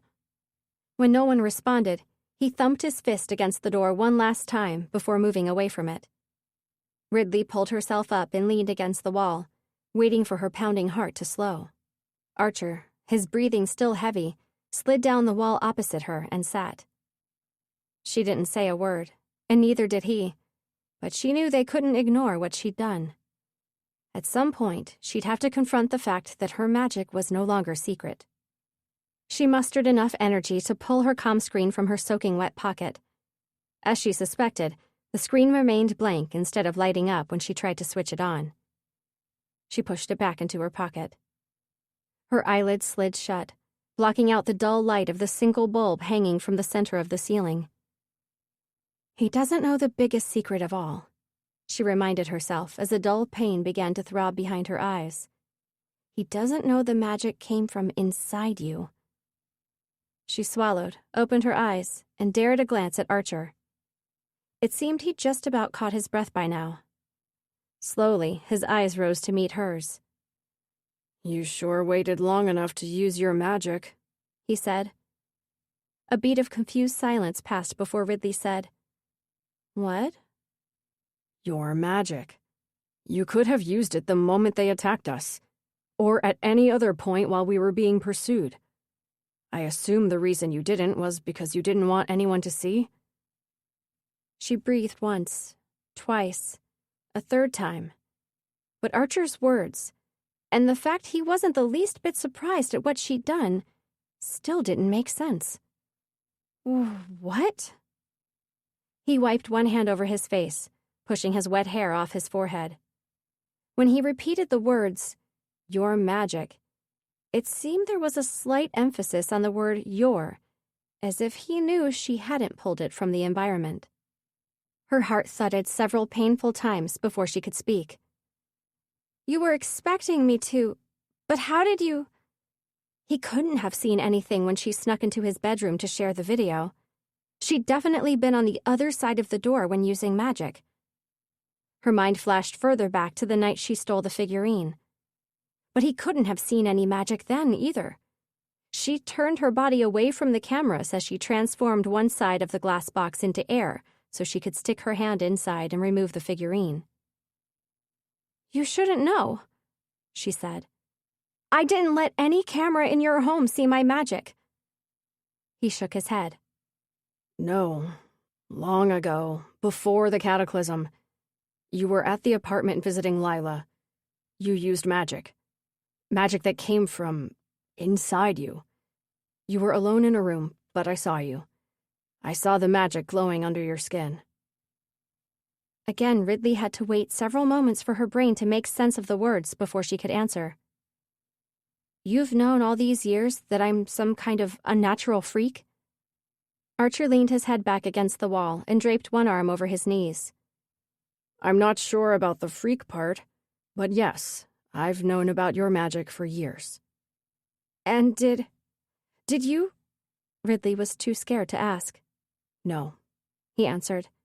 "I didn't tell anyone." "And you won't tell anyone now? I know we're in this secret part of the city where people use magic freely, but it's still nothing like my magic. No one else has this stuff inside them. I don't need other people knowing about this." "Look, I've kept your secret long enough, haven't I? There's no reason for me to give it away now." "Okay.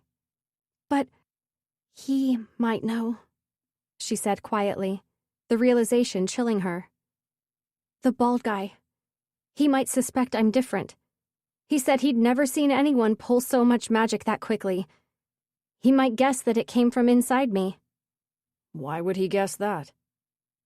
Ridley rested her head against the door. "I don't know. I hope he didn't see what you saw all those years ago." Silence followed, and she let her eyes close again. The headache wouldn't be gone for another few hours, but she could at least ease the discomfort by blocking out the light. "Hey," Archer said, then waited until she cracked her eyes open to look at him. "Thank you for saving me. I know you don't even like me, so I appreciate you giving up the kind of secret that could get you in serious trouble." It was too much effort to roll her eyes, so she simply let her gaze slide away from him. "Right, like I was going to let you die just because I don't like you? I may operate on the dodgy side of the law, but I'm not that bad." "I know, I just thought I should say thank you." She shook her head. "I could have done better. I should have caught you and lowered you to the ground beside the canal. You could have gotten away. But it was difficult to tell how high you were when I caught you, and I didn't want to drop you if it was too high, and to be honest, there wasn't really much time to think things through." "Ridley," he interrupted. "I'm happy to be alive. Seriously. Very happy. That's why I'm thanking you." She met his eyes again. "Okay. You're welcome, I guess." "You obviously have no AI too," he said. "How do you fool the scanner drones?" Ridley remained silent. Archer might know her biggest secret, but that didn't mean he needed to know any of her other secrets. And it wasn't like he'd been particularly forthcoming about all the things he seemed to be keeping from her. You obviously carry your AI too, and AI-1 as well, I'm guessing, somewhere on you at all times. Since you can't have them embedded beneath your skin, but you need them in order to pass safely beneath any scanner. Or do you even need the AI-1? The protection amulet? Or does having your own magic mean your body is protected from magical interference? Ridley's heart pounded, sending fresh waves of pain throbbing through her head. How the hell did Archer know these things? I mean, I'm just guessing, he added. Magic is inside you, and magic and Arxium don't play well together, so I assume you can't have it underneath your skin. Therefore, no AI-1 and no AI-2. He paused. Or am I wrong?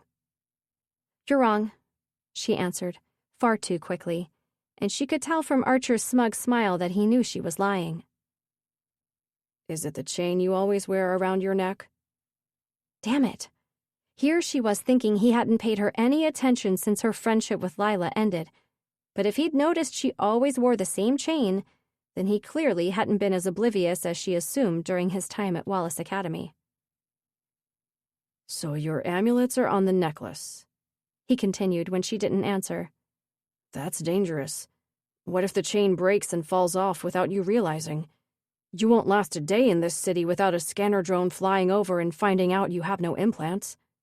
Good thing I have backups then, Ridley muttered. Backups?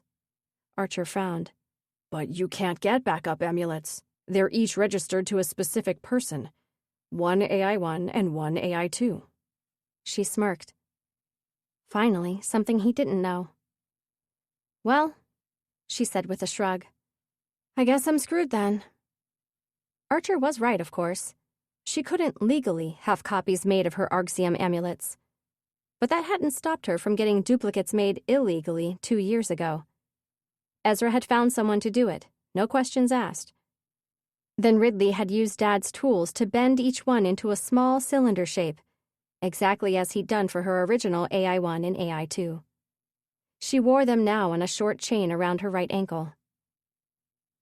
Archer shook his head. You're not screwed. Clearly you've made sure of that.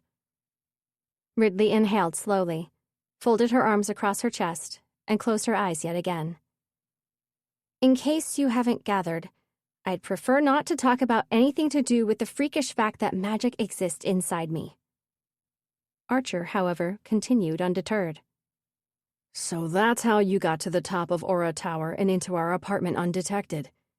You used magic. That's why there was no sign of forced entry. That's why the beams didn't detect you. Your magic disabled them somehow. And here I was thinking you were an expert burglar. I am an expert burglar, Ridley said without bothering to open her eyes. One can't disarm a complicated alarm system using magic without knowing exactly what to do with one's magic. How'd you get into the apartment, though? You obviously knew about the Arxium inside the front door, which is why you didn't attempt coming in that way. Yes. So how then? She knew she shouldn't answer him, but she couldn't help herself. She cracked one eye open. Your front door might be made of Arxium, but your floor isn't. You... Archer blinked. You got in through the floor? She smiled. Perhaps I'll show you sometime. The floor, he repeated. You seriously came in through the floor? The people who live below you don't have an Arxium front door. They're obviously not as concerned about someone breaking in with magic as your family is. It was easy to get into their apartment. Archer cocked his head to the side. How long, exactly, have you been doing this? Ridley's eyelids remained half open, but she decided not to answer. You seem quite experienced, he continued. Is stealing something you excel at, the way you've always excelled at school? She bit her lip, still holding her words back. Archer didn't need to know anything more about her than he'd already guessed. It must have been hard after the cataclysm, he said quietly. With your father losing everything, I guess I can understand why it might have felt like the easy option to steal in order to get by. Ridley bit down harder on her lip. Don't respond, she reminded herself. Let him think whatever he wants to think. I guess I'm just surprised, Archer continued. It's not as though I knew you that well when you were friends with Lila, but you always seemed to have a strong sense of right and wrong. It seemed like you had morals. I have morals, Ridley hissed between her teeth, her eyes flashing open. You take things that don't belong to you and sell them. That doesn't sound like... You want to talk about right and wrong? She pushed herself away from the wall and stood, ignoring the throb at her temples. I'm not stealing for me. I'm trying to correct the wrongs of the past. I'm trying to balance the scales. She placed her hands on her hips. Do you know what really happened after the cataclysm? Of course I know what happened, he retorted as he rose to his feet. You don't have a clue, Archer. You wouldn't, because your family has always had plenty, and after the cataclysm, your wealth only grew bigger. Being the owner of more Arxium mines than anyone else in the world paid off big time for Alistair Davenport. Ridley. Anyone whose livelihood had anything to do with magic ended up with nothing. And what did everyone else do? People like you and your family? Did you help the rest of us? No. You looked down your noses at us. You claimed you'd always believed magic couldn't be trusted and would be the downfall of anyone foolish enough to use it. That we were essentially all getting what we deserved. Then you climbed over the rest of us and used the new laws to further build your wealth while... Oh, please, it was not like that. Systems were put in place to help with housing and job placement and... And you think those systems actually worked? Do you think there was ever enough funding for those kinds of things? Seriously, Archer, how naive are you? Those systems could only afford to help a fraction of the people affected by the cataclysm. And it didn't help when influential people publicly argued that our limited government funds shouldn't be going to pay for the lifestyles of those who should have known better than to get mixed up with magic. Instead, all resources should go toward restoring our broken world. That's what people like your father said. Well, we needed protection, Archer argued. The wall needed to be built, and we needed to get more panels into the air above the city. Otherwise, none of us would have survived those early years after the cataclysm. Yeah, and in the meantime, people ended up selling their homes and possessions so they could afford to eat, so they could afford medical care. And when that money dried up, they got kicked out of their crappy, roach-infested rental apartments and ended up on the streets. There have always been people on the streets, Ridley. It didn't bother you when you were living in Aura Tower, did it? I was 8, Archer. I didn't know about those people until I was living in a community surrounded by them. So, yeah, I started stealing. And I know it isn't right, but I sleep just fine knowing that my crimes have helped hundreds of people. They've kept children away from starvation, or given people just enough to get by on rent for another few months, or provided decent clothing for someone lucky enough to get that one important job interview that could change everything. And do my actions affect the people I steal from? Hardly. Their annoyance doesn't come anywhere near being a life or death situation. Archer shook his head. There are ways to help people without stealing. Not for someone like me. At least, not yet. Sure, I can tutor underprivileged kids who don't go to fancy schools. But how much does that really help if some of them don't get dinner when they go home? A long moment of silence passed before Archer asked, So you had zero moral debate when it came to stealing from us? My family. The girl who used to be your best friend. The apartment you used to spend hours hanging out in. Ridley squared her shoulders and didn't blink as she stared through the dim light directly into Archer's eyes. No moral problem whatsoever. Have you forgotten about the stigma that arose after the cataclysm? The stigma of having once been a magicist? Your father was one of the primary forces behind creating that stigma. He made it impossible for people like my dad to land any kind of respectable job. So no, I didn't hesitate when someone asked me to steal from your family. Archer was quiet again. Then he said, From what I'm hearing, This is more about bitterness and revenge than about justice. You can choose to hear whatever you want, Archer. Doesn't change my motives. And this has nothing to do with Lila either? Lila? Why would this have anything to do with her? Your best friend stopped talking to you after the cataclysm. She didn't want to be around you anymore. The rest of your circle of friends did whatever she told them to. So you worked your ass off to get into Wallace Academy, where you knew all your old friends were going so you could be with them again. But they continued to shun you once you got there. And now you want to tell me that robbing the very people who turned their backs on you is about social justice and has nothing to do with getting back at them for hurting you? Ridley stepped closer, hardly able to believe that Archer would dare venture into this specific area of their past. Her hands shook, and her voice was dangerously low when she said, "And do you really want to tell me that Lila came up with those ideas all on her own? Do you think I don't know that you were the one who put them in her head to start with?" Archer's confident expression faltered. I didn't. Don't lie. This week wasn't the first time I broke into your home. The first time I did it was years ago, when Aura Tower management wouldn't let me up to visit Lila because when they called your apartment to check whether you were expecting me, someone answered and said they had no idea who I was. So I snuck into one of the elevators and went all the way up to the top. I didn't need magic to get into your home. The front door wasn't even locked when you guys were there. So I let myself in, and I overheard you and Lila talking. She let out a snort of disgust.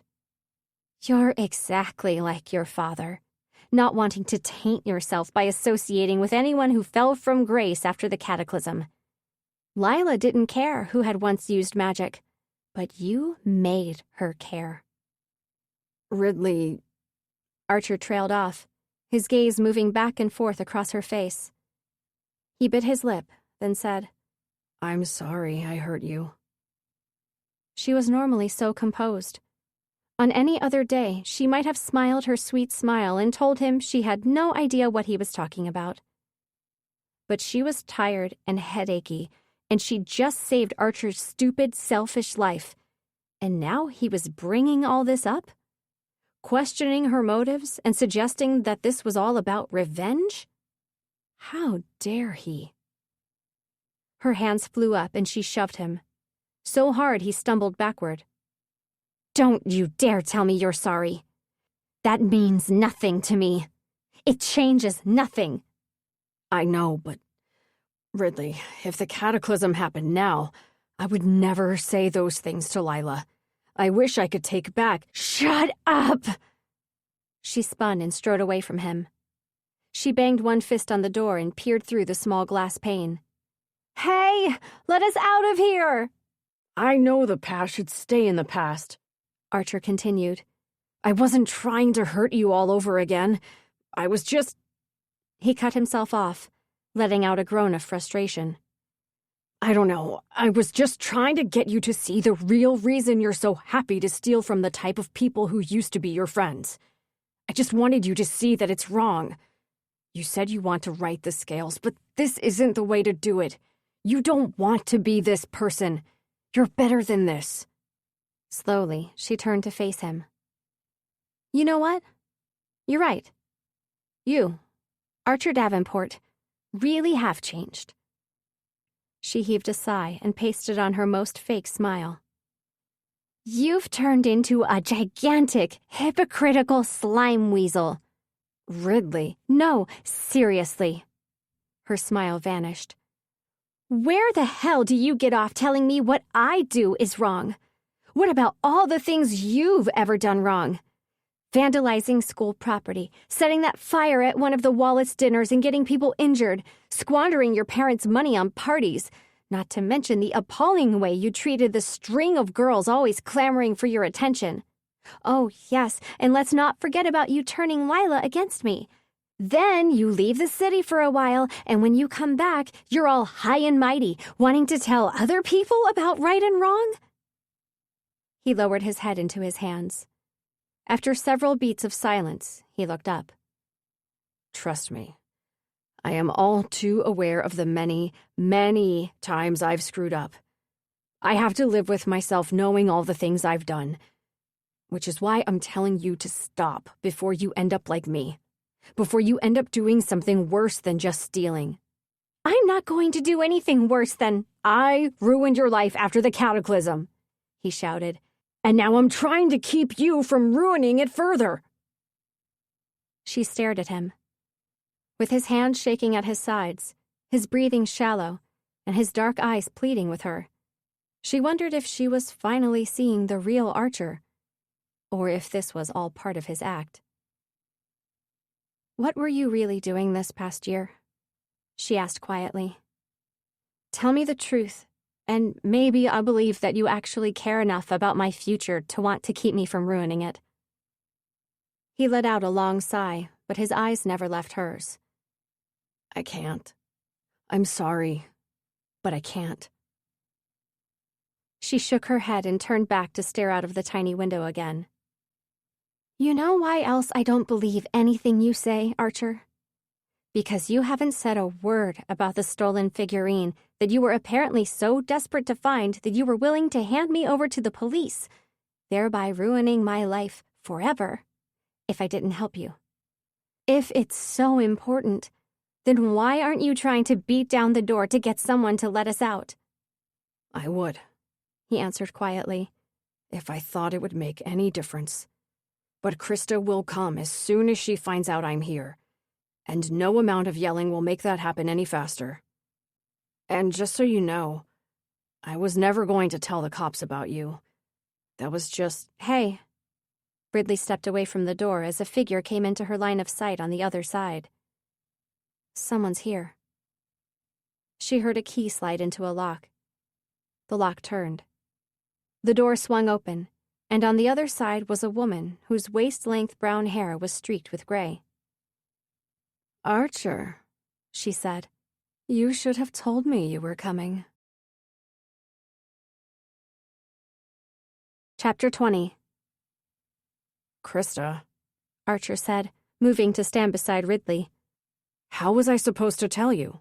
You said it wasn't safe to call." She placed her hands on her hips and pursed her lips. "True, I did tell you that. I thought it was fine to just show up and ask for you. Instead, your guys attacked us and tossed me off a balcony. I came this close," he held his thumb and forefinger a fraction apart, "to cracking my skull open beside the canal." "They don't know you're on our side. You've only been here once, and someone else was on duty then." "I knew the passcode." "You're also a Davenport." Krista gave him a pointed look.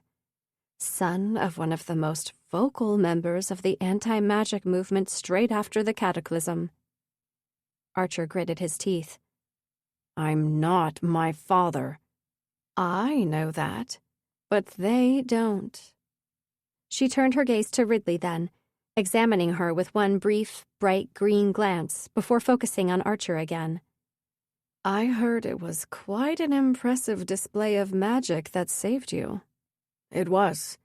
Quite a surprise, actually. I had no idea she had it in her." Ridley glared at him. "Nice pun, idiot," she thought. Krista inclined her head toward Ridley, but her eyes remained on Archer. "Is she?" "No, she isn't." "I'm not what?" Ridley asked. "Not trained," he said, speaking over whatever Krista was about to say. "But clearly she's taught herself a lot. Look, Krista, we're trying to find someone. A guy named Ezra. He's—" Archer turned to Ridley. "What does he look like?" "Short, tanned, dark hair?" Krista asked before Ridley could say anything. "He's the only Ezra I know." "Yeah, that's him," Ridley said. "Does he live down here?" "Yes, he's been with us for years." "Great," Archer said, walking past Krista out of the room. "We need to see him immediately." When Krista made no move to follow him, he looked back over his shoulder. "It's urgent." "We like to protect our own," she said, which I'm sure you're well aware of, just as I would never tell anyone where to find this young lady. She placed one hand gently on Ridley's shoulder. I'm afraid I can't tell you exactly where to find Ezra. Protecting people is exactly what I'm trying to do, Archer said fiercely, taking hold of the doorframe and leaning back into the room. Remember what I told you about last time? His eyes darted for a moment toward Ridley before he added, It's out there, and Ezra knows who has it. Krista cursed beneath her breath. Then she stepped out of the room past Archer. Okay, walk with me. You can wait in the rec room while I find Ezra. Ridley hurried after them, her shoes striking puddles of water on the gallery as she shoved everything Archer had said to her into a dark corner of her mind, where she would most likely ignore it.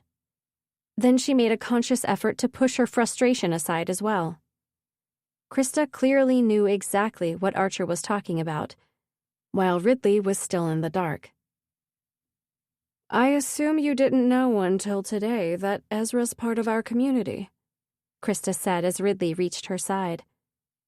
I didn't even know he uses magic, Ridley said. I've known him for years, and I had no idea.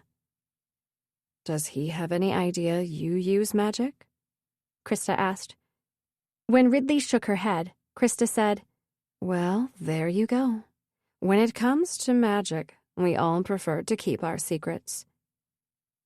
As they reached the stairway and began the long descent, Ridley asked, What is this underground place? How has it remained secret for so long? Krista stopped and frowned at Ridley. You didn't know this community existed?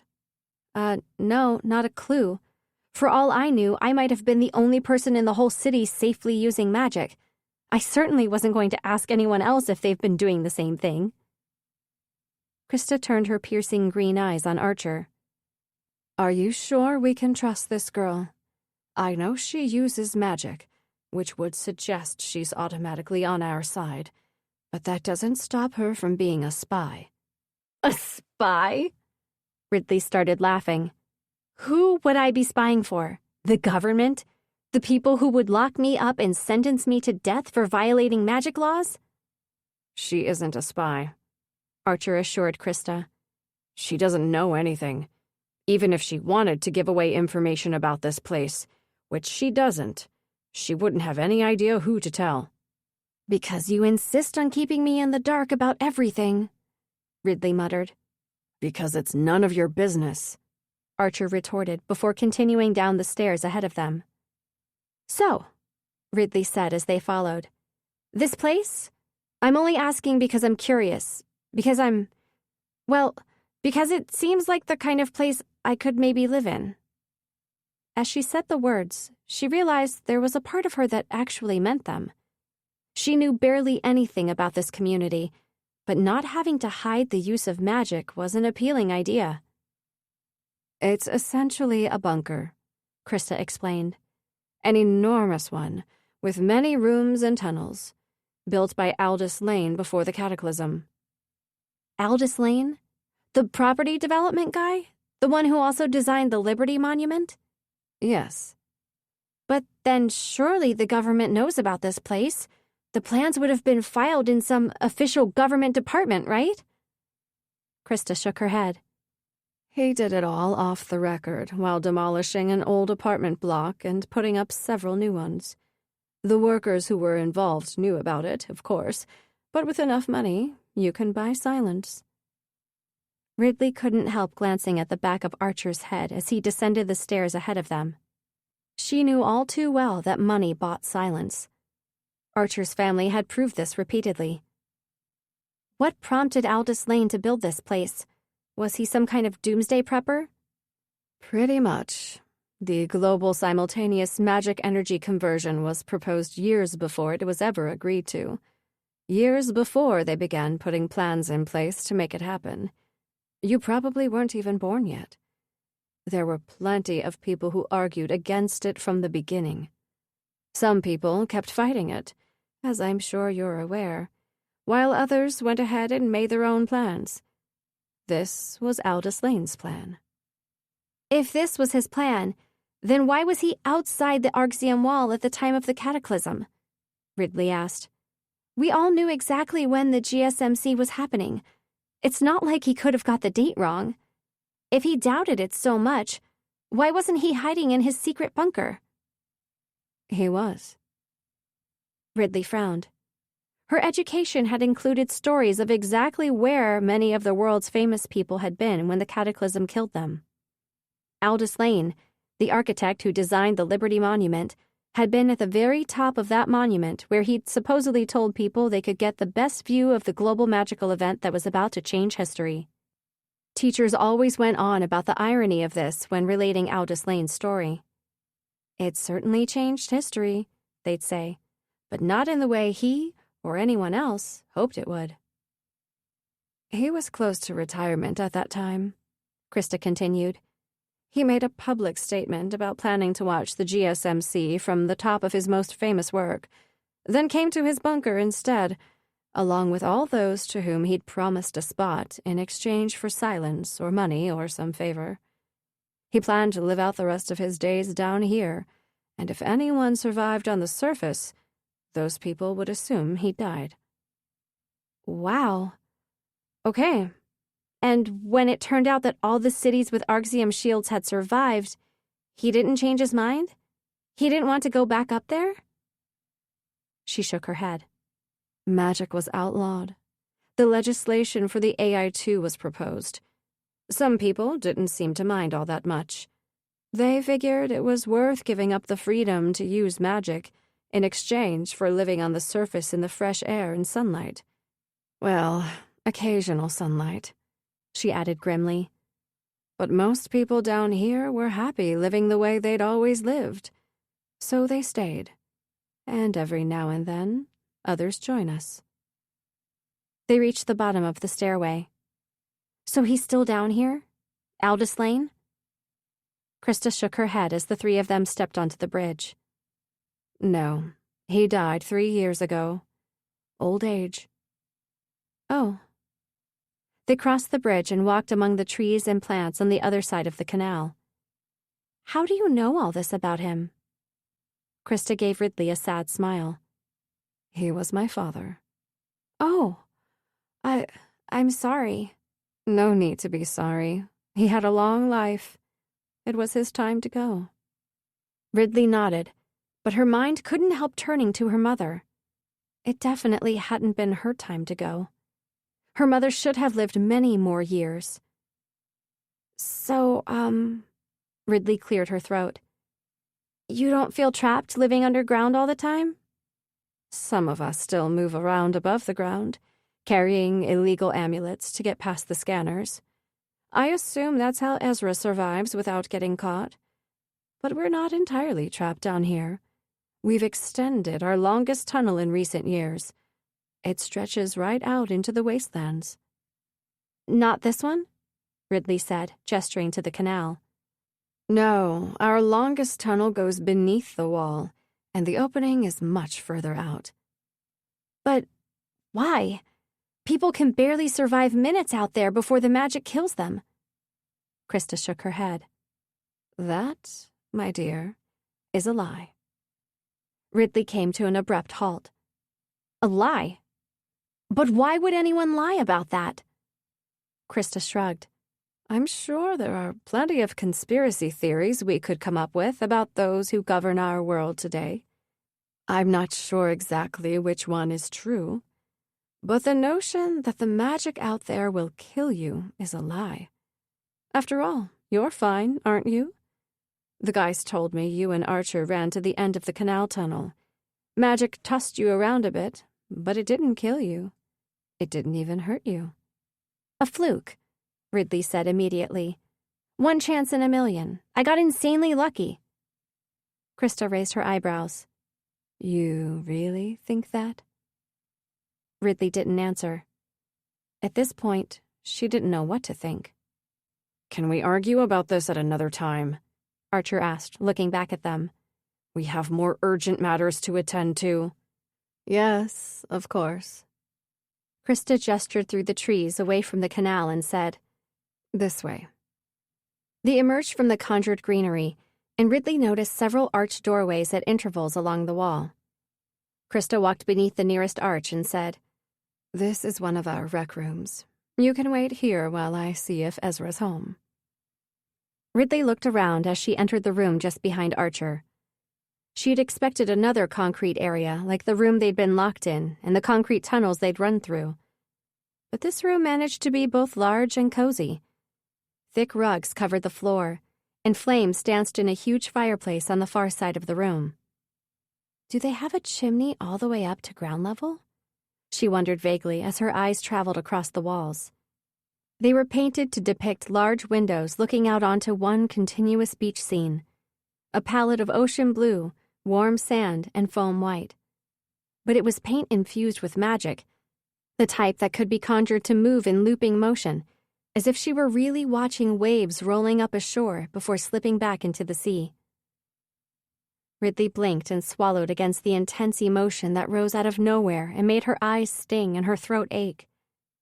She looked away from the walls to the people sitting at tables or lounging on couches. Some played games, others read compads or paper books, and an old woman sat with her hands motionless at her sides. Her knitting needles flashed through the air in front of her, tugging continuously at the ball of wool that twitched on her lap as it unraveled. A boy, younger than Ridley had been at the time of the cataclysm, ran up to the fireplace and made pulling motions with his hands near the flames. Tendrils of blue magic separated themselves from the fire, and the boy gathered them carefully before performing a series of simple hand movements around the magic. Then he pushed the glowing mass toward a cushion and beamed as the cushion rose into the air. A woman sitting on the floor nearby clapped and laughed. "Magic," Ridley whispered. She hadn't realized how much she missed the way things used to be until now, standing here and feeling as though something misaligned inside her had just clicked back into place. This was what the world should be, what it would be if people hadn't become too greedy and tried to pull too much. Pretty cool, right? Archer's voice broke through her thoughts. She nodded. So everyone's using magic down here, and it's just normal, not out of control. Yes. She waited for him to say something along the lines of, "I told you so," but the words never came. "And Krista thinks it's like this out there in the wastelands?" Ridley asked. "That it's safe?" Not safe, exactly, but certainly not deadly. She looked at him. "And you believe her?" I do. Ridley shook her head. "Okay, maybe I can believe that it's fine here. Maybe as long as people pull from the air and the water and everything that's within the city, then it's okay. But out there?" She jabbed her thumb over her shoulder. "Out there, it's dangerous. I've seen what happens when people try to use magic nowadays. You know, like when kids dare each other to do stupid things, and one of them finds a way over the wall, and a surveillance drone catches them being sizzled to a crisp by a spontaneous magical fire or turned into a stone statue." You think that's real? The things you see streaming on the screens across the city and on every device? She threw her hands up. "What would be the point in staging something like that? The government wants us to take back the wastelands. They're always sending out research teams or, I don't know, those people dressed in weird Arxium suits. They're always checking to see if it might be getting safer out there, and they always report that it's still just as deadly." Archer sighed and moved to the nearest couch. The magic out there might be wild, but it won't kill you. At least, not if you're careful. Ridley's eyes traveled across his face as the truth dawned on her. "You've been out there, like for more than the minute or two we were out there earlier. That's how you know this." She hurried to the couch and perched beside him. "When? And why would you travel through the wastelands when a train would be much—" I can't tell you, remember? Archer said. There are things I just can't tell you. Seriously? Surely you can tell me this one thing. It has nothing to do with the figurine. Ridley, please. He rubbed one hand over his face. If I tell you one thing, It'll lead to another question, and another, and another. At some point, I could start lying to you. Make up some story so I won't get myself in trouble. But I'd prefer not to. So can you please stop asking? She crossed her arms and leaned back, but her eyes never left him. I think you just enjoy being mysterious. Or perhaps it's a lie, and you haven't been out there. Her weak attempt to provoke him into talking failed, and his lips remained sealed as he stared at the floor. You said you came back to the city once before, she continued after a few moments of silence. It definitely wasn't public knowledge, so maybe that was when you came through the... Ridley? She twisted in her seat and found Ezra staring at her, disbelief coloring his face. Then his eyes darted to Archer. No, he muttered. He turned, but Ridley jumped up and grabbed his hand. Wait, please! He tugged free of her grip just as flames licked down her right arm. She gasped, clapped her hand over her arm, and water gushed down her sleeve, extinguishing the flames immediately. Holy! She whipped her arm down to her side and hid her hand behind her back, hoping Ezra assumed the blue glow had come from the air and not from beneath her skin. Ezra, please, just... That was magic? He asked. Yes, I pull magic, and apparently you do too, so don't look so shocked. But... His eyes darted over her shoulder before he lowered his voice. What the hell are you doing down here with a Davenport? Because he needs help. I messed up, Ez. That figurine I stole last week? It's way more important than either of us knew. I need to get it back. Ezra shook his head. No. That's not the way this works. You got paid for that thing, Ridley. You can't just take it back now. And you... Ezra took a step back as Archer stood and moved closer. You shouldn't even be here. The doormen should have killed you the moment they opened up and found you on the other side. Ezra! Ridley scolded. Krista knows me, Archer said. I've been here before. Do you really think she'd bring you out here to talk to us if she didn't trust me? Please just tell me who has the figurine now, Ridley said. We'll handle it from there. You don't have to be involved. Ezra shook his head again. He'll come after me if it goes missing. He? Archer asked. He won't come after you, Ridley said. He'll have no reason to suspect you gave up his name.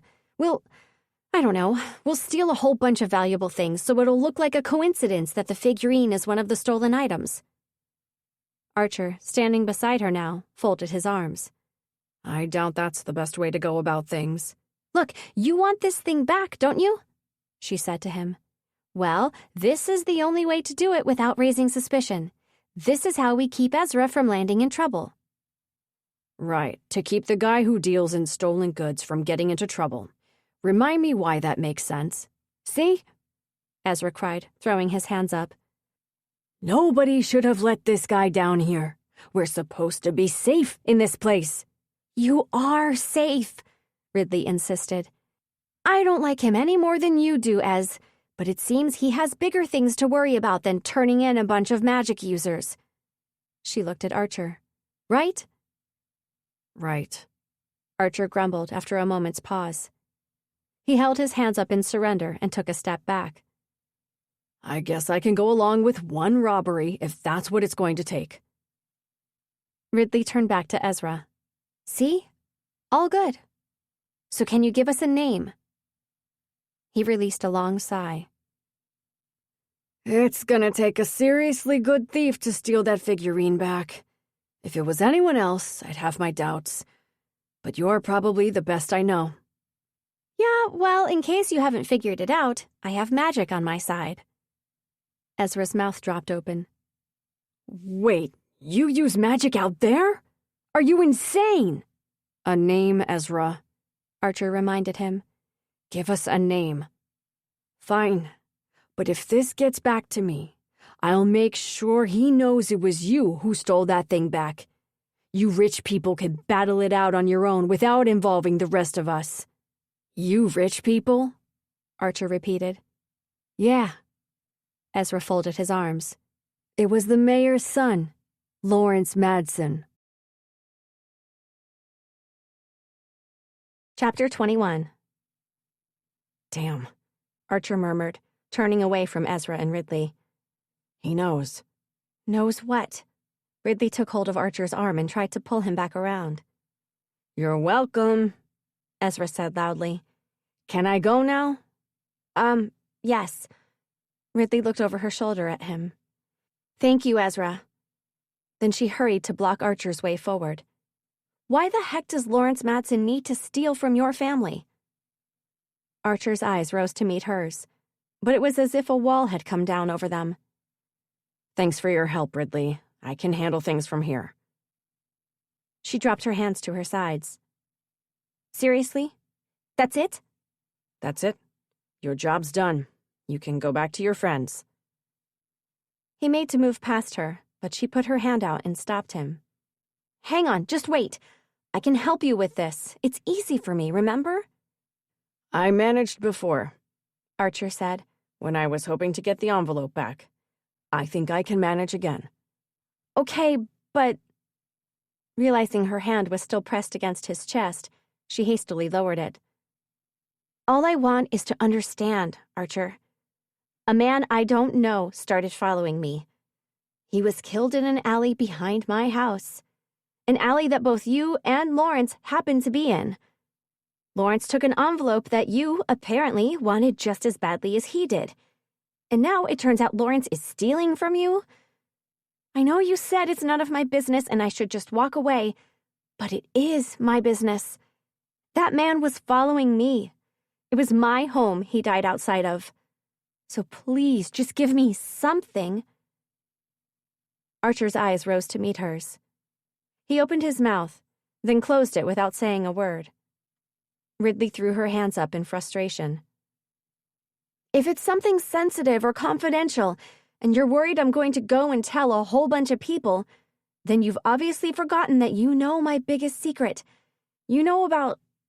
She paused, looked around, then lowered her voice. My magic. You know about my criminal life. So I have a very big incentive to keep quiet about whatever you tell me. Archer shook his head. Look, Ridley, you can't be involved any further, okay?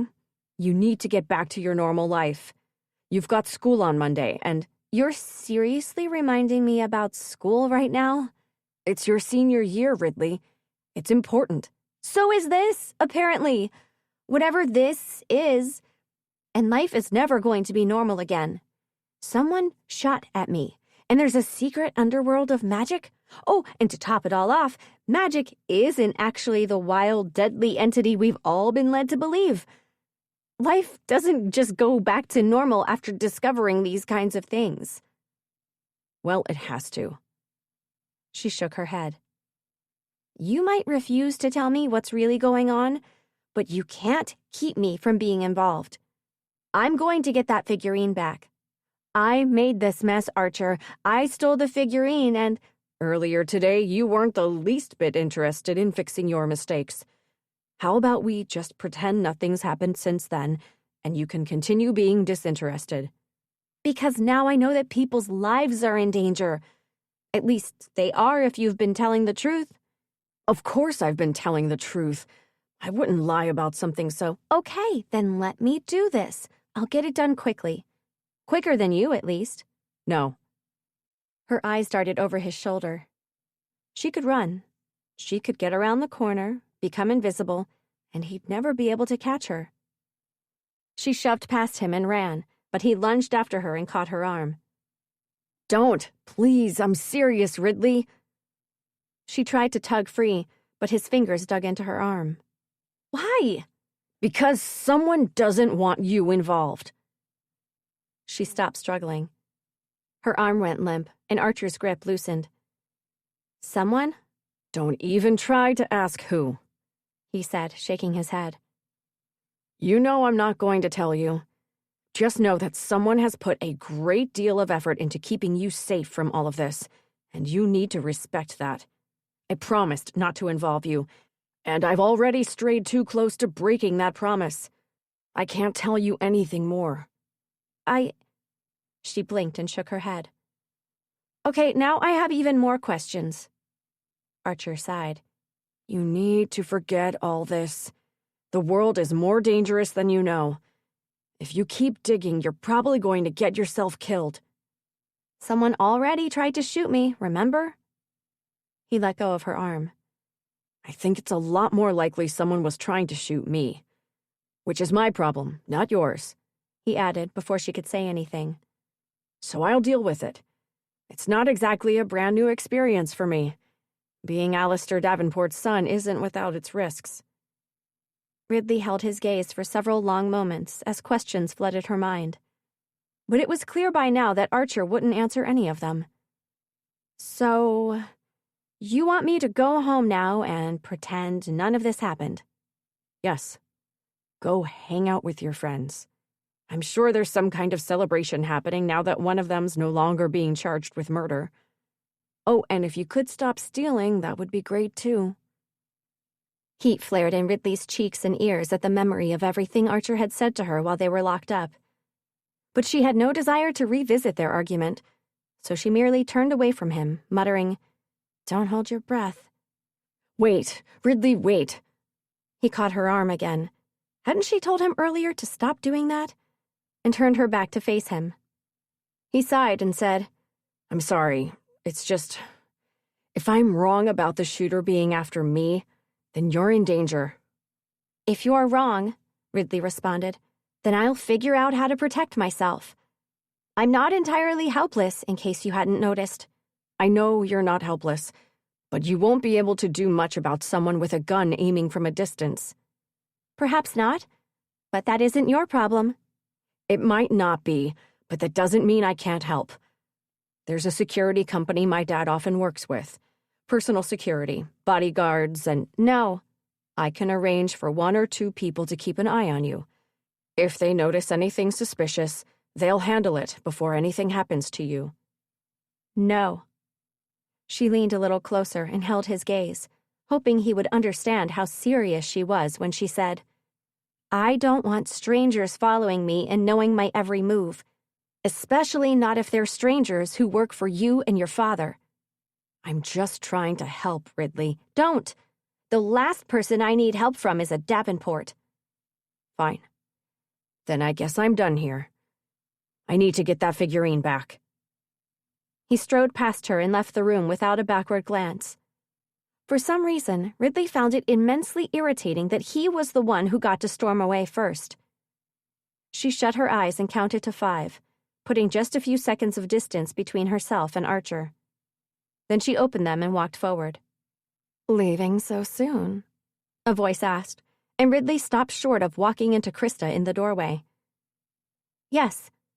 Is that a problem? No, of course not. Krista stepped to the side. We don't keep prisoners down here. Well, unless it's someone spying on us and planning to jeopardize the existence of our entire community.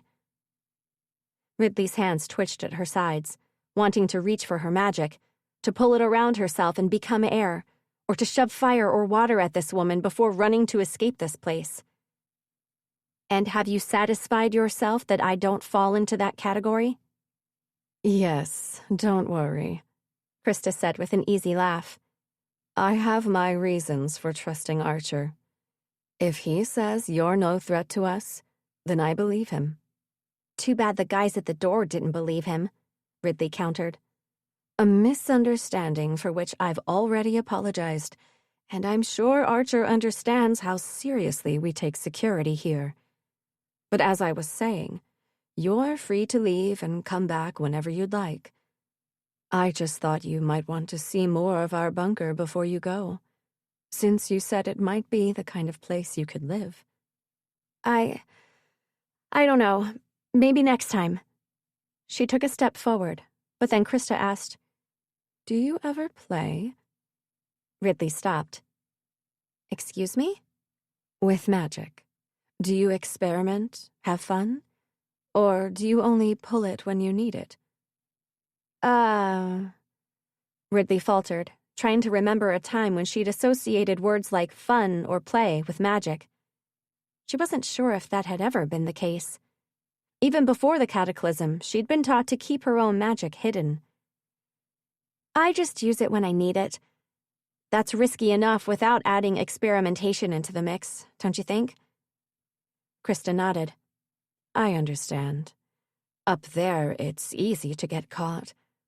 But down here, you'd have the freedom to experiment.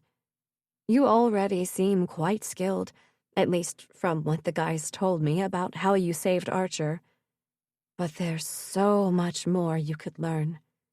We have 3 trained magicists living down here. They could teach you all the movements you don't already know. Ridley's eyes narrowed. The prospect was enticing, she had to admit. But no one was this friendly and welcoming in real life. What secret agenda did this woman have? Yeah, maybe, she said noncommittally. She didn't add that she barely knew any movements at all. Her own magic was different. She simply willed it into something, air mainly, and it obeyed. Sometimes, if necessary, she might pull from the environment and try some of the easier motions she remembered from school, but there was hardly ever an occasion when her own magic didn't suffice. Maybe sounds good, Krista said. That's better than no. Uh-huh, but right now I really need to go. My father will be wondering where I am. At the thought of Dad, a pang of guilt shot through her. Dad would probably be beside himself with worry. Of course. The wrinkles at the corners of Krista's eyes crinkled further as she smiled. Just know that you're welcome to return anytime. Thanks. I'll think about it. So if I just walk back to that main door, they'll let me out? Absolutely. Great. Ridley stepped beneath the archway and strode through the trees. She told herself that living in a place like this was crazy. It came nowhere near the future she'd been working toward the past couple of years. But as she walked alongside the canal, the idea of being free to experiment with magic, and the possibility of learning the many intricate gestures that had been forbidden since the cataclysm, refused to leave her mind. How much more would she be capable of if she had proper training? Surely she could help more people, probably in magical ways she'd never even dreamed of. It would still be illegal, though. Taking her life in that direction would make her a criminal forever. Dad would hate the idea. He would spend the rest of his life disappointed in the choices she'd made and terrified of her winding up caught. Could she really do that to him? No. She ascended the stairs, leaving the city's underworld of magic behind her. She would forget about this place, and she'd forget about that gold figurine. Archer had made it clear he would take care of that problem without her help. It was just as Ezra had said. You rich people can battle it out on your own without involving the rest of us. She didn't need to get herself or Dad involved. Life was safer when she stayed away from people like Archer and Lawrence. And with things looking like they were about to return to normal, she'd have no need to go anywhere near either of them again. Chapter 22. Riddles! Dad exclaimed the moment Ridley opened the back door of Kayne's Antiques and stepped inside. Something hit the floor in the main part of the store before Dad came hurtling through the back room and wrapped his arms around Ridley. You're okay. He breathed into her ear. She brought her arms up and around his back, squeezed tight, and breathed in the familiar scent of his aftershave. Where have you been? He asked, pulling back but not letting go of her. Why didn't you answer my calls? Do you have any idea how worried I've been? Dad, I'm so... Mira said you were fine, but the 2 of you ended up separated in the crowd outside the school after everyone evacuated. She couldn't find you, and we both tried calling, but you weren't answering. He eased back a little further, and Ridley's arm slid away from him. I know I give you a lot of freedom, but that's because you almost always answer my calls. If I'm worried, you let me know you're fine. But then something like this happens and afterwards you don't answer? What was I supposed to think, Ridley? Anything could have... I'm sorry, Dad. She grabbed hold of his arms and squeezed them. I'm really sorry. My comm screen died, so I couldn't call you. I was with a friend, and I didn't realize how much time had passed, and then it was really late, so I just came home as quickly as I could. You were with a friend? Dad's brow creased. Someone who wasn't Mira or Shen? Ridley opened her mouth, considered lying, then allowed the truth to escape her lips instead. Archer. The wrinkles marring Dad's forehead grew more pronounced as his eyebrows climbed higher.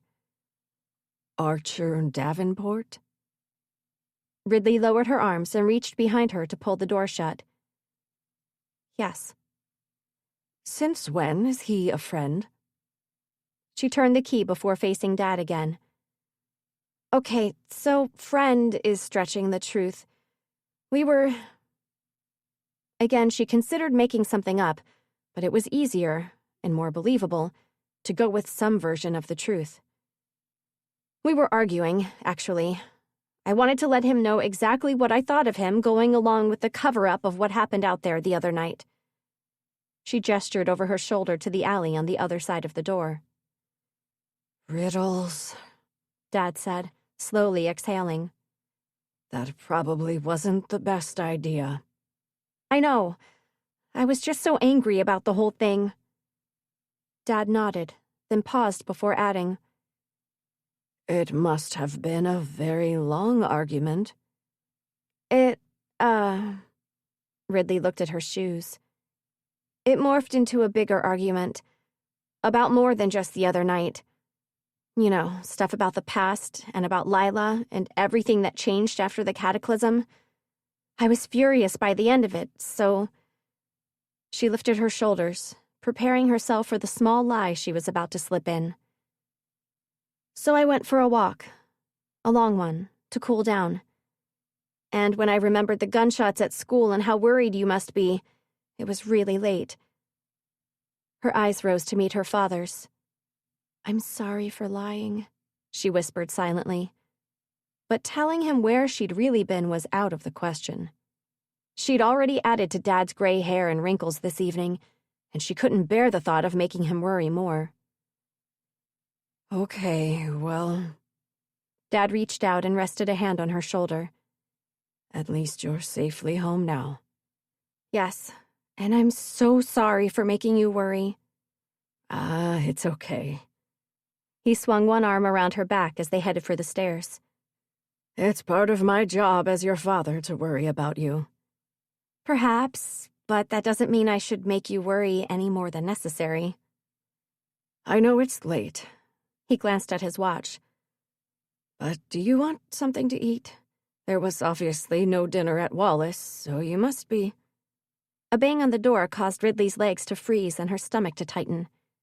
Adrenaline kicked in, and before she knew it, she ducked down, pulling Dad with her as if to protect them both from the gunshot she felt sure was coming.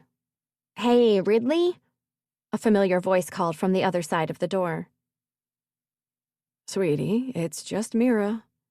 Dad said with a smile that didn't do much to mask the concern in his eyes. He straightened, adding, Are you sure you're okay? Ridley rose from her crouch, laughing off her reaction. Yeah, I'm fine. Sorry the knocking just startled me. Mira usually calls or texts instead of banging on the door. She crossed the small space and turned the key. But I guess with my comm screen being dead, she couldn't really... The door flew open, almost knocking Ridley backward. She barely had a second to make out the faces of her two best friends before they both wrapped her in a tight hug. We saw you crossing the street and came over immediately, Mira said, just as Shen added, I'm so glad you're okay. Me? Ridley laughed as she squeezed her arms tighter. I'm so glad you're okay. You've been wrongfully imprisoned for 3 days and you're glad I'm okay? Yes. Shen lowered his arms and took a step back. The murder took place right outside your home. Something could have accidentally happened to you if you'd walked outside at the wrong moment. And then this evening, the shooting at your school, and no one knew where you were. Ridley looked into the eyes of her tall, broad-shouldered best friend, and for the first time, she saw genuine fear. I really thought something might have happened to you. he finished quietly. Yeah, Mira added, wrapping her arms around herself. We really did. Where'd you go? Without answering Mira, Ridley pulled Shen into another hug. It felt all kinds of wrong to see him afraid of something. Even years ago, when he was close to death, Shen hadn't been afraid. Probably because he'd been too sick then to know what was going on. You really don't need to worry about me, she told him. I'll tell you later what happened.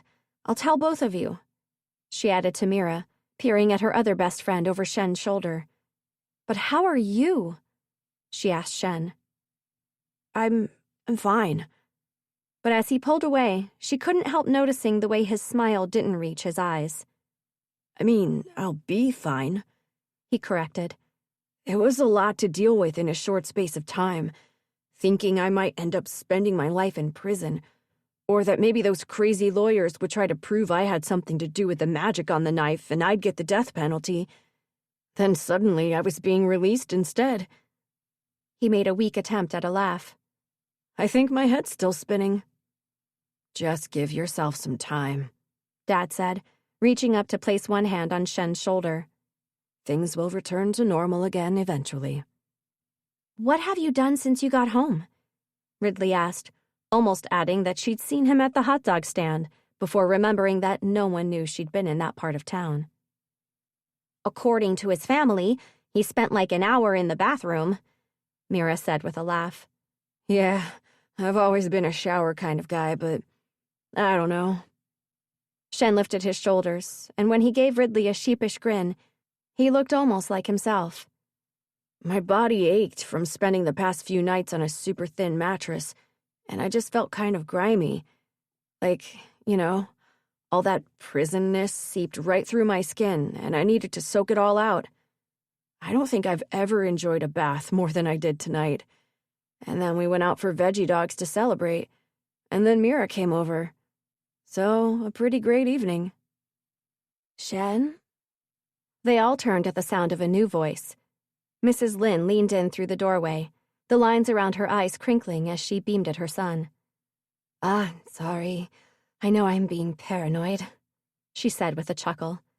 I feel like I can't let him out of my sight for long right now. Completely understandable, Dad said. Mrs. Lin's gaze moved to Ridley, and she added, Glad to see you're okay. You gave your father a bit of a scare. I know. I'm sorry.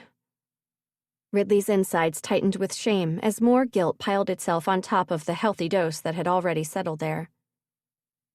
At least all our children are safely home now, Dad said, moving to put his arm around Ridley's shoulders. And since it's late, the three of you should probably catch up tomorrow. Oh, yeah, we just came over to say hi quickly, Mira said. My dad's on his way to the Lins now, so I don't have to walk home on my own. After saying goodnight to everyone, Ridley closed and locked the door for a second time and headed upstairs with Dad. She got ready for bed, and the last thing she did before turning off her light was get the old comm screen out from the bottom drawer of her desk and send a message to Ezra. Ridley, I'm so sorry about earlier. I know you probably think I've betrayed you, leading a Davenport right to your magical doorstep. But this is bigger than you or I know. I had to do it in case he was telling the truth, in case it really would affect many innocent people. I hope you understand, but I won't hold it against you if you don't want to work with me ever again. Chapter 23. The sound of a gunshot pierced through Ridley's dream, and she jerked awake, her heart racing and her body sweating. She sat upright, looking toward the window where dull morning light seeped through the curtains. She waited for several heart-pounding seconds, but no sound came from outside her window. The gunshot must have been part of her dream. She lay back down, staring at the ceiling. The fact that she was still alive this morning and that no one had attempted breaking in during the night was a good sign. If yesterday's shooter really was after her, he or she would know where Ridley lived, right? They would have come during the night to finish the job. Archer had said it was far more likely someone had been trying to shoot him, and he was probably right. Ridley was sure he had way more enemies than she did. Her mind traveled back over the previous day's revelations. Magic isn't deadly. There's a secret underground community of people who still use it. And how was it possible that this community had remained a secret for so long? Surely there must have been people who'd heard of it and gone down there pretending to want to be part of it when their actual agenda was to expose it. And was there really some major government cover-up going on to hide the fact that magic out there wasn't as dangerous as everyone thought? The idea seemed ridiculous. Maybe Archer and Krista had both been lying. Something hard dug into Ridley's shoulder as she rolled onto her side. She sat up again and found the old comm screen she'd contacted Ezra with last night. She tapped the screen, but there was no reply from him. To be honest, she hadn't really expected one. She slid the old device onto her desk and picked up the one that had been well and truly drenched in a small tsunami of canal water the day before. Life had not returned to it during the night, and Ridley suspected it would never switch on again. Good thing tomorrow was the start of a new school year. The scholarship administrator at Wallace Academy would have a brand new laptop and comm screen ready for Ridley, just to make sure she didn't fall behind the other students in the technology department. For today, her compad would have to suffice. Leaning over a little further, she tugged the top drawer of her desk open.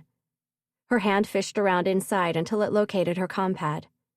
She pulled it out, unlocked the screen, and sat back against her propped-up pillows. After opening the app displaying all her social feeds, she located Mira's name in the private messages section and dictated, "Last day of holidays, what do you want to do?" Mira's reply came less than a minute later. "I don't mind, whatever. I'll be happy as long as I'm with you and Shen." Ridley grinned as she raised the device closer to her face. "As long as you're with Shen, I'm guessing." Mira's reply was almost instant that time. "Well, maybe," followed by 3 winking faces. Ridley couldn't help laughing at that. "I would pretend I'm offended," she said to the compad, "but I'm not. I'll have to find an excuse to leave you guys alone for a bit." "I don't know if I'm ready for that." Then another message. "Talk later. Just helping Mom with breakfast now. But we must do something fun later. Reading can definitely wait." As Ridley returned the compad to her desk, Krista's words returned unbidden to the front of her mind. "Do you ever play? Do you ever experiment? Have fun?" "Nope," Ridley said out loud. She'd made her decision the night before. Magic helped her to steal things, but that was it. She wouldn't do anything with it other than what was necessary. At some point in the future, she wouldn't need to use it at all. She leaned across the bed and pulled her curtain open. Her heart jolted at the sight of something stuck to the outside of the window. It was a note, facing inward so she could see the sloppy letters. "Stay away from Archer Davenport." A knock on the door made her jump. "Riddles?" Dad called. She pressed her hand against her chest and took a deep breath, giving herself a moment to recover before she shut the curtain and called out, "Yes?" The door opened and Dad looked in. "Thought you might want to go out and have a late breakfast somewhere together. Last day of vacation. We can go somewhere fancy if you want." He stepped further into the room. "I ended up buying 2 clocks from that man yesterday. He had a vintage mantel clock he'd forgotten all about, and my new client loved them both. She's paid already and sending someone to collect them tomorrow." "Sounds good," Ridley said, trying hard to focus on everything Dad was saying instead of the threatening note now hidden by her curtain. "Where do you want to have breakfast?" "Remember that little place on 7th Avenue where we used to go with Mom? You loved it there. We haven't been back since..." "Since I found out I got the Wallace scholarship and we went for tea and cake to celebrate," Ridley said, her lips stretching into a smile. "Yeah, I'd love to go back there." Blue Cherry House was almost perfect. Country chic tables and chairs, charmingly mismatched crockery in pastel tones, and a tiny but beautiful garden to look out at. But it was raining, of course, and the background music was overlaid with the distant rumble of thunder. The words, "Stay away from Archer Davenport," and more importantly, the question of who had stuck the note to her window, plagued Ridley's thoughts the whole way to Blue Cherry House. Despite the fact that their building's fire escape was rusted and broken and too dangerous to use, someone had climbed up to her window. Was it the person who'd shot at her and Archer the day before? She and Dad sat, and a smiling waiter brought them 2 menus. None of the waiters who worked at Blue Cherry House now had been employed here at the time of the cataclysm, meaning none of them recognized Dad. There was no need for anyone to cast suspicious glances his way while having whispered conversations with managers. She and Dad could pretend, just for an hour or two, that they were like everyone else sitting inside this cafe. And though Ridley generally preferred not to pretend she was in any way similar to the kind of people sitting around her, this place was different. It was still special because it had been Mom's favorite. Ridley looked down the menu until she found the most affordable tea, one that was at least manufactured somewhere on this continent rather than the horrendously expensive imported stuff. She and Dad both selected a simple breakfast, and the waiter returned to take their orders. Then the 2 of them chatted about Shen and school and the fond memories they had of past visits to Blue Cherry House while Mom was still alive. The waiter brought 2 teapots to the table and poured a cup for each of them. As he left, Ridley looked up and saw a group of girls at a table on the other side of the cafe. A bunch of Lila's friends. A bunch of Ridley's old friends, if she was going to get technical. For a moment, it felt as if nothing had changed in 10 years. She and Dad were at their favorite breakfast spot. Mom was about to join them, and Ridley would run over to say hello to all her friends before rejoining her parents. Thunder grumbled overhead, and in an instant, the thought was gone, leaving a hollow ache in Ridley's chest.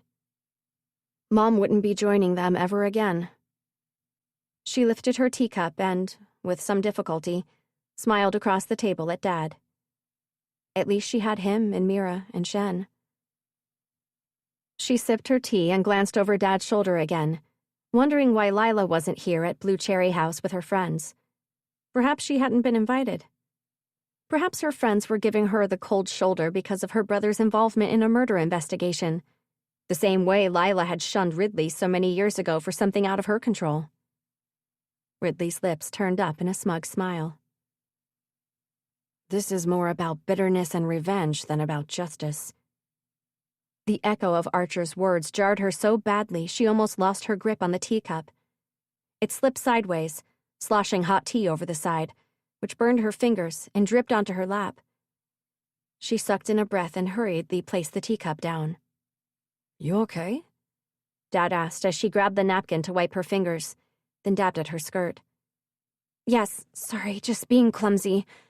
I'm gonna go to the ladies and clean myself up."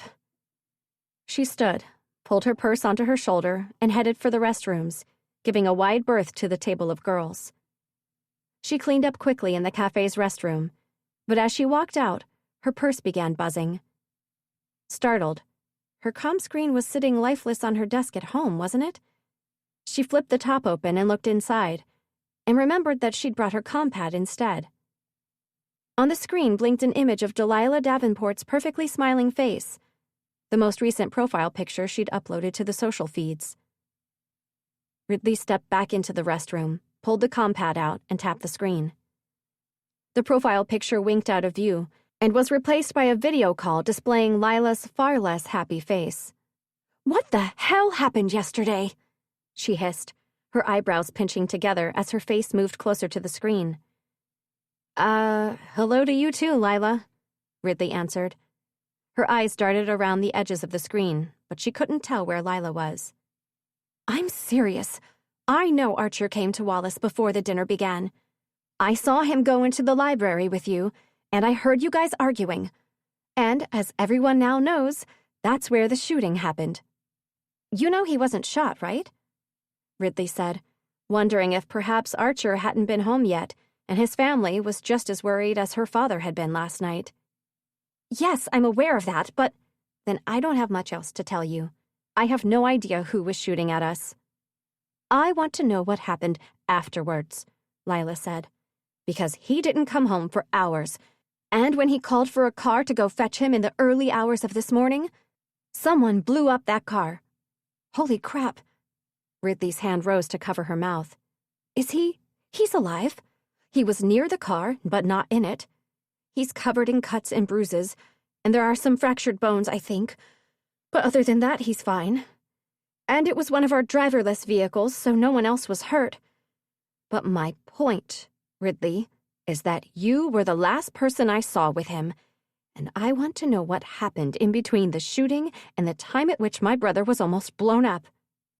Why do you think I would know? Because he was with you, she shouted. Wasn't he? Look, even if I was with him, that doesn't mean I know who wants to kill him. Sure, okay, but maybe you saw something, or someone. Where did you guys go last night? Just give me something to work with. I didn't see anyone, I promise. And we were... Ridley hesitated, unsure whether Lila knew anything about her brother's visits to the underground part of the city. Archer didn't seem to know about Lila's hacking hobby, so perhaps all the Davenports were keeping secrets from each other. We were just visiting someone I know. Archer needed to find something, so I took him to a friend who might be able to help. But that person wouldn't have done anything to Archer. He'd have no reason to— Details, Ridley! Lila's voice screeched so loudly through the device's tiny speakers that Ridley flinched. You're not giving me anything useful here. Look, the only person I can think of is Lawrence. Lawrence Madsen? We're back to the mayor's son again? Look, you don't have to believe me, and I don't actually know if it was him.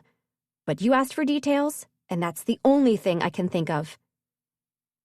It can't be Lawrence, Lila murmured, her eyes focusing somewhere beyond the device she was speaking to. That doesn't make sense. Ridley gripped her compad with both hands. Lila, did Archer say anything about a figurine? Did he manage to get it back? What? Lila focused on Ridley again. A figurine? The thing that was stolen from my dad's collection last week? Yes, Lawrence is the one who has it. Lila's eyes narrowed. That doesn't make any sense either. There's no reason for the mayor's son to steal from us. And no, Archer didn't say anything about it.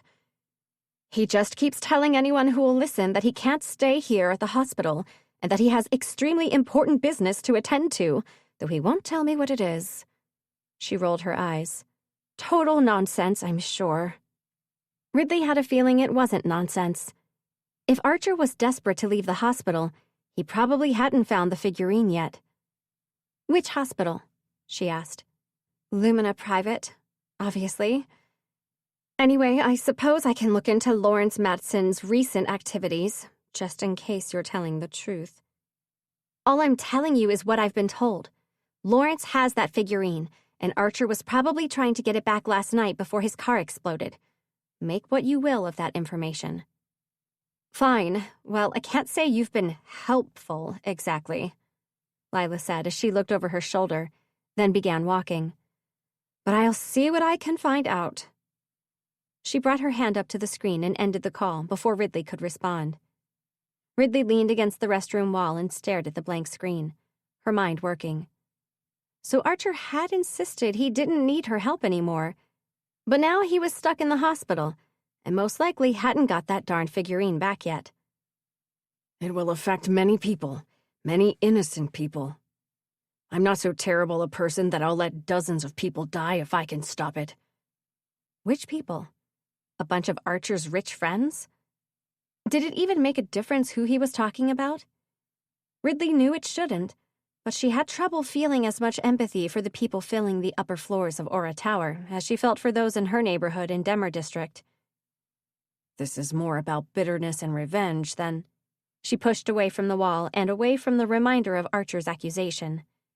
She still didn't know if he'd even been telling the truth, but if there were innocent people involved, then they needed to be protected, which meant she had two options: get the figurine back herself, or make sure Archer could do it. She stopped outside the restroom and typed a quick message to Mira. Ridley. Turns out I have an excuse to leave you and Shen alone this afternoon after all. Enjoy. Winky face. See you guys this evening? Chapter 24. Made of air, it was easy for Ridley to sneak into Lumina Private Hospital. Finding out which room Archer was in took a little more effort, but she drifted around for a while, listening to snippets of hospital employees' conversations, until eventually she heard the words, Alistair Davenport's son. She twirled around a corner on a gust of air and followed a woman in a suit and several security guards. No, we've been told to keep the press away, the woman said. I don't care that people have nothing better to do with their time than follow the lives of the city's rich and famous, but if I see anyone with a camera on the 12th floor, I'm holding the entire team responsible. 12th floor. Ridley turned back, heading for the nearest elevator. She didn't have to wait long before the doors slid open, someone stepped out, and another few people stepped in. As the numbers blinked their way up toward 12, she couldn't help remembering the words stuck to the outside of her window. Stay away from Archer Davenport. Believe me, she silently answered the unknown author of the note. I'd like nothing more than to stay away from him. What was more important, though, was the safety of innocent people. If she had to spend a little more time with Archer in order to ensure that outcome, then so be it. She found him in a private ward, of course. No sharing for Archer Davenport.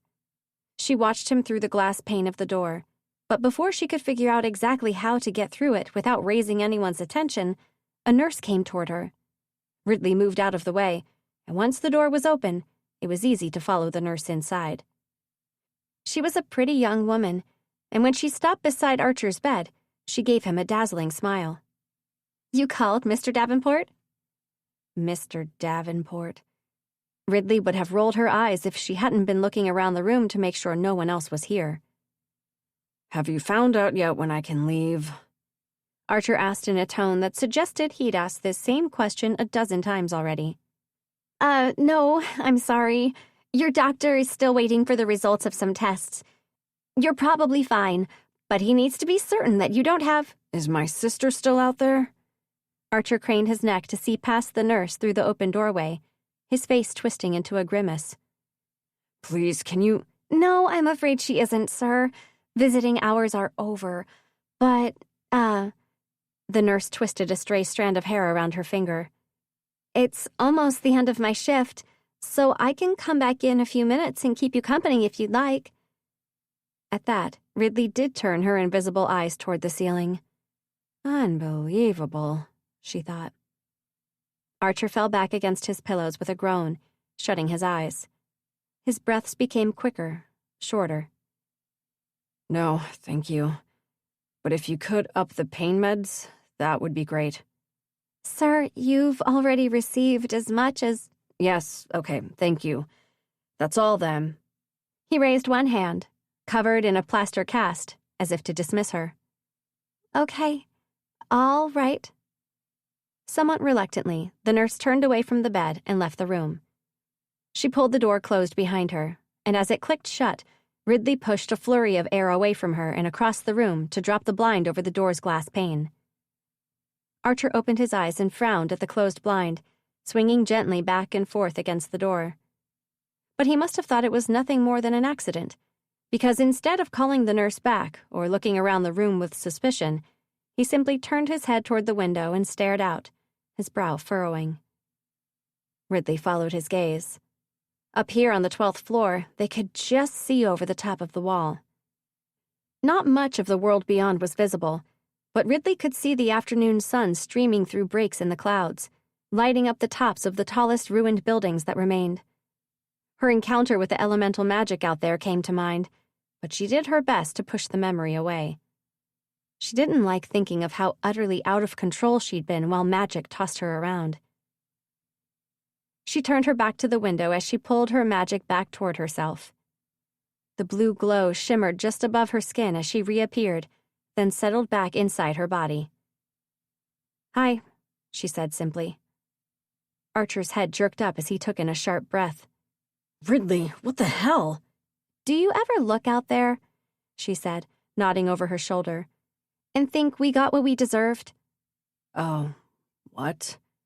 "We ruined the Earth, used up most of our natural resources, then tried to take advantage of nature even further by pulling the most gargantuan amount of magic ever. And magic was like, 'Screw you guys, I'm taking over now.'" Ridley, Archer said on an exhale. how did you get in here? Wait, never mind. Stupid question. "Lila called me earlier, told me about the car. She suspected we were together last night after the shooting, and she wanted to know if I'd seen anything suspicious. She also mentioned you were desperate to get out of here, which I assume means you haven't got that figurine back from Lawrence yet." Archer sighed. I told you not to involve yourself any further. "You did, and, surprisingly, I decided you were right. I'm happy to forget about all of this and get on with my own life, which is exactly why I'm here." She walked closer and leaned her hip against the bed. "If you're not able to find the figurine, then I'm going to have to do it, and I'm not interested in going back to the mayor's house. So I'm here to make sure you can leave this hospital as soon as possible." Archer glanced at the door, then lowered his voice. So you're here to heal me? "I'm here to do what I can. I can't heal any of your bruises and cuts. I mean, I can, but I won't. It would be far too suspicious if your surface wounds suddenly disappeared. Someone would know it's magic. But I can try to get rid of the fractured bones so you can move about easily. Once that's done, it's up to you to talk your way out of here. Or pay your way out, since that probably works better for people like you." I would pretend to be offended, but that's exactly what I was planning to do. At least this way I'll be able to move without pain and use my hand once I get out. "See, I know exactly what kind of person you are." Ridley. His hand that wasn't encased in plaster reached out toward hers. Then he appeared to think better of it and lowered his hand to the blanket instead. I'm sorry for the things I said last night. At least, I meant what I said, but I'm sorry it all came out in a way that hurt you. And I'm sorry, truly sorry, for influencing Lila all those years ago. For turning her against you. He shook his head. After the cataclysm, I was scared. But that's no excuse. I shouldn't have interfered. Ridley looked into Archer's pleading eyes and found herself wanting to believe him. But she'd spent so many years hating the Davenports that she wasn't entirely sure how not to hate one of them. She tore her gaze away from his and lifted one shoulder in a careless shrug. "Well, Lila isn't one to be manipulated. She'd probably already made up her mind by then that I was no longer good enough for her." Perhaps. Doesn't mean I shouldn't apologize, though. Ridley heaved a sigh and turned her attention back to the reason she was here. "Anyway, there is one more option for getting you out of here, aside from you talking or paying your way out. Once you're healed, I could sneak you out with magic, but I'm guessing that might create more trouble than you're looking for." Yeah. Archer nodded. I'd rather be officially discharged than be reported missing and have a bunch of people searching for me. "Okay, then. I'll heal you, and then you'll bribe your doctor into discharging you immediately. Shall we get started?" Sure. Just wondering when exactly you acquired all these magical healing skills. I have a book." He lifted an eyebrow. A book? "You know what I mean." He let out a quiet laugh, then clutched his side as his face screwed up in pain. When he'd recovered, he said, Of course you still have a book. Why am I surprised? Ridley Kayne would never have handed over any of her books to be destroyed after the cataclysm. "For your information," Ridley said, "Dad and I handed over every magic book in our possession. I found this particular book months later, inside Kayne's Antiques. It was on a shelf with a bunch of dusty old books with thick, heavy covers, music theory and dance history. I was going to show it to my dad, but then She shrugged. "I ended up hiding it in my bedroom instead." How mysterious. Did you read it under the covers at night?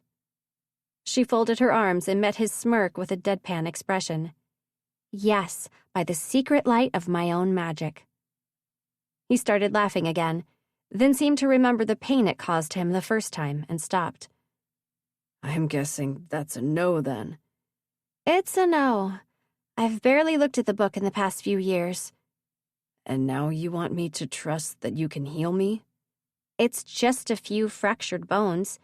I practiced the movements before I came here. They're not too complex. It's not like manipulating cancer cells or something. She unfolded her arms and moved a little closer to him. So, are we trying this? Or are you happy to bribe your way out of here while still in pain and unable to use one hand? We're trying this. Hopefully it works quickly so I can get to Lawrence's place before he leaves to hand over the figurine this evening. Ridley walked around to the other side of the bed. How do you know he's handing it over? She pulled the curtain far enough to shield the bed from view of the door, just in case someone decided to walk in unannounced. Eavesdropping. After I left the bunker, I found him in one of his favorite clubs. Overheard part of a comm screen conversation. He's meeting someone at Breck's Tower tonight. Archer eased himself up a little more and held his right hand out. My wrist, he said. Underneath this stupid cast, which I'll have to break off once you're done. And a few ribs on this side. He pointed to the right side of his chest. It really isn't too serious. I can't see why these doctors will just let me leave. I suppose they're being cautious, Ridley said.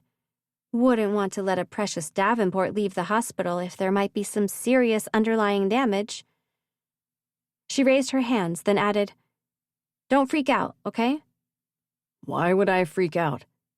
Because nothing about my magic is normal. It comes from inside me. I get all glowy and weird-looking. One side of Archer's mouth lifted. I think I can handle it. She hesitated before letting her magic free. So, she said slowly, like I said, I really don't want to be involved. But if I heal you, will you consider telling me why that stupid figurine is so important? His gaze moved across her face, his lips pressing into a thin line. So that's your deal. Fix my broken bones in exchange for information. She shook her head as she looked down at her raised hands. Her magic rose slowly to the surface of her skin. No, I'll heal you either way. Just figured I'd ask one more time. She didn't look at him as magic began to pulse visibly beneath her skin. It rose away from her body in glowing blue wisps. She started the movements, first gathering the wisps with precise scooping motions, one hand and then the other, before sweeping both hands away from each other. Her fingers traced the air in specific patterns, manipulating the magic into something that would heal broken bones. She'd been clumsy and stiff when she began practicing earlier. Crossing fingers over fingers and touching fingertips to fingertips hadn't come as easily as she had assumed. But after working through the pages of pictures detailing every movement of this conjuration multiple times, it had become easier. So graceful, Archer murmured. I always enjoyed watching magicists at work. It always looked a little bit like a dance, no matter what kind of magic they were doing. Ridley didn't respond. Though she'd practiced the movements so many times before coming here that they were now automatic, she'd rather not draw Archer's attention away from the magic and toward her. No one other than her parents had ever watched her using her own magic.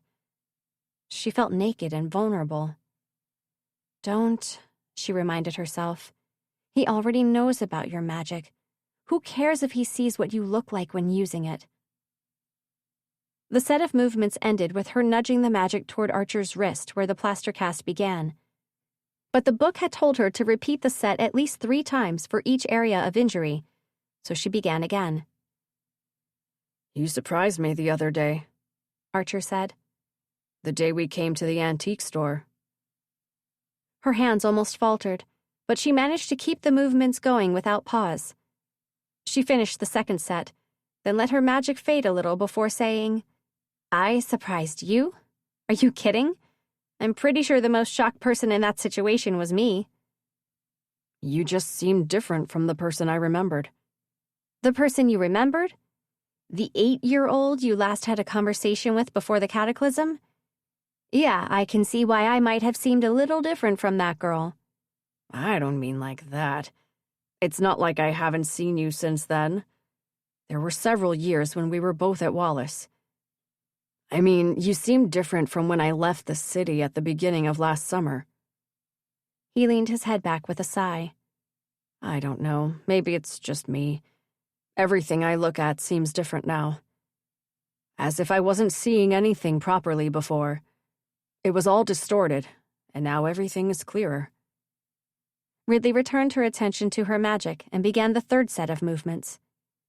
Maybe that's the pain meds talking, she said quietly. I hope not. I'm pretty sure these are the same thoughts that have been running through my head the past few days. I just haven't put them into words until now. Ridley's thoughts chased after one another as her fingers danced and her arms swept through the air. She'd laughed at Archer the night before when he told her he'd changed. She'd accused him of being exactly the same person he'd always been. But running around the city and putting his life in danger in order to save other people wasn't anything like the person she used to know. Being involved with the magic community certainly wasn't like a Davenport either. How did you really break into our house? He asked. She looked up, being sure to keep her hands moving.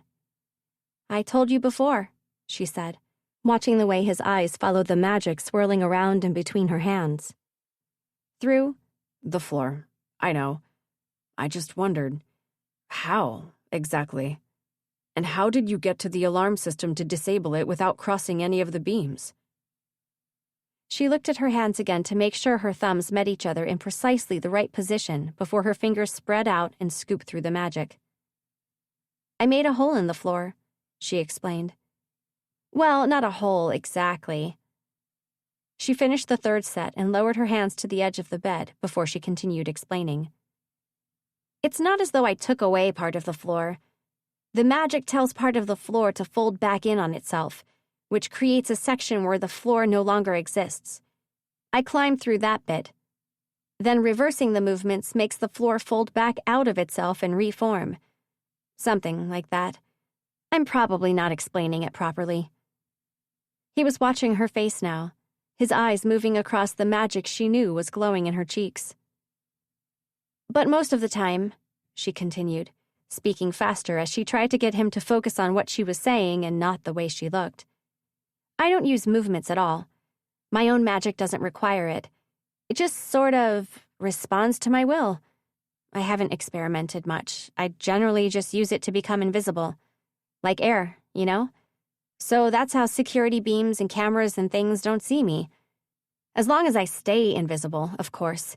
Which I don't always do. It's tiring. Gives me a headache after a while. Archer tilted his head. Invisible? Really? Yes, I can. Well... What? Never mind. It sounds stupid. She lifted her hands again. Where exactly? She asked, gesturing to his side. We should finish this before someone comes back in. And you're in a rush to get out of here, remember? What sounds stupid? He asked, lifting one arm up and indicating a bruised area on the side of his ribcage with the other. Ridley shook her head. I should concentrate.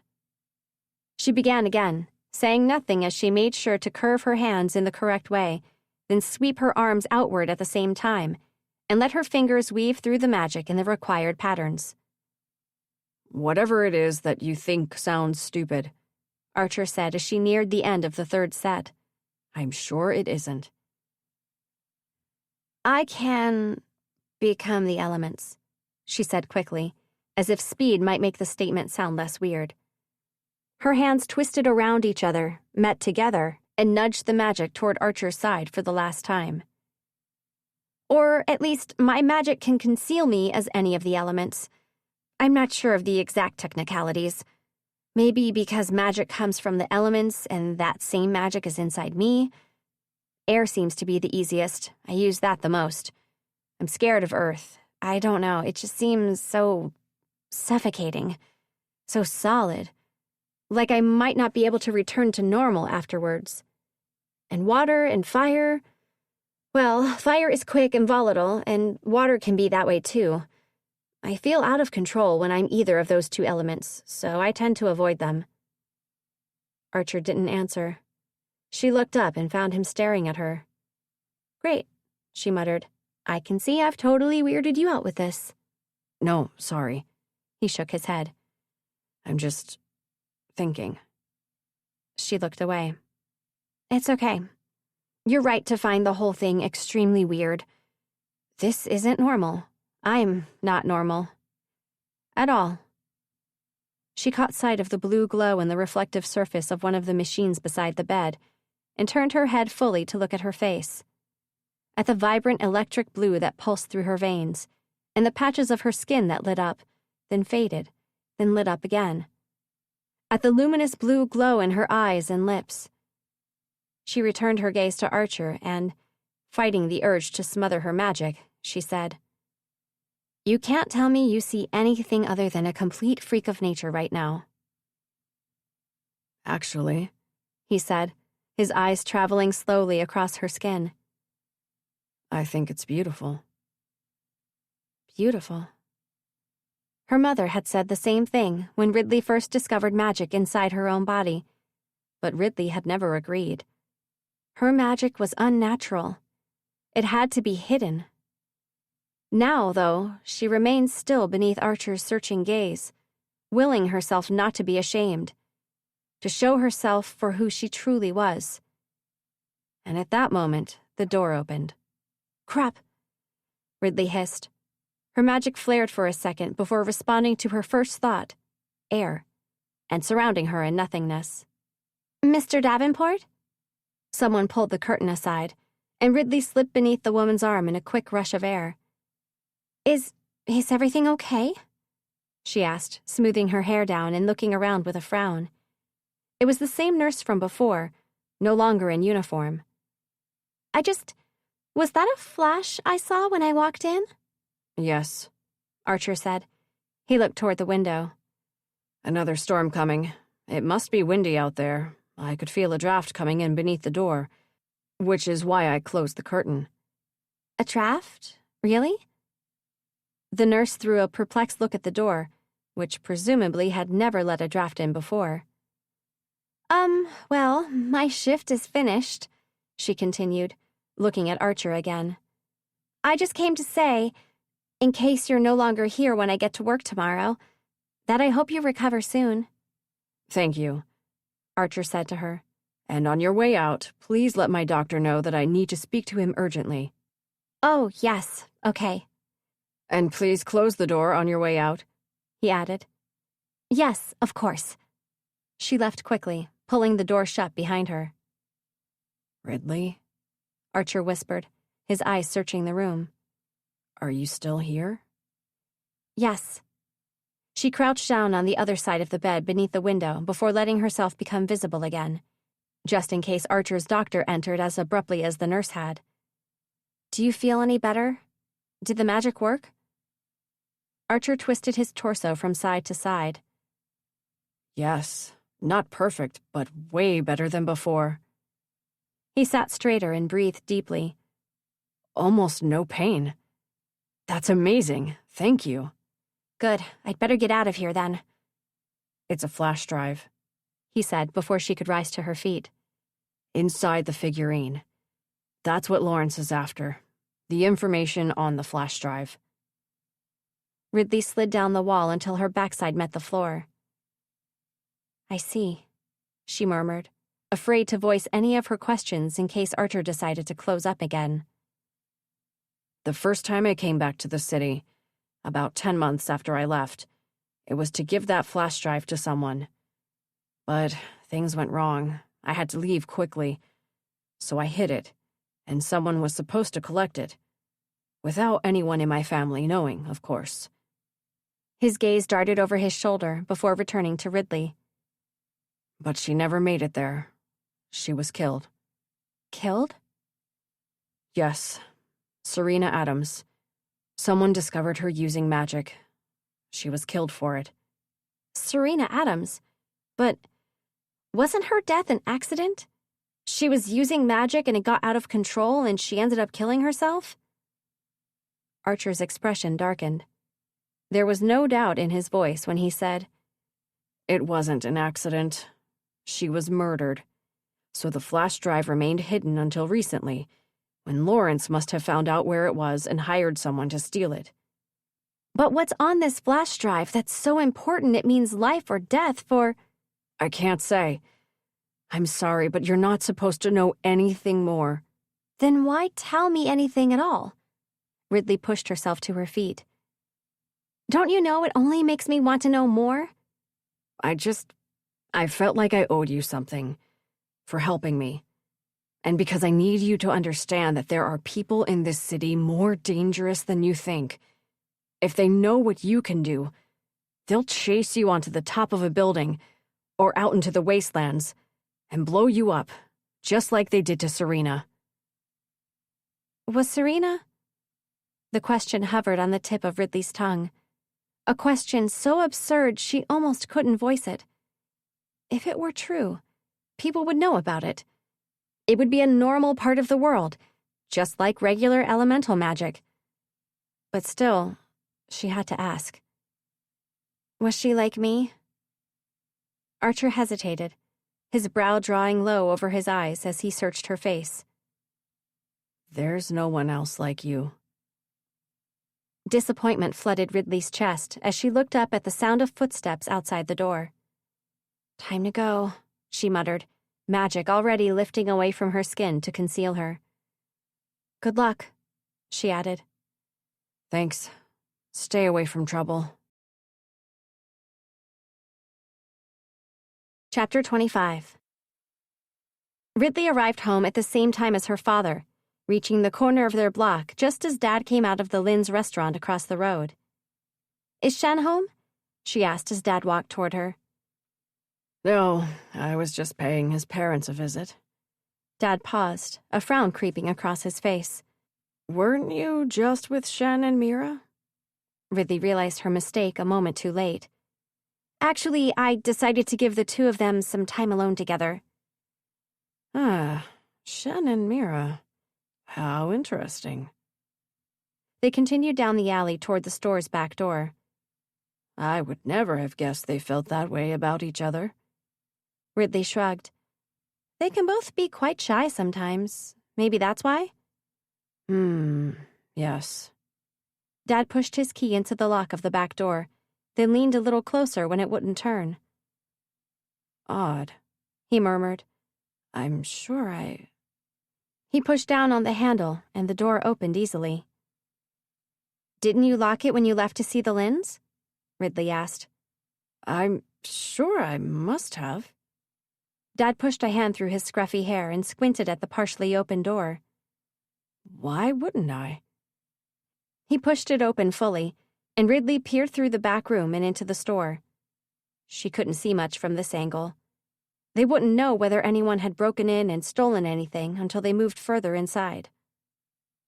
Ridley exchanged a look with Dad, but neither of them said a word. This was the point at which a normal person might have said, "Should we call the cops?"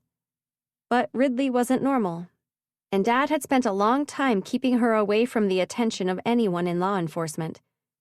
Having the cops right outside their door last week was close enough. They weren't about to willingly invite them inside their home now. I can check it out, Ridley whispered, without anyone seeing me. It'll be easy. Absolutely not, Dad answered. One of our nosy neighbors might notice the glow before you vanish. You'd have to wait until you're inside, and by then, whoever's in the store might see you. If there's someone in the store, that is. He stepped inside, adding, I'll take a look. Dad! Ridley hissed, reaching forward to tug him back and missing his arm by inches.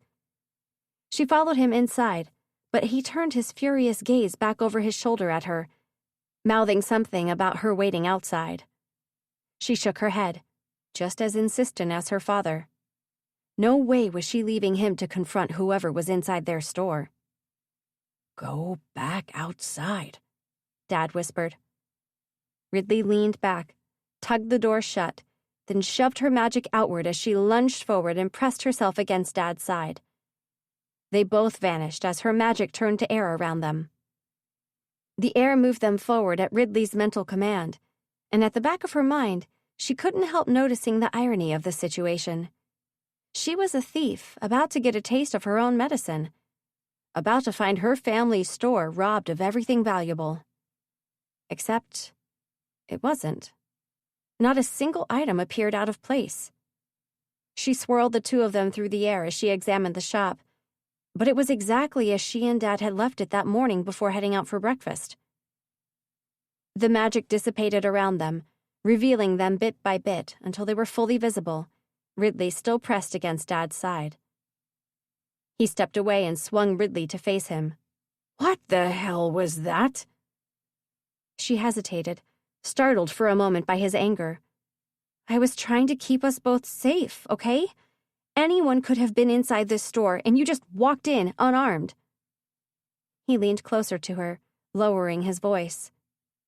"You're not supposed to have used magic in years, and yet you turned us into air almost faster than I could see. That suggests to me that you've been practicing." Ridley swallowed, then pulled herself a little straighter. "Maybe." "I don't want you doing that ever again." "If it means protecting you, I will." "I'm supposed to protect you," Dad reminded her. "which is what I'm doing when I tell you not to use magic." "I know, Dad, but you won't be around to tell me anything if you end up getting yourself killed by walking into a potentially dangerous situation unprepared." Dad stepped past her, shaking his head as he walked back through both rooms to the door she'd banged shut. She followed him, saying nothing. He retrieved his keys from where they were still dangling in the keyhole outside and locked the door, then turned to face her. "Fine. I'll be more careful if you promise not to do anything with magic again." "I won't promise that." She moved to the staircase leading up to their apartment. "If I need to hide myself, I'll hide myself. If I need to protect someone, I'll protect someone." Dad turned the handle to check the door was indeed locked, then joined Ridley on the stairs. "I know I can't control what you do," he said as they walked up. "Just, please be careful. Can you at least promise that?" She smiled as he looped one arm around her and pulled her against his side. "I'm always careful." "Good, though I doubt that'll help me sleep any easier at—" Dad's voice cut off as they reached their living room at the top of the stairs. His hand tightened around her arm, his wedding ring pressing into her skin. "Dad, what's—" Then she saw him. The pale, blonde young man sitting in one of their ratty old armchairs with one leg crossed over the other and a gun held loosely in his hand. Lawrence Madsen. Ridley's heart stuttered as Lawrence raised the gun a few inches, pointing it directly at her father. "Make a single move, Miss Kayne, and your father is dead." Ridley forced her hands to remain still at her sides. Her eyes darted to the two figures standing in the shadows at the edge of the room, before returning to Lawrence. "I know what you are, Ridley. I know about the magic inside you." "That's crazy," Dad said immediately, pulling Ridley tighter against his side. "She has her amulets just like everyone else. She must have been scanned thousands of times since the cataclysm, and nothing's ever—" "Quiet!" Lawrence snapped at Dad. "I know what I'm talking about. I know her amulets are not beneath her skin. I know what makes her different from you and I." How do you know that?" Ridley asked. "Your name is on one of the letters. The letters inside the envelope that man was carrying when he was killed outside your building." Lawrence shrugged. "Presumably that's why he was here, to give you a letter. What's interesting, though, is that the letters didn't appear to be addressed to anyone when I first looked at them. It was only later on that I noticed a name had appeared on the outside of each one. Almost as if by magic. He snapped his fingers. Not entirely sure where that magic came from, but that doesn't matter. The names have since vanished again, but I made a note of them all before that happened, including yours. He rose from the armchair, keeping the gun trained on Ridley's father. Anyway, I'm here because I need a favor. A magical favor. She won't be doing any. I guess I could have tracked down any of the names inside that envelope, Lawrence continued, speaking over Dad as if he wasn't even there. But the name Ridley Kayne was the easiest. A little more unusual than the others, and I recognized it from my time at Wallace. I figured you wouldn't mind helping out an old school friend. I'm not helping you with anything, Ridley told him. Really? Even if I threatened to put a bullet through your father's head? Ridley swallowed, and Lawrence smiled. I don't generally do my own dirty work, he added, but I'll make an exception if I have to. Ridley pressed her lips together, choosing to say nothing more. I need you to open this, Lawrence said, holding his empty hand out to the side. One of his burly bodyguards stepped from the shadows and passed something to Lawrence. The gold figurine Archer was so desperate to get back. The figurine that would probably still be safe if Ridley hadn't stolen it in the first place. Lawrence held it out toward her. I assume you know the movements to open something that's been sealed by magic. If not, I'd be happy to show you. Why do you want it open? Dad asked, his fingers digging into Ridley's arm as he held her tightly. What's inside it? Lawrence turned a bored expression toward Dad. I'm not sure why you think I'd tell you. Ridley stared at the roughly human-shaped figurine with its string of green stones embedded around its neck. People would die. That's what Archer had said. But she knew without a doubt that Lawrence wasn't playing around. If he said he'd shoot her father, he meant it. Whatever crazy plan you're cooking up inside that fair head of yours, Lawrence said, I'd advise against it. You're not a save-the-day kind of person, Ridley. Especially if saving the day means losing your father and the future you've worked so hard for since the cataclysm cost you everything. She looked up at him. How do I know you won't kill both of us anyway as soon as I've opened this for you? You don't. But if you refuse to open it, your father will definitely die. So it's up to you, I guess. She didn't want it to be up to her. She didn't want to have to choose between her father and whoever it was that Archer was so determined to save. Maybe there was still a way she could get out of this. If she used different movements, if she opened a hole in the floor and let her and Dad fall through it, then maybe they'd have a decent chance of... Open the damn thing! Lawrence yelled, striding across the room and shoving the barrel of the gun against Dad's forehead. Okay, Ridley gasped, taking the figurine from him. She turned it quickly in her hands, looking for a seal or seam, while her mind raced over the movements that would cause magic to create a hole beneath her feet. As far as she could tell, the figurine was a solid piece of gold. She shook it, but nothing seemed to move around inside. She remembered Archer saying that no one would know how to open it, and that breaking it apart wouldn't work either. So it's sealed with magic? She asked. Yes. The movements are different from those that would open something locked with a key or sealed with glue or something else non-magical. I don't know. Good thing I made sure to find out exactly what those movements are, then, Lawrence said. He nodded to the man who'd handed him the figurine, and he walked over to take Lawrence's place in front of Dad. Ridley watched in terror as the gun moved to the bodyguard's hand while remaining firmly pressed to Dad's head. One wrong move, one finger squeezing in the wrong place, and her father would be dead. Pay attention, Lawrence snapped as he raised his hands. If you don't get this right first time around, you can kiss your daddy goodbye. After Charlie's blown his brains out. Oh, and in case you're thinking of trying something else with your magic. The second man stepped out of the shadows and strode past Ridley. He stopped behind her, and a moment later, she heard a click and felt something cold and hard against the back of her head. One wrong move, and by move I mean magical movement, and you're both dead. A shiver raced from Ridley's scalp down to her toes, and she squeezed her hands around the figurine to keep them from shaking. Any hope she might have had of escaping the situation fizzled away. Ridley, just do what he says, Dad told her. Everything will be okay. He had no way of knowing that, of course, but Ridley couldn't blame him for trying to comfort her. Are you watching? Lawrence asked. Yes, Ridley breathed, though she was hyper-aware of the weapon pressing into the back of her head. Lawrence moved to stand beside her and began the series of movements required for this particular conjuration. It wasn't a long one, but there were a few complex finger patterns near the end.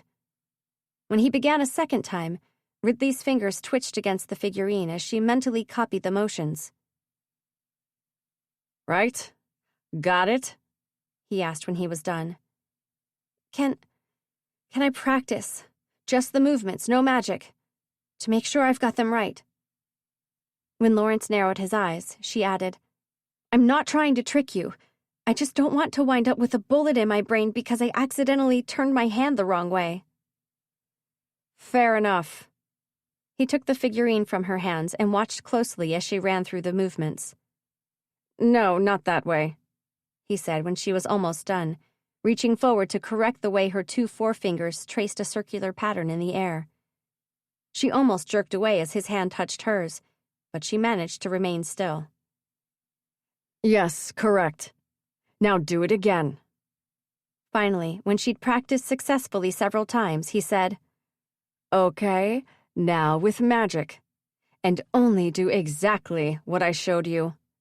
Anything else, and you're dead. He held the figurine out on his palm, and Ridley took a steadying breath before raising her hands and letting her magic drift away from her. She scooped up the wisps, touched her fingers gently together in the starting position, and attempted to block everything else out. She began the conjuration, focusing intently on the exact way her hands and fingers moved. Her heart rate slowed, and by the time she reached the end and nudged the magic toward the figure, she felt almost calm. Something sizzled. A line formed around the figurine's neck, just above the ring of green stones. Lawrence gripped the head part and twisted it. It came away easily from the rest of the artifact. He turned the body upside down, and something small and dark landed on his palm. A flash drive, just as Archer had told Ridley.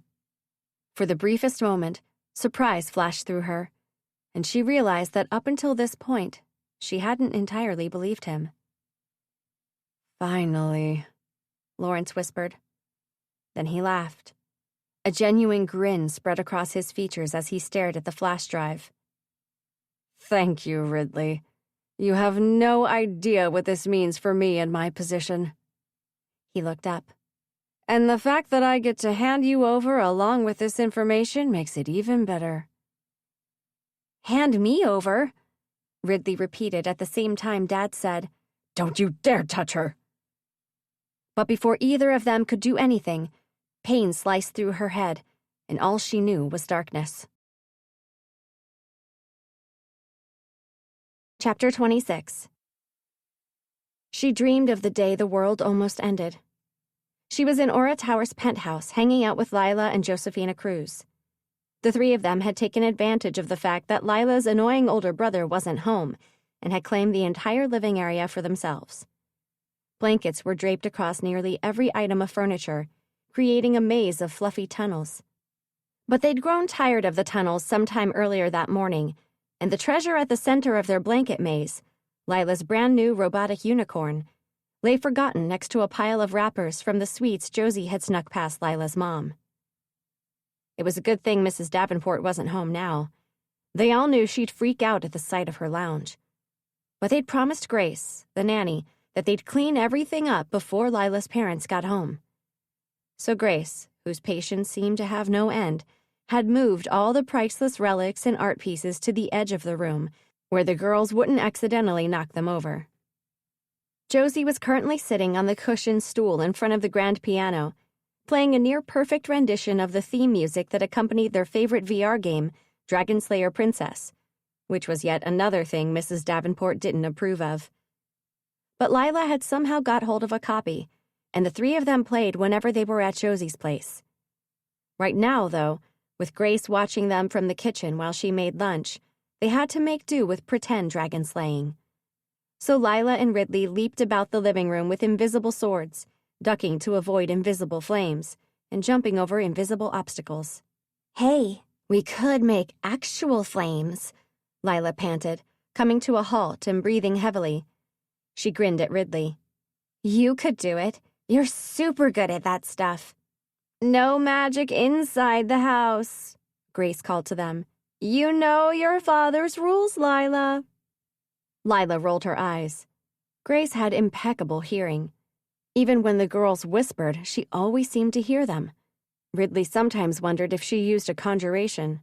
"You're no fun, Grace," Josie shouted as her fingers hammered the piano keys.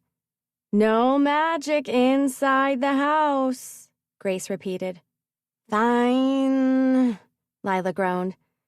"Oh, hey, your mom's calling, Ridley." Lila ran to a wall near the kitchen area and touched the screen above the home auto system's control pad. Ridley's mom's face appeared on the screen, along with the interior of her car. "Hi, Mrs. Kayne," Lila said, jumping up and down and waving. Ridley reached Lila's side. "Hi, Mom."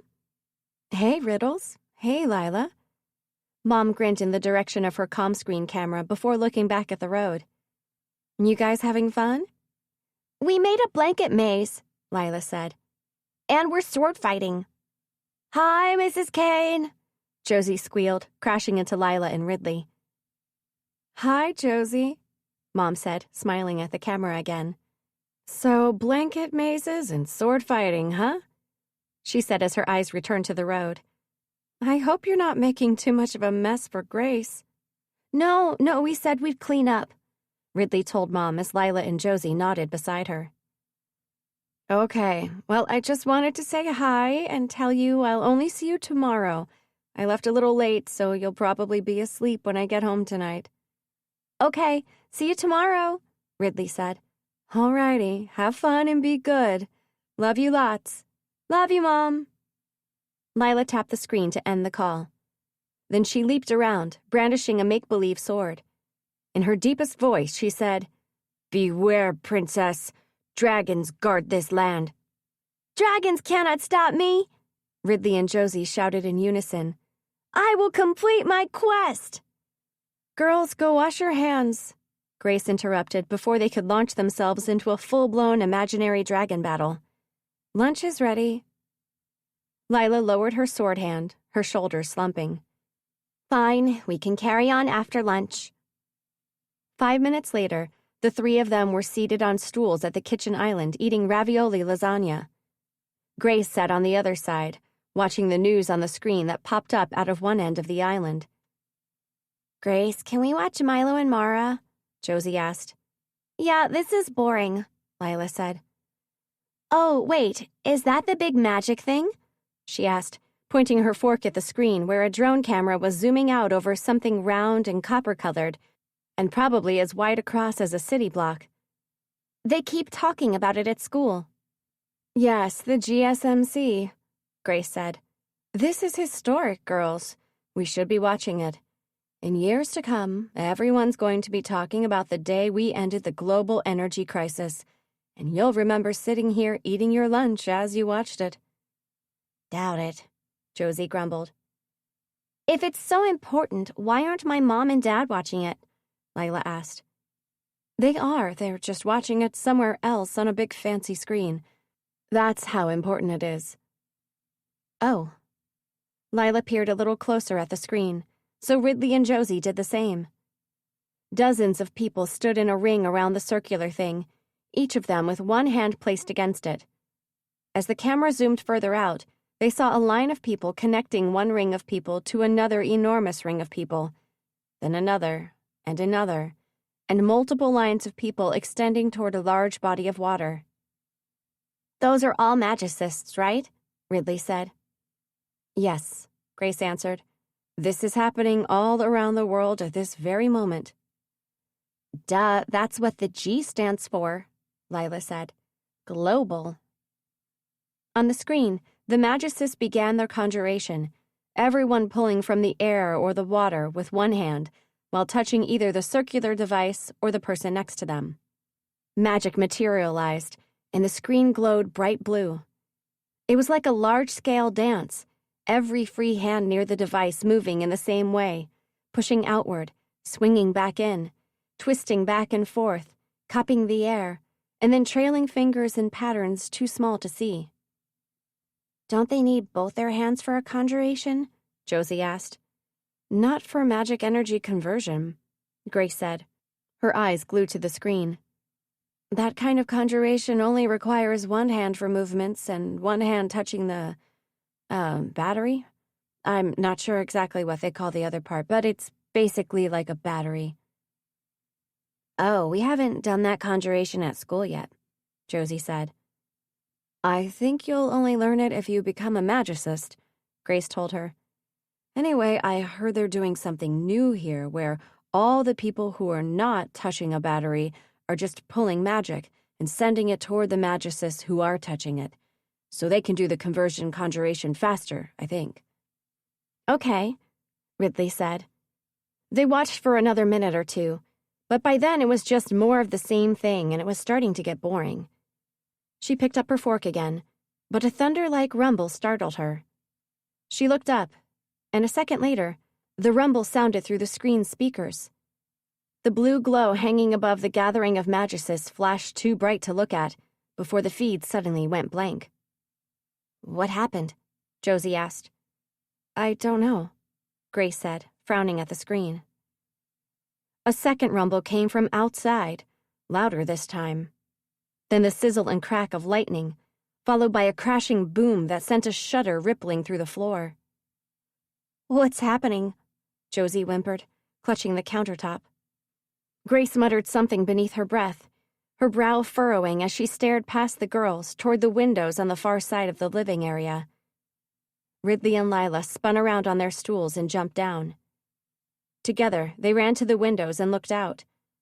In the distance, in one of the outlying suburban areas, raged the largest fire Ridley had ever seen. "That's where one of those battery things was," Grace said, reaching the window with Josie hanging onto her hand.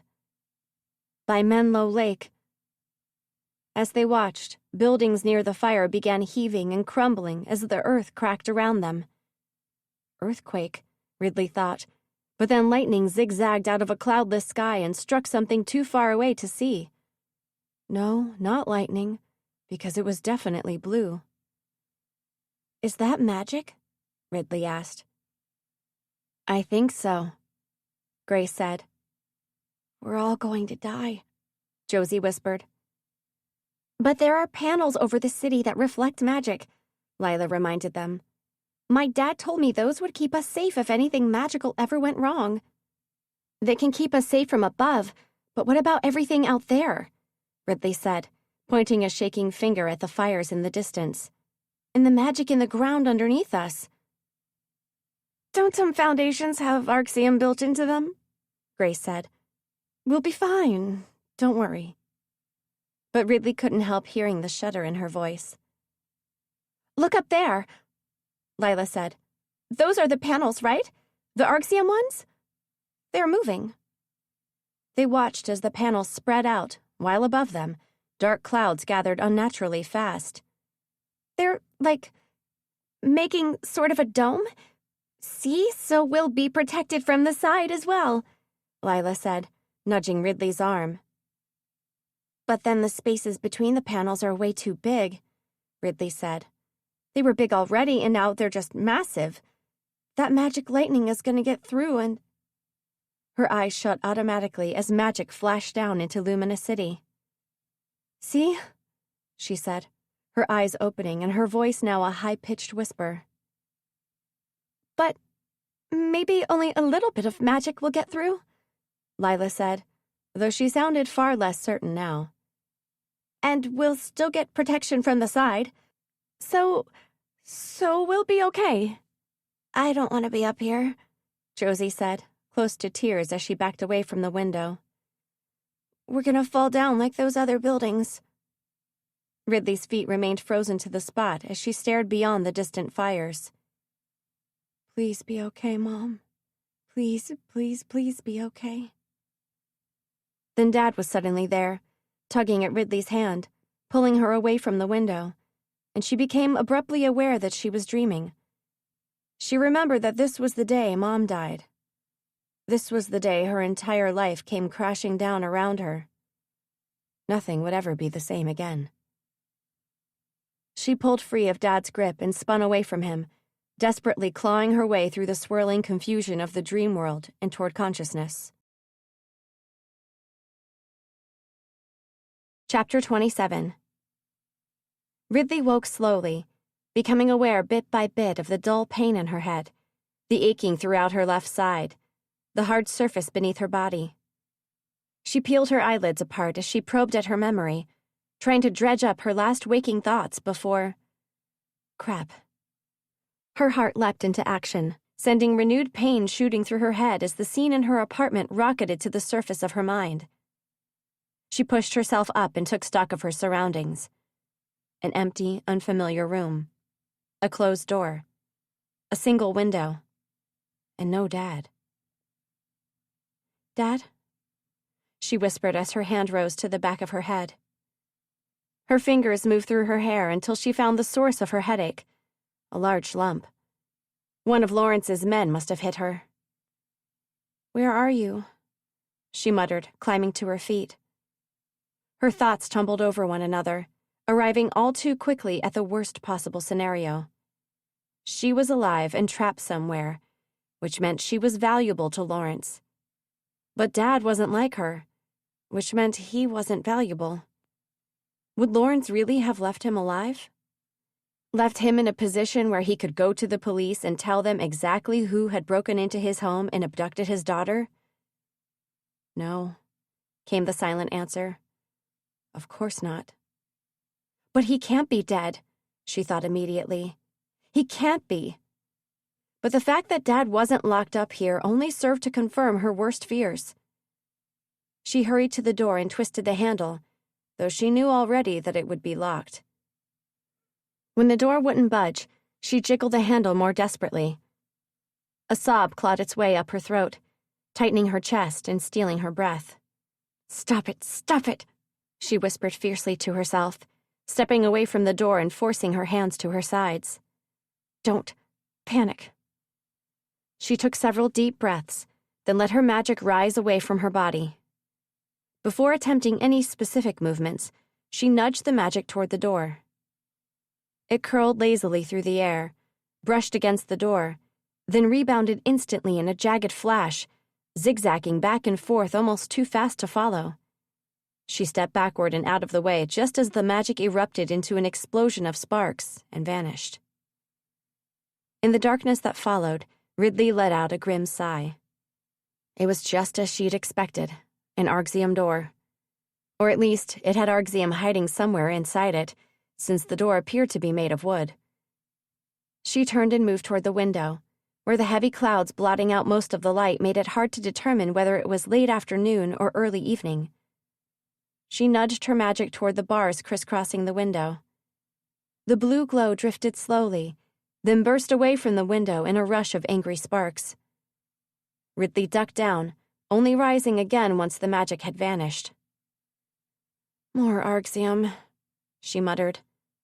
Another brief magical experiment informed her the floor, ceiling, and walls also contained Argxium. Wonderful. Magic certainly wasn't going to get her out of here. She gripped the bars and peered out of the window. Her eyes took in a perfectly landscaped garden with manicured hedges and white modern art sculptures, and in the distance, a familiar house. Holy crud, she whispered.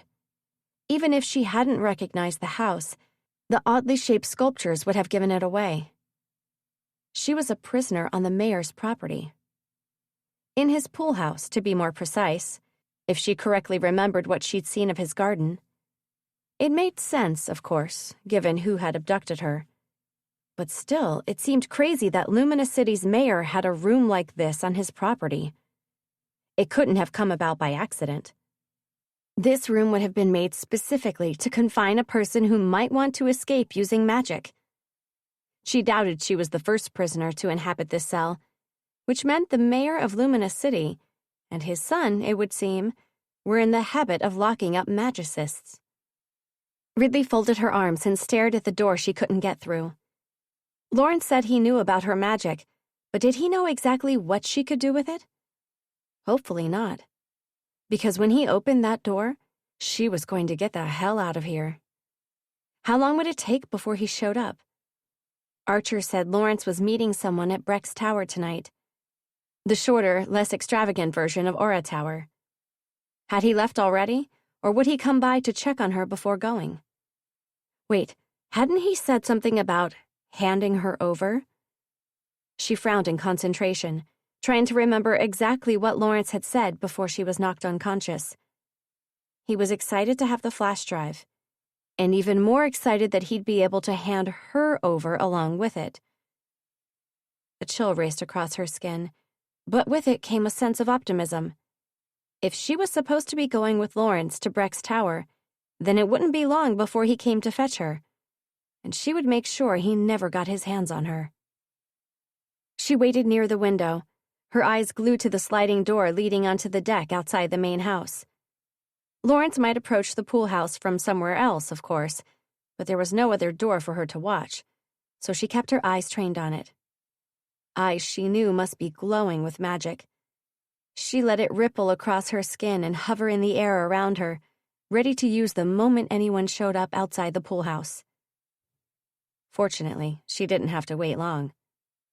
They came from the side somewhere, not the back of the house, so she was startled by the figures that moved without warning past the window. She shrank back into the darkness, knowing they must have at least seen a blue glow, if nothing else. There were 3 of them, and she guessed it was probably Lawrence and the 2 bodyguards who'd been at her apartment. The thought of what they might have done to Dad caused her chest to tighten again. But she fought against the panic. She couldn't do anything for Dad if Lawrence's men knocked her out now. She let her magic turn her into air and drifted closer to the door as she heard the shuffle of footsteps beyond it. They would be prepared for magic, of course. Maybe they had Arxium clothing or bullets or something. But would they be prepared for a mini tornado? She spun the air around herself in an imitation of the magic that had scooped her up outside the wall the night before. It whirled faster and faster, lifting her up and howling past her ears. She couldn't hear a thing beyond the wind's roar, but Lawrence must surely be about to open the... The door flew open, and Ridley spun toward it. Something hissed, like the sound of a deodorant spray can, but she was already flying out the door and up. She spun higher and higher as nausea hit her stomach. "No!" she screamed internally as she sensed her body becoming heavier. "I am air. I am weightless. I am air." She breathed through the nausea, which already seemed to be lessening, and relinquished all control of her magic. She'd always been afraid of going too high, afraid the air currents might be stronger the higher she got, or that her magic would fail her and she'd fall a great distance. But her desperation to escape overrode her fear. Within seconds, she was tossed beyond the wall around the mayor's property. She tried to direct herself downward, but a strong gust scooped her up and flung her higher. She rose and fell and tumbled about as she tried to keep breathing and not let panic take over. She was vaguely aware that she was moving away from the edge of the city and toward the center, but other than that, she had no concept of exactly where or how fast the wind was carrying her. "Just don't panic," she kept telling herself. She pictured her street as if from above. The old shop, the apartment upstairs, and Dad. Because Dad had to be there. He had to. If Lawrence's men had done something to him, if they'd killed him... She sucked in a sob as an ache swelled in her chest. Then her heart leaped into her throat. She was falling. Swiftly. Looking down, she realized she was almost completely visible again. No, no, no! She squeezed her eyes shut so she wouldn't see the city streets rising rapidly toward her. She shoved her magic outward, reminding herself she was made of air, and a breeze caught her and carried her forward instead of down. Breathing out a shaky breath, she opened her eyes. She was close enough to the ground now that her feet, if they weren't made of air once more, could almost have touched the rooftops of the low building she was flying above. She moved down past the 3- or 4-story buildings and directed herself toward a quiet side street. Letting her magic sink back inside her body, she landed, breathless and dizzy, and threw her hand out to steady herself against the wall. She blinked and looked around, hoping no one had seen her appear out of nowhere. Luckily, the building she stood between didn't have windows facing onto this narrow street. Once her dizziness had passed, she hurried into the next road and examined the buildings and signs. She didn't recognize anything. If she had her comm screen on her, and if it worked, she could easily have found her location. But she would have to resort to more traditional means. She ran down another 2 streets before finding a bus stop and a map. Her heart skipped a surprised beat as she figured out where she was, much closer to home, and hopefully to Dad, than she'd thought, which was fortunate, because without her comm screen, she had no way to pay for a bus. She looked around, checking for somewhere to hide as she considered handing herself over to the mercy of the wind once more. But without being able to control exactly which direction it moved in, she might end up taking even longer to get home. So instead, she took off at a run. She was slower than she wanted to be, with her left side still aching from where she must have landed on the floor earlier. But she managed to keep running, and eventually she turned, sweating and breathless and with a cramp in her side, into the alley behind Kayne's Antiques. She rushed up to the door, hoping it would be locked because that would mean Dad was inside and he was okay. But the door stood ajar. "Crap, crap, crap," she muttered as she pushed it open and ran upstairs. She ground to a halt at the top of the staircase, her heart beating in her throat and a sick feeling twisting her stomach as she took in the scene. The lamp in the corner had been knocked over, the small coffee table was split in half, and something large had smashed through the window behind the couch. But the most alarming part was the pool of blood smeared across the floor. Ridley gripped the top of the banister as her legs became oddly weak. Her breath shook and her eyes remained trained on the blood as she slowly lowered herself to her knees.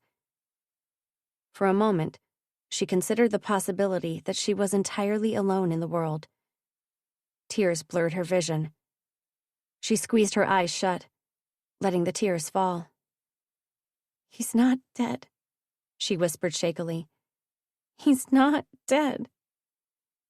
She refused to believe it. If Lawrence's men had killed him, wouldn't they have left him here? They could easily have made it look like a break-in and an accidental shooting. They must have taken him for some reason.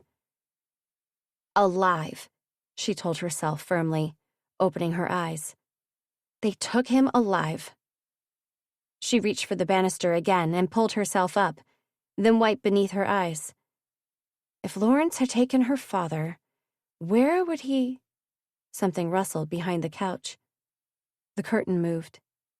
Ridley held her breath and prepared to transform into air. But before she could push her magic outward, something leaped onto the back of the couch. "Holy crap," she breathed. It was that darned cat with the 4 ears and the glowing eyes. She shook her head and exhaled slowly. Then, without bothering to shoo the cat out the window, Ridley turned and headed back down the stairs. Dad was missing, and she didn't have time for magic-mutated animals that couldn't find their way back out to the wastelands. What she needed to do was get to Breck's tower. That's where Lawrence would be tonight. He might not have her any longer, but he still had that flash drive. She knew it was stupid to go after him, but there was no other option. Lawrence knew what had happened to Dad, and Ridley wouldn't rest until she got her father back. Chapter 28. Before Ridley could find her father, she had to go to Aura Tower. She knew which building Lawrence would be in tonight, but she didn't know exactly where inside Breck's tower he would be. For that, she needed Archer. She managed to get into the Davenport's private elevator while invisible, then took the longest damn elevator ride of her life all the way to the top. By the time she reached the penthouse, she was almost in tears from sheer frustration. "I'm running out of time," her internal voice screamed inside her head. She knocked repeatedly on the double front doors, then almost cried with relief when it was Archer who opened up. She'd had no explanation ready if it turned out to be someone else. "Ridley, what are you—" "He took my father," she said, the words escaping her in a rush as she stepped through the doorway. "What? Who? Wait, are you okay?" His eyes darted across her face, no doubt taking in her ruffled hair and red eyes. "What happened?" "Lawrence. He was waiting at my place, and he made me open the figurine with magic, and then one of his guys knocked me out, and I woke up in an Argxium room inside his freaking pool house of all places. But then I managed to get away, and I went straight home to see if Dad was okay, but he was gone, and the table was broken, and the window, and there was blood on the floor, and it was a lot, Archer. I mean, I don't know how much is too much, but it looked like a lot. But Dad wasn't there, so—" "Okay, just calm down." Archer gripped her shoulders. "But he must be alive, right?" she insisted, staring pleadingly into his eyes and hoping he would agree with her. "I mean, that's what you'd assume, isn't it? He's alive. It wouldn't make sense to take him if he's dead, so he has to be alive."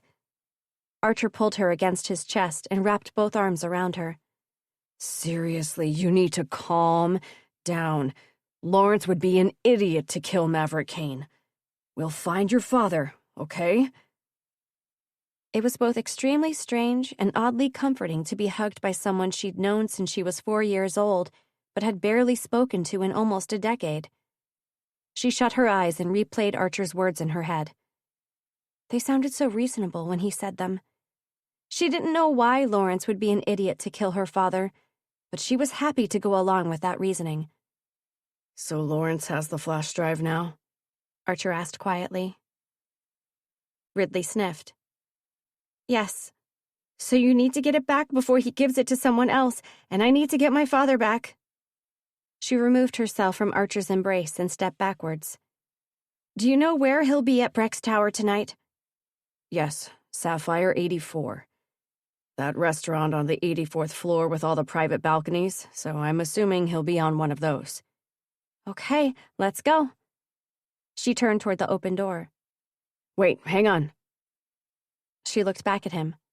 "I'll do it. I'm going anyway." He picked up the object she hadn't noticed sitting on the table below the hallway mirror, a gun, and slipped it into the back of his jeans. "I promise I'll get your father back." Ridley blinked at the spot where the gun had been, shivering as she imagined a cold, hard object pressed to the back of her head. She forced herself to forget it and look at Archer instead. "No way in hell am I staying out of this now. We're going in together. You'll get the flash drive, I'll get Dad, or find out where he is, at least, and then we'll get far away from Lawrence." "And then?" Ridley frowned.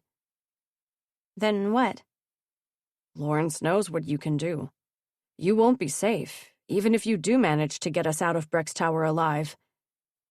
"Then I don't know." Ridley shook her head, turning away as her breath caught in her throat. The strands of her life were rapidly beginning to unravel. Her secret was out. Once she got Dad back, they couldn't stay in their current home. Perhaps they couldn't even stay in this city. She'd never get into the Rosmond Foundation. She wouldn't get into any college either. Hell, she couldn't even go back to school tomorrow, she realized with an icy jolt. She shoved her whirling thoughts away and turned back to Archer. "Right now, my priority is my father. I'll figure everything else out afterwards." "You realize this is probably a trap, don't you?" Archer said. "Lawrence probably took your father so that if you escaped, you'd have no choice but to go back to him." "Yes, I've thought of that. But it doesn't change anything. And just because Lawrence planned for me to return to him doesn't mean I have to walk up and hand myself over. I'll be invisible, remember? And if you're not? What if something goes wrong? Can you guarantee you won't be carted off by security if someone sees you sneaking around Sapphire 84? I trust my magic.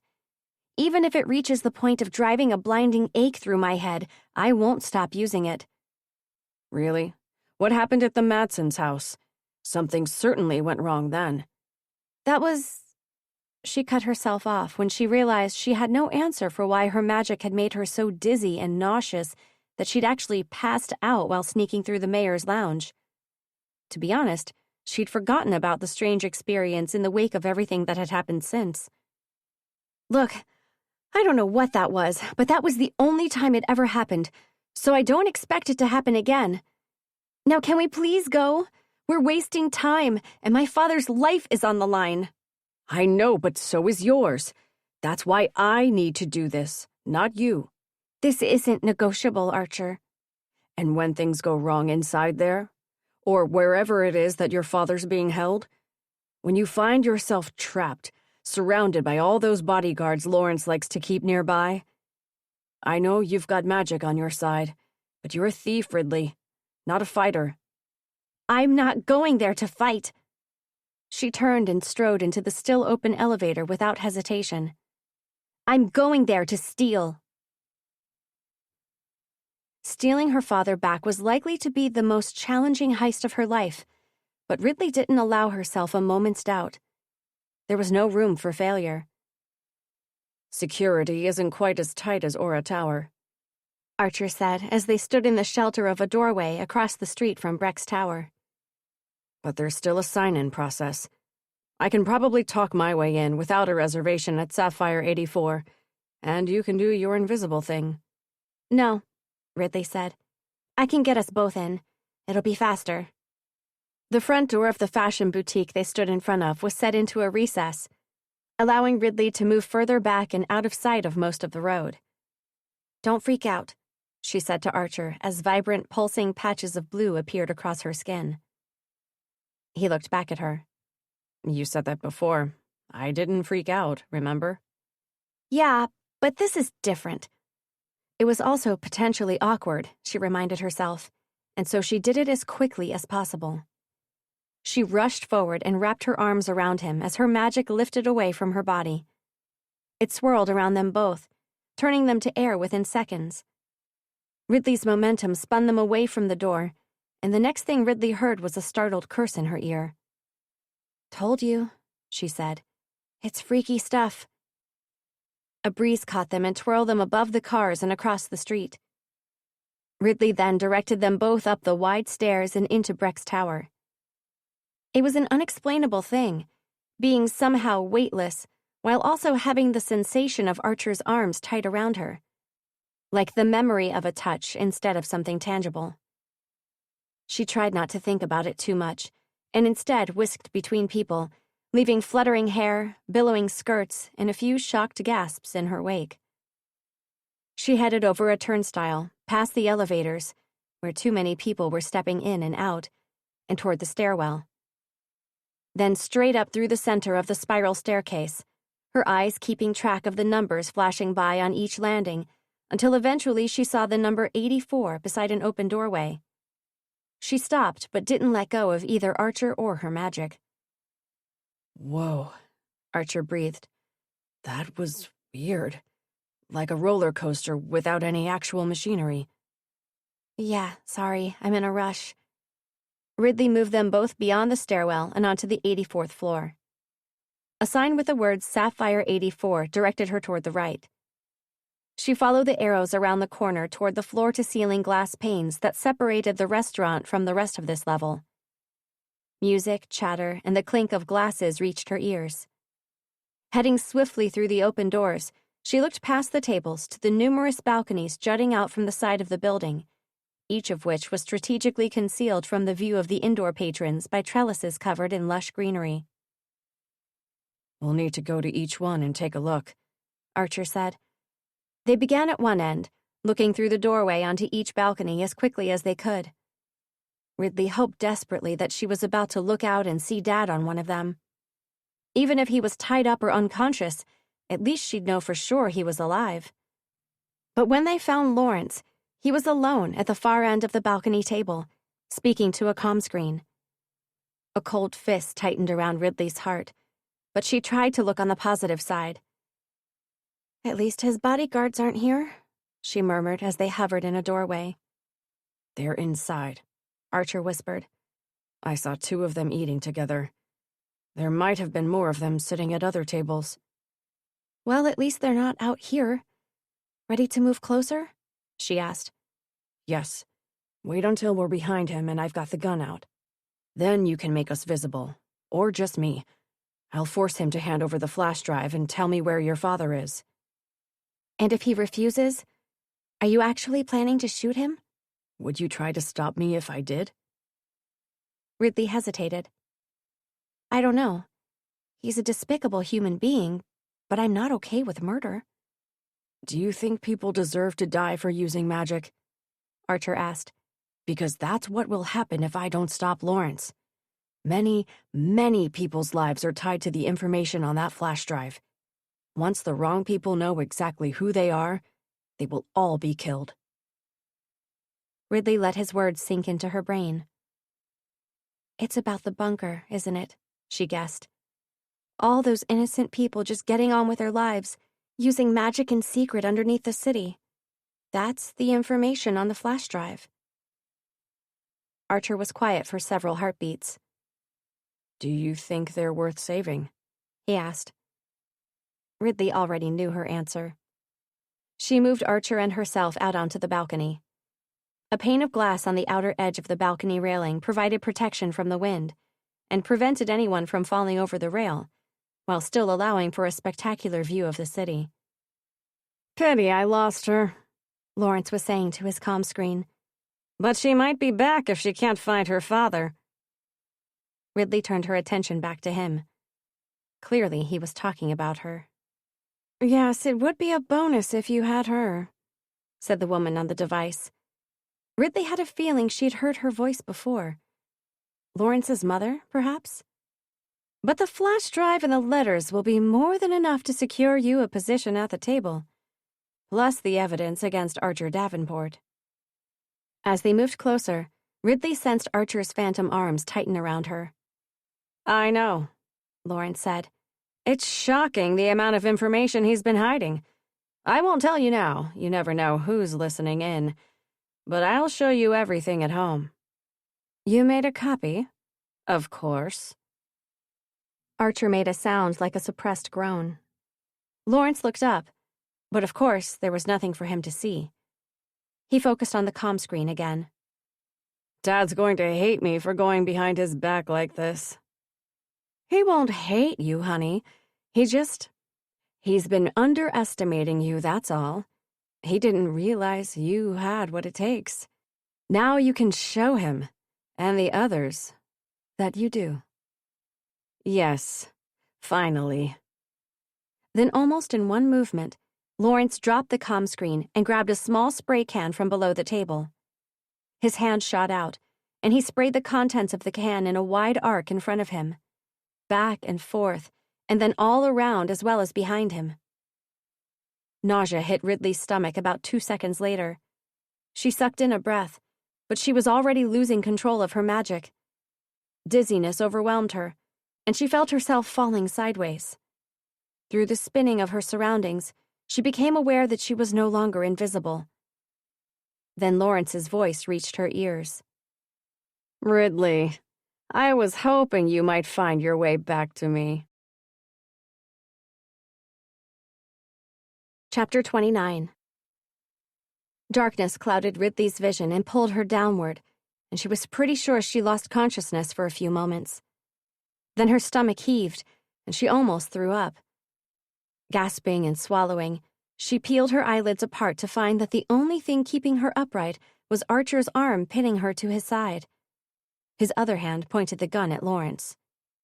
"Give me the flash drive," he growled. Lawrence sighed. "I thought I might see her," he nodded at Ridley. "But you're an unpleasant surprise. I thought you were in hospital. You can give me the flash drive, Archer said, or I can put a bullet through you and then take it. Fine, fine, Lawrence drawled. He removed the flash drive from an interior pocket of his jacket and slid it across the table. Archer let go of Ridley just long enough to grab it, then caught her as she swayed. Next, he said, we'd like to know where Ridley's father is. Lawrence raised his hands, palms facing up. I wish I knew. He attacked my guys and fled. Almost killed them both. That's a lie, Ridley managed to say. Her father was one of the gentlest people she knew. He wasn't capable of almost killing anyone, especially not two muscled men with guns. The truth, Lawrence, Archer said, raising the gun a little higher. But the mayor's son only smiled. Threatening to shoot me isn't going to help, he said. If I'm dead, I can't exactly tell you anything, can I? Fury burned inside Ridley's core.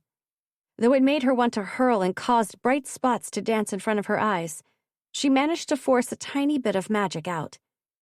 She slumped forward, grabbed the edge of the table, and sent fire rushing down the center of it and up Lawrence's arm. He cried out, his chair skidding back slightly. Then he grabbed a napkin and managed to smother the flames. Bitch, he gasped. He slapped the napkin down and glared at her. I hope you're suffering for that. Not nice, is it? Breathing in arxium particles. He pushed his chair further back and stood. Good thing I had my trusty anti-elemental air freshener handy. Oh, and look, it's the guys I pay to keep me safe, finally coming to check if everything's okay. Archer swung around, but someone in a suit stepped onto the balcony and knocked his arm aside. The gun clattered to the floor. Someone else shoved Ridley onto her knees, while the first guy wrestled with Archer until he managed to get both of Archer's arms behind his back. Move a little bit this way, please, Lawrence said, his tone impatient. We don't need anyone inside getting worried about what's happening here. The one bodyguard pushed Archer closer to the table, while the other dragged Ridley against the trellis so she was out of the way. Looking up through her haze of dizziness, she realized she didn't recognize either of them. Were the other two guarding her father somewhere? Well, isn't this lovely? Lawrence said, rubbing his hands together. He walked around the table and picked up the flash drive Archer had dropped on the floor. You're both here, and I have the flash drive. He placed it on the table. And this special envelope. He moved his side plate, picked up a large yellow envelope Ridley hadn't noticed before, and placed it beside the flash drive. You're going to kill all those people who use magic? Ridley asked, leaning her head back against the vines trailing down the trellis. Archer shoved backward against his captor, and the bodyguard twisted Archer's arms further behind him until he groaned out loud in pain. Me? Lawrence said. No, I won't be killing anyone. I don't like to travel that far. And other people generally do my dirty work, remember? Nope, I'm just passing on the information in order to better my position in the society. Ridley figured he had a pretty good position in society already. It didn't get much better than being the mayor's son. Well, unless you were a Davenport. Just let me explain things to you, Archer said, struggling against his captor. Let me tell you about them. They're good people. Magic isn't this huge threat that has to be... The guy restraining him grabbed the back of Archer's head and smacked his face down against the table. Archer slumped to the floor, groaning as he clutched his nose. Archer, Ridley mumbled, trying to crawl toward him. Are you... The other guy grabbed her and dragged her back. The world swirled around her again, but it wasn't as bad as when she'd first breathed in the spray. She seemed to be recovering faster this time than at the mayor's house. Maybe because her heart was racing along at such a high speed this time, getting rid of the arxium faster. Was that possible? She had no idea. She'd never heard of this stuff before. It didn't matter how it worked, though. All that mattered was that she reach a point where she could use magic without her stomach wanting to turn itself inside out. She'd have to be quick when she did it. She didn't want to give Lawrence a chance to use that spray again. "You know who I'm meeting here tonight, don't you?" Lawrence said to Archer. He walked closer, planted one shoe against Archer's chest, and kicked him down onto his side. Archer coughed, still clutching his nose, and Ridley saw blood drip down his hand. "Oh, it's going to be delicious indeed to hand you over along with—" Before Lawrence could finish, a dark shape flashed downward, landing in a crouch on the table. A man, hooded and carrying a knife in each hand. The bodyguard beside Ridley launched away from her, but the man on the table was already whirling around, his knives glinting in the light. One struck Ridley's guard in the chest, while the other embedded itself in Archer's guard's neck. Both guards slowed, stood still for 2 or 3 seconds, then fell. Horrified, Ridley watched magic curl lazily away from each knife and vanish. Holy crap, crap, crap! This was the person who'd murdered the stranger in her alley. It must be. With the oversized hood pulled completely over his head, she still had no idea what he looked like. No way to identify him if he managed to kill anyone else here tonight and get away without being caught. The man turned toward Lawrence as he drew another knife from a sheath at his hip. "This time, you're dead," he said in a gruff tone. The knife flashed through the air, but Lawrence had already dodged, and the knife struck the glass pane behind him before hitting the floor. The man let out a low laugh at the sight of Lawrence's wide eyes and pale face. "Oh, you got lucky. So did you," he added, looking down at Archer. "But not this time." He reached behind him, and Ridley watched as he swiftly pulled a gun free from beneath the hem of his hoodie. "No!" she shouted. She launched forward on hands and knees, fire racing away from her glowing blue hands and up the leg of the table. The man leaped free and landed just past Archer. The gun swung Ridley's way as he turned fully toward her, and she finally saw his face. She stopped breathing. "Shen?" Chapter 30. "Ridley," Shen said. "What? How are you? Why are you here?" "Why are you here?" Ridley demanded, managing to climb to her feet despite the world still swaying around her. The flame she'd sent running up the table leg fizzled away, and an entirely new kind of nausea filled the pit of her stomach. "Oh, watch out!" she shouted as Lawrence lunged for the gun. Shen swung his arm around and elbowed Lawrence in the face. He fell back against the railing, his head smacking on the glass as he let out a yelp. I don't understand," Ridley said. It was as if the world had tipped upside down, and she was looking at everything from entirely the wrong angle.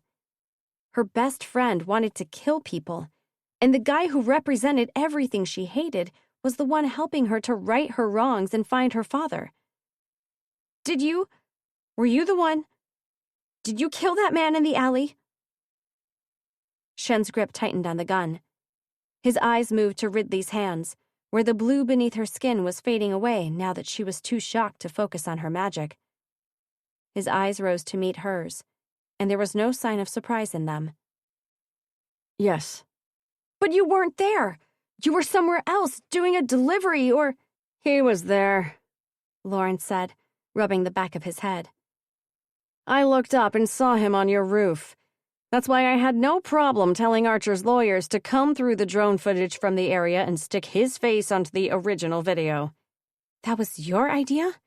Ridley asked. "I should have killed you then, too," Shen hissed, pointing his gun at Lawrence again. Archer moved as if to get to his feet, and Shen swung the gun toward him. "No, wait, please," Ridley said. "You don't need to kill anyone here."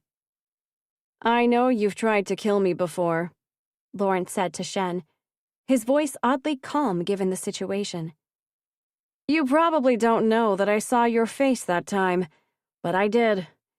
Never knew who you were, of course, so I couldn't go after you. But I recognized you immediately when I saw you in the alley on top of that roof." Ridley's eyes bounced back and forth between the two of them. The effect of the argxium particles she'd breathed in had just about worn off. She could probably turn herself into air now. She could try to take Archer with her and get out of here before Shen hurt either of them. But she was so confused, and her feet seemed rooted to the spot, and she just needed to know.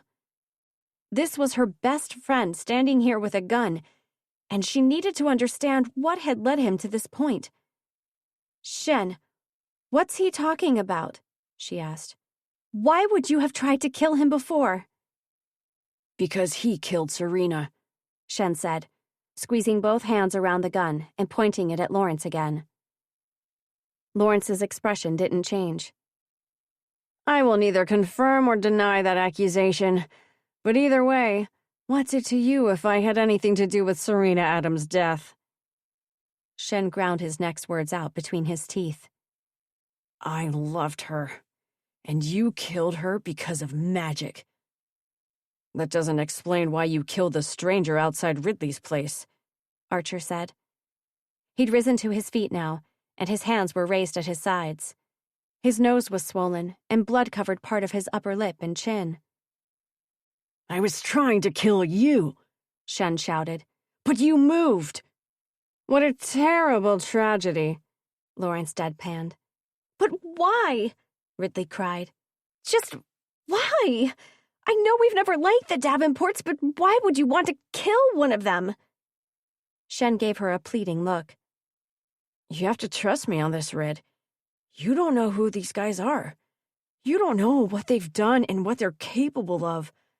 As soon as I saw Davenport was back in the city, that he was in your shop, I had to do something. I had to get rid of him, to make sure he'd never go near you ever again." "Hang on," Ridley said quietly. "Did you put that note in my window? The note telling me to stay away from Archer?" "Yes. I didn't want to risk you being anywhere near him like you were before at the library." "The library? That was you? Freaking hell, Shen, you almost shot me!" "No, Ridley, I would never. I was aiming past you, aiming for—" "And how was that even possible?" she continued. "You'd only just been released. You wouldn't have had time to get there." "I did have time." He looked at Archer again. "It was the first thing I did after I got home." "Goodness, you have messed up priorities," Lawrence said. "The cops free you, and the first thing you do is get hold of a gun and try to kill someone? Did you like jail so much you wanted to go straight back? I did it then because my family thought I was at home. No one would ever suspect my involvement." "But they must have noticed you were missing for—" Ridley trailed off as she remembered what Mira had said. "They thought you were in the bathroom the whole time," she murmured. "Never noticed I was gone," Shen said. "Neither did they notice when I snuck out in the middle of the night to blow up that car. Too bad he wasn't in it. I was just about to ask if that was you," Archer muttered. Instead of answering, Shen twisted one arm and glanced at his watch. "This needs to be done."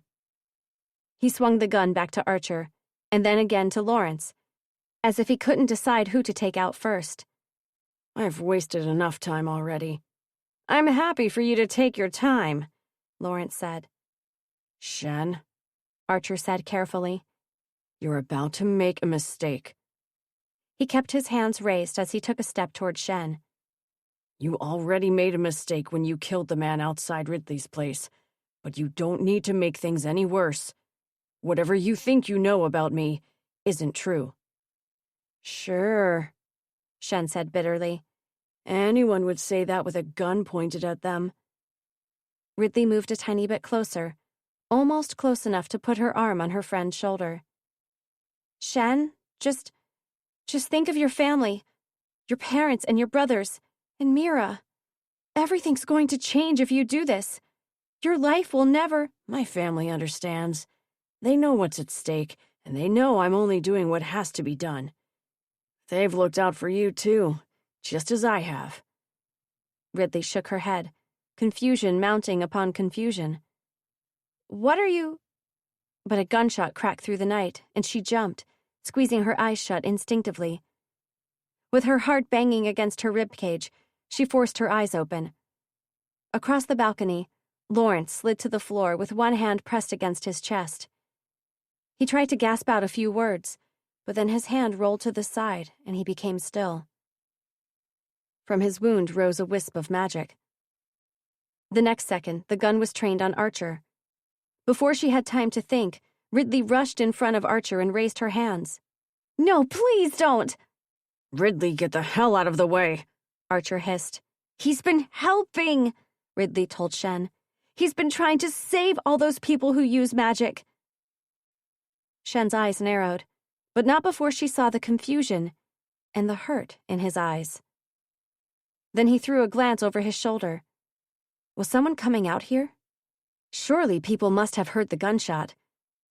Shen looked at his watch and muttered something. Then he swung the gun away from Ridley and shot the glass pane instead.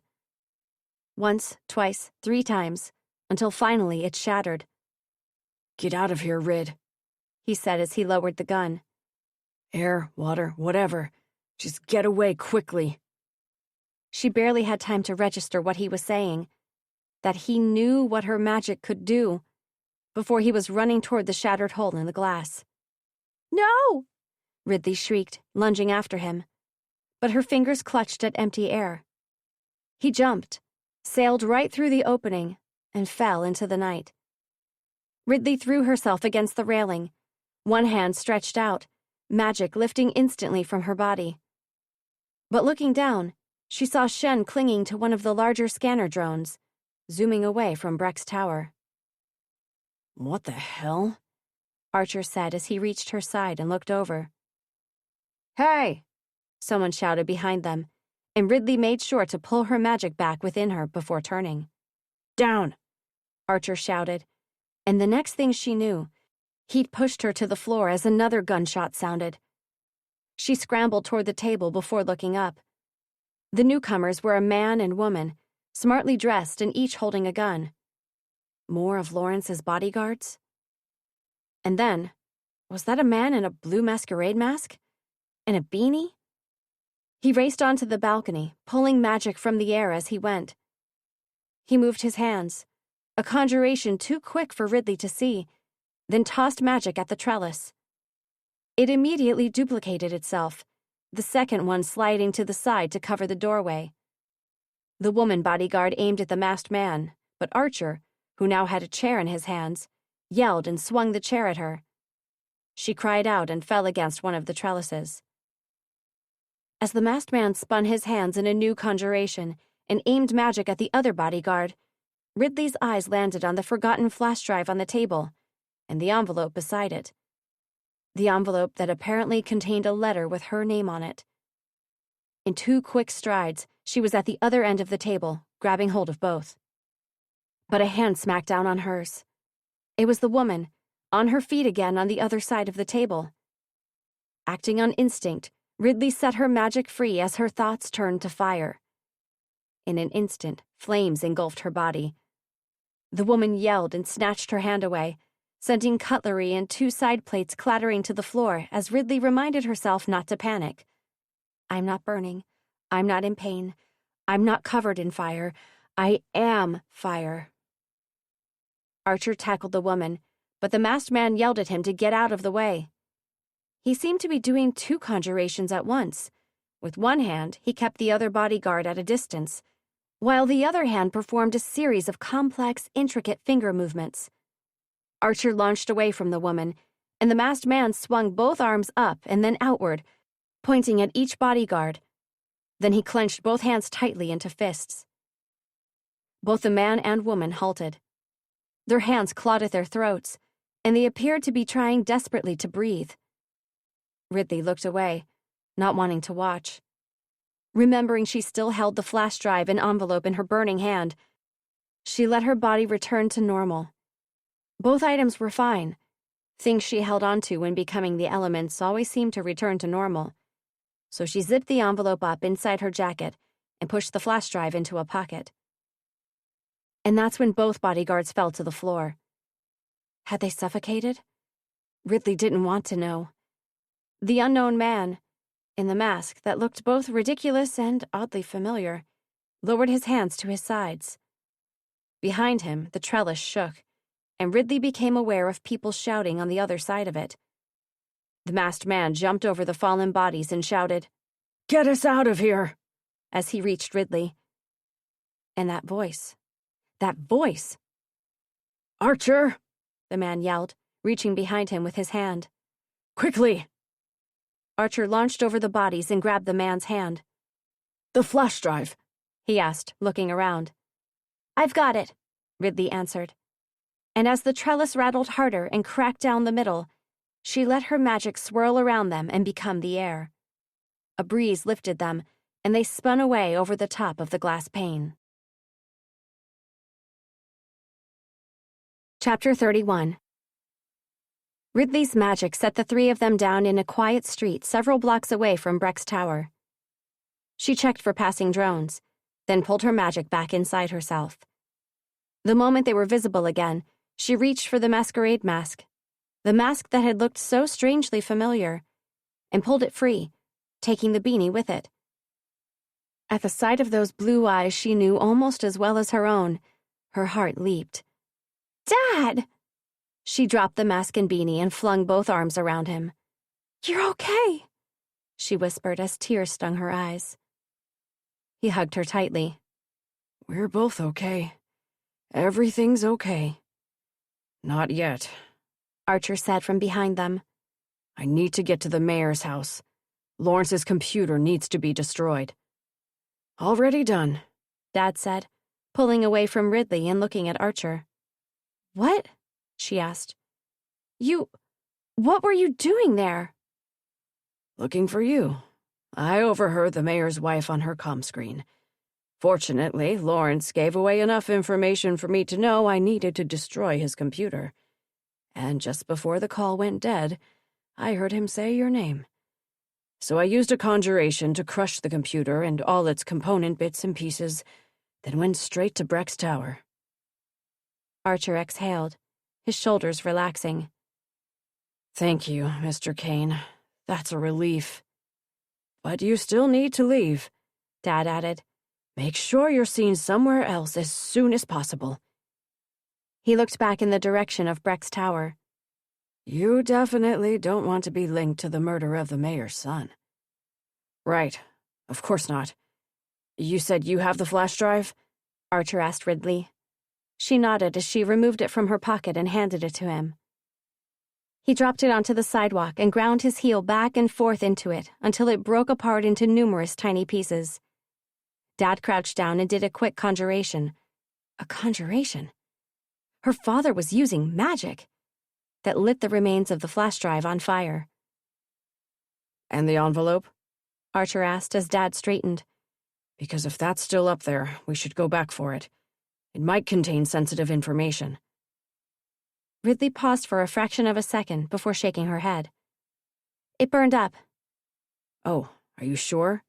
"Yes, I managed to get hold of the flash drive, so it was protected when I became fire, but the envelope was on the table and it burned right through. It was nothing but ashes." She couldn't quite explain why she kept the truth from him. Perhaps it was that she still didn't fully trust Archer, or perhaps it was because he already knew too much about her. But whatever was inside her letter, she wanted to be the first to know it. "Okay, well, that's good. No one else can get hold of it." He looked over his shoulder, then back at her. "I guess I need to go make sure my face is seen somewhere far from Breck's tower." "Yeah, just make sure you clean the blood up first," Ridley said. "And maybe get yourself into a bar fight as soon as possible so you have an explanation for your swollen nose. Actually," she stepped closer to him, "just come here, I'll fix it quickly." And for the second time that day, Ridley weaved her hands through the air in the conjuration that caused magic to fix broken bones. "I hope it's a broken bone," she muttered. "If it's something else, the cartilage, then this probably won't help." She lowered her hands and stepped back when she was done, and only then did she think to look around to see if there was a drone nearby or a person looking out of a window. What was wrong with her? She was usually so careful. "It's okay," Dad said. I didn't see anyone. Thanks, Archer said, gesturing to his nose. And thanks for helping me get the flash drive back. And I'm glad you're okay, Mr. Kayne. He glanced at Ridley's father, then back at Ridley. I'm glad you're both okay. His eyes lingered on her face for several more moments before he turned and jogged away. When he disappeared around the corner, Ridley took her father's hands and held them tight. Dad, you were using magic. You were fighting with magic. Which means you don't actually have an AI too? Dad pulled his wedding ring off and showed her where an extra piece of metal had been fused to the inside. That's my AI too. I had it removed from my skin a few months after it was first put in. He inhaled deeply and shook his head. I needed to know I could protect you if something ever happened. So yes, I know how to use certain offensive conjurations. Some that probably haven't been used in decades. I hoped I would never have reason to use them, but today I did. Ridley nodded slowly. Is that what helped you get away from Lawrence's guys? The ones who came to our apartment? Yes. And now you're okay, and I'm okay, and anyone who knows what you can do is gone. Gone? She swallowed, not sure if she wanted to know exactly what her father was capable of. So those guys who were in our house? It was me or them, Riddles. She nodded slowly, trying not to think of the blood on the floor. And the man and woman on the balcony? Did you kill them? They weren't planning to let us get away. They wanted to kill you. I did what I had to do. Something in his words made her remember Shen, and the tears that filled her eyes were unstoppable. She shook her head, sucked in a deep breath, and managed to say, It was him. Dad, it was Shen. He really did kill that man. She sniffed and tried to steady her voice, but it was impossible. The man in the alley. Shen killed him. Dad's hands moved up to her shoulders as his frown deepened. No, I think you're confused. She shook her head vigorously and took in another deep breath. I'm not confused. He was there now on the balcony. He wanted to kill Lawrence and Archer. Last week in the alley, he was trying to hit Archer, but he hit the other guy by accident. And tonight, he was the one who shot Lawrence, and then he just jumped over the edge and onto a drone. A big drone. Like, he knew it was going to be there. Dad stared at her for what seemed like ages. Eventually, he pulled her into a hug. I don't know what to say. I'm sorry, Riddles. I don't know what to say. They stood like that for some time, until eventually Ridley's tears had stopped falling and her shoulders had stopped shuddering. She stared down at the embellished blue mask sitting on the sidewalk and said, The masquerade mask? Really? I was in a rush, Dad said. I grabbed the first thing I thought of that would cover my face. Ridley nodded against his shoulder. Whatever works, I guess. Yep. Dad let out a long sigh, then said, Let's go home, okay? You can have a shower, maybe eat something. We can talk about Shen after that. They returned home, and after they'd tidied the living room as best they could, Ridley headed to the shower.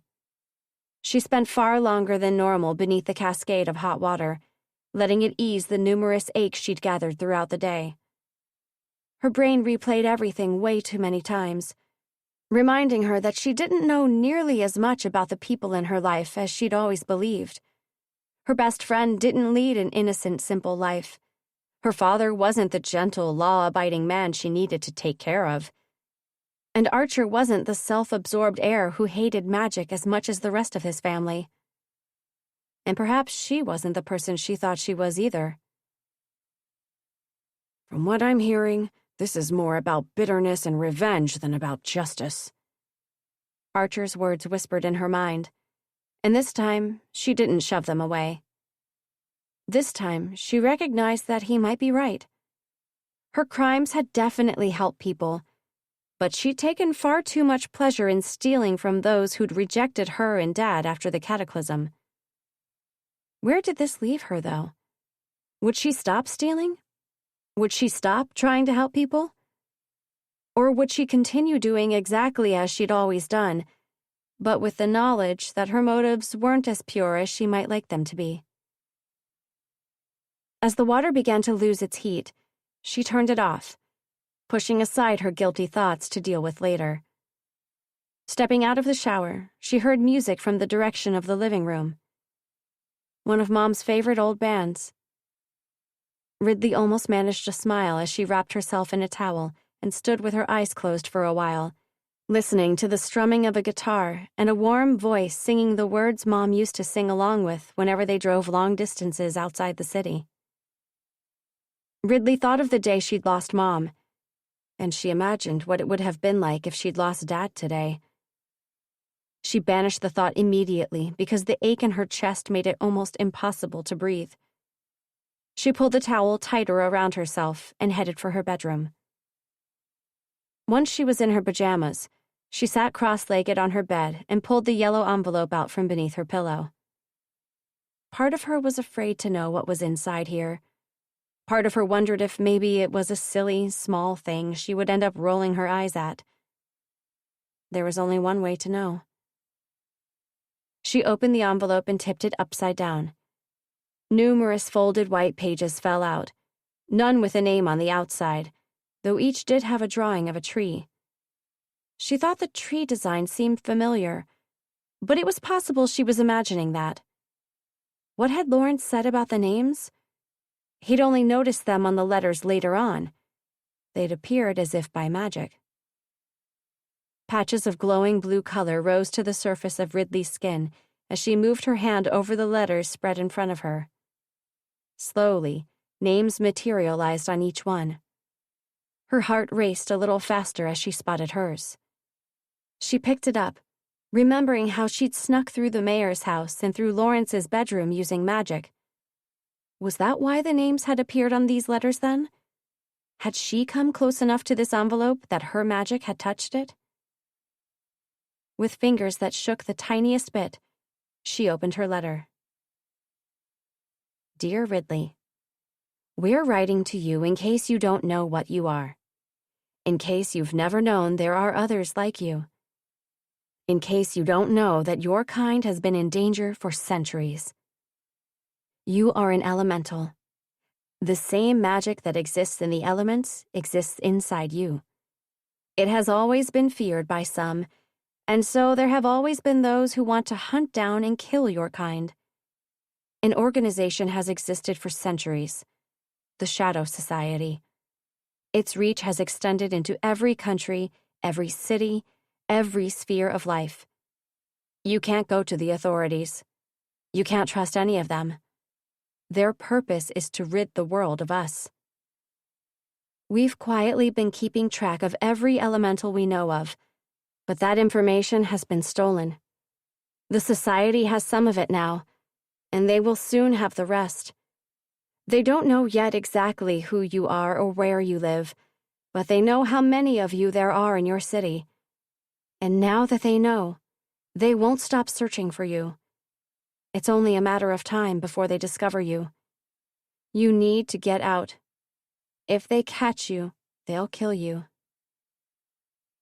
Alfie Biela, Heng Wu, Serena Adams, Mary Woodstock. These are just a few of the elementals who've been discovered and killed in recent years. If you know of any of them, you may have heard their deaths were accidental. They were not. If you stay where you are, you won't be safe. You'll be hunted and killed as they were. Make your way into the wastelands. Look for the signs. Listen to the elements. You will find us. Your brothers and sisters. Ridley read the letter 4 times before finally lowering it. Her skin was covered in goosebumps, and her breath was quick and shallow. So she was an elemental, and there were others just like her. She wasn't alone. She was not alone. The truth pounded on the inside of her brain, begging to be screamed from the rooftops. Random thoughts bombarded her mind, suddenly making sense in the light of everything she just read. Of course the Madsons had an air freshener filled with argxium particles. They knew there were other people like her, and they were protecting themselves. They must be part of this shadow society. This organization that wanted to wipe out everyone like Ridley. And the information that was stolen? The information that the author of this letter was worried would soon wind up in the society's possession? That must have been the information on the flash drive. Serena Adams, another elemental, was supposed to fetch it after Archer hid it inside the figurine. She was supposed to keep it from the Shadow Society. Ridley's guess, that it contained details about the underworld of regular magic users beneath Luminous City, had been wrong. And Archer had let her believe her own assumption. He knew about these elementals. He knew she wasn't the only one, and he lied to her when she asked. And the tree. The tree! Ridley crumpled the edge of the letter in her hand as the memory surfaced abruptly. The tree carving on Dad's little wooden box that Mom had given him years ago. It looked just like this one. That couldn't be a coincidence, could it? No. Her father knew what she was. He knew there were others like her. And he'd never told her a thing. She climbed off the bed, her face flushed and her hand shaking. She walked to the living room and stood in the doorway, the letter clutched in her hand. Dad was sitting in one of the armchairs, and she waited for him to look up at her before she said, "No more secrets." His brow drew lower. What are you talking about? She held the letter up so he could see the drawing of the tree. "We need to talk." She expected surprise, at the very least, but Dad's expression didn't change. He looked across the room at the person sitting on the couch, partially concealed in shadows. The person Ridley hadn't noticed until this moment. Yes, Dad said. I think we do. This has been Elemental Thief, the first book in the Ridley Kayne Chronicles. Written by Rachel Morgan. Narrated by Ariel Delisle. Copyrights held by Rachel Morgan 2018. All rights reserved. The story continues in Book 2, Elemental Power. For more information on the Ridley Kayne Chronicles and Rachel Morgan's other titles, visit rachel-morgan.com. Thank you for listening.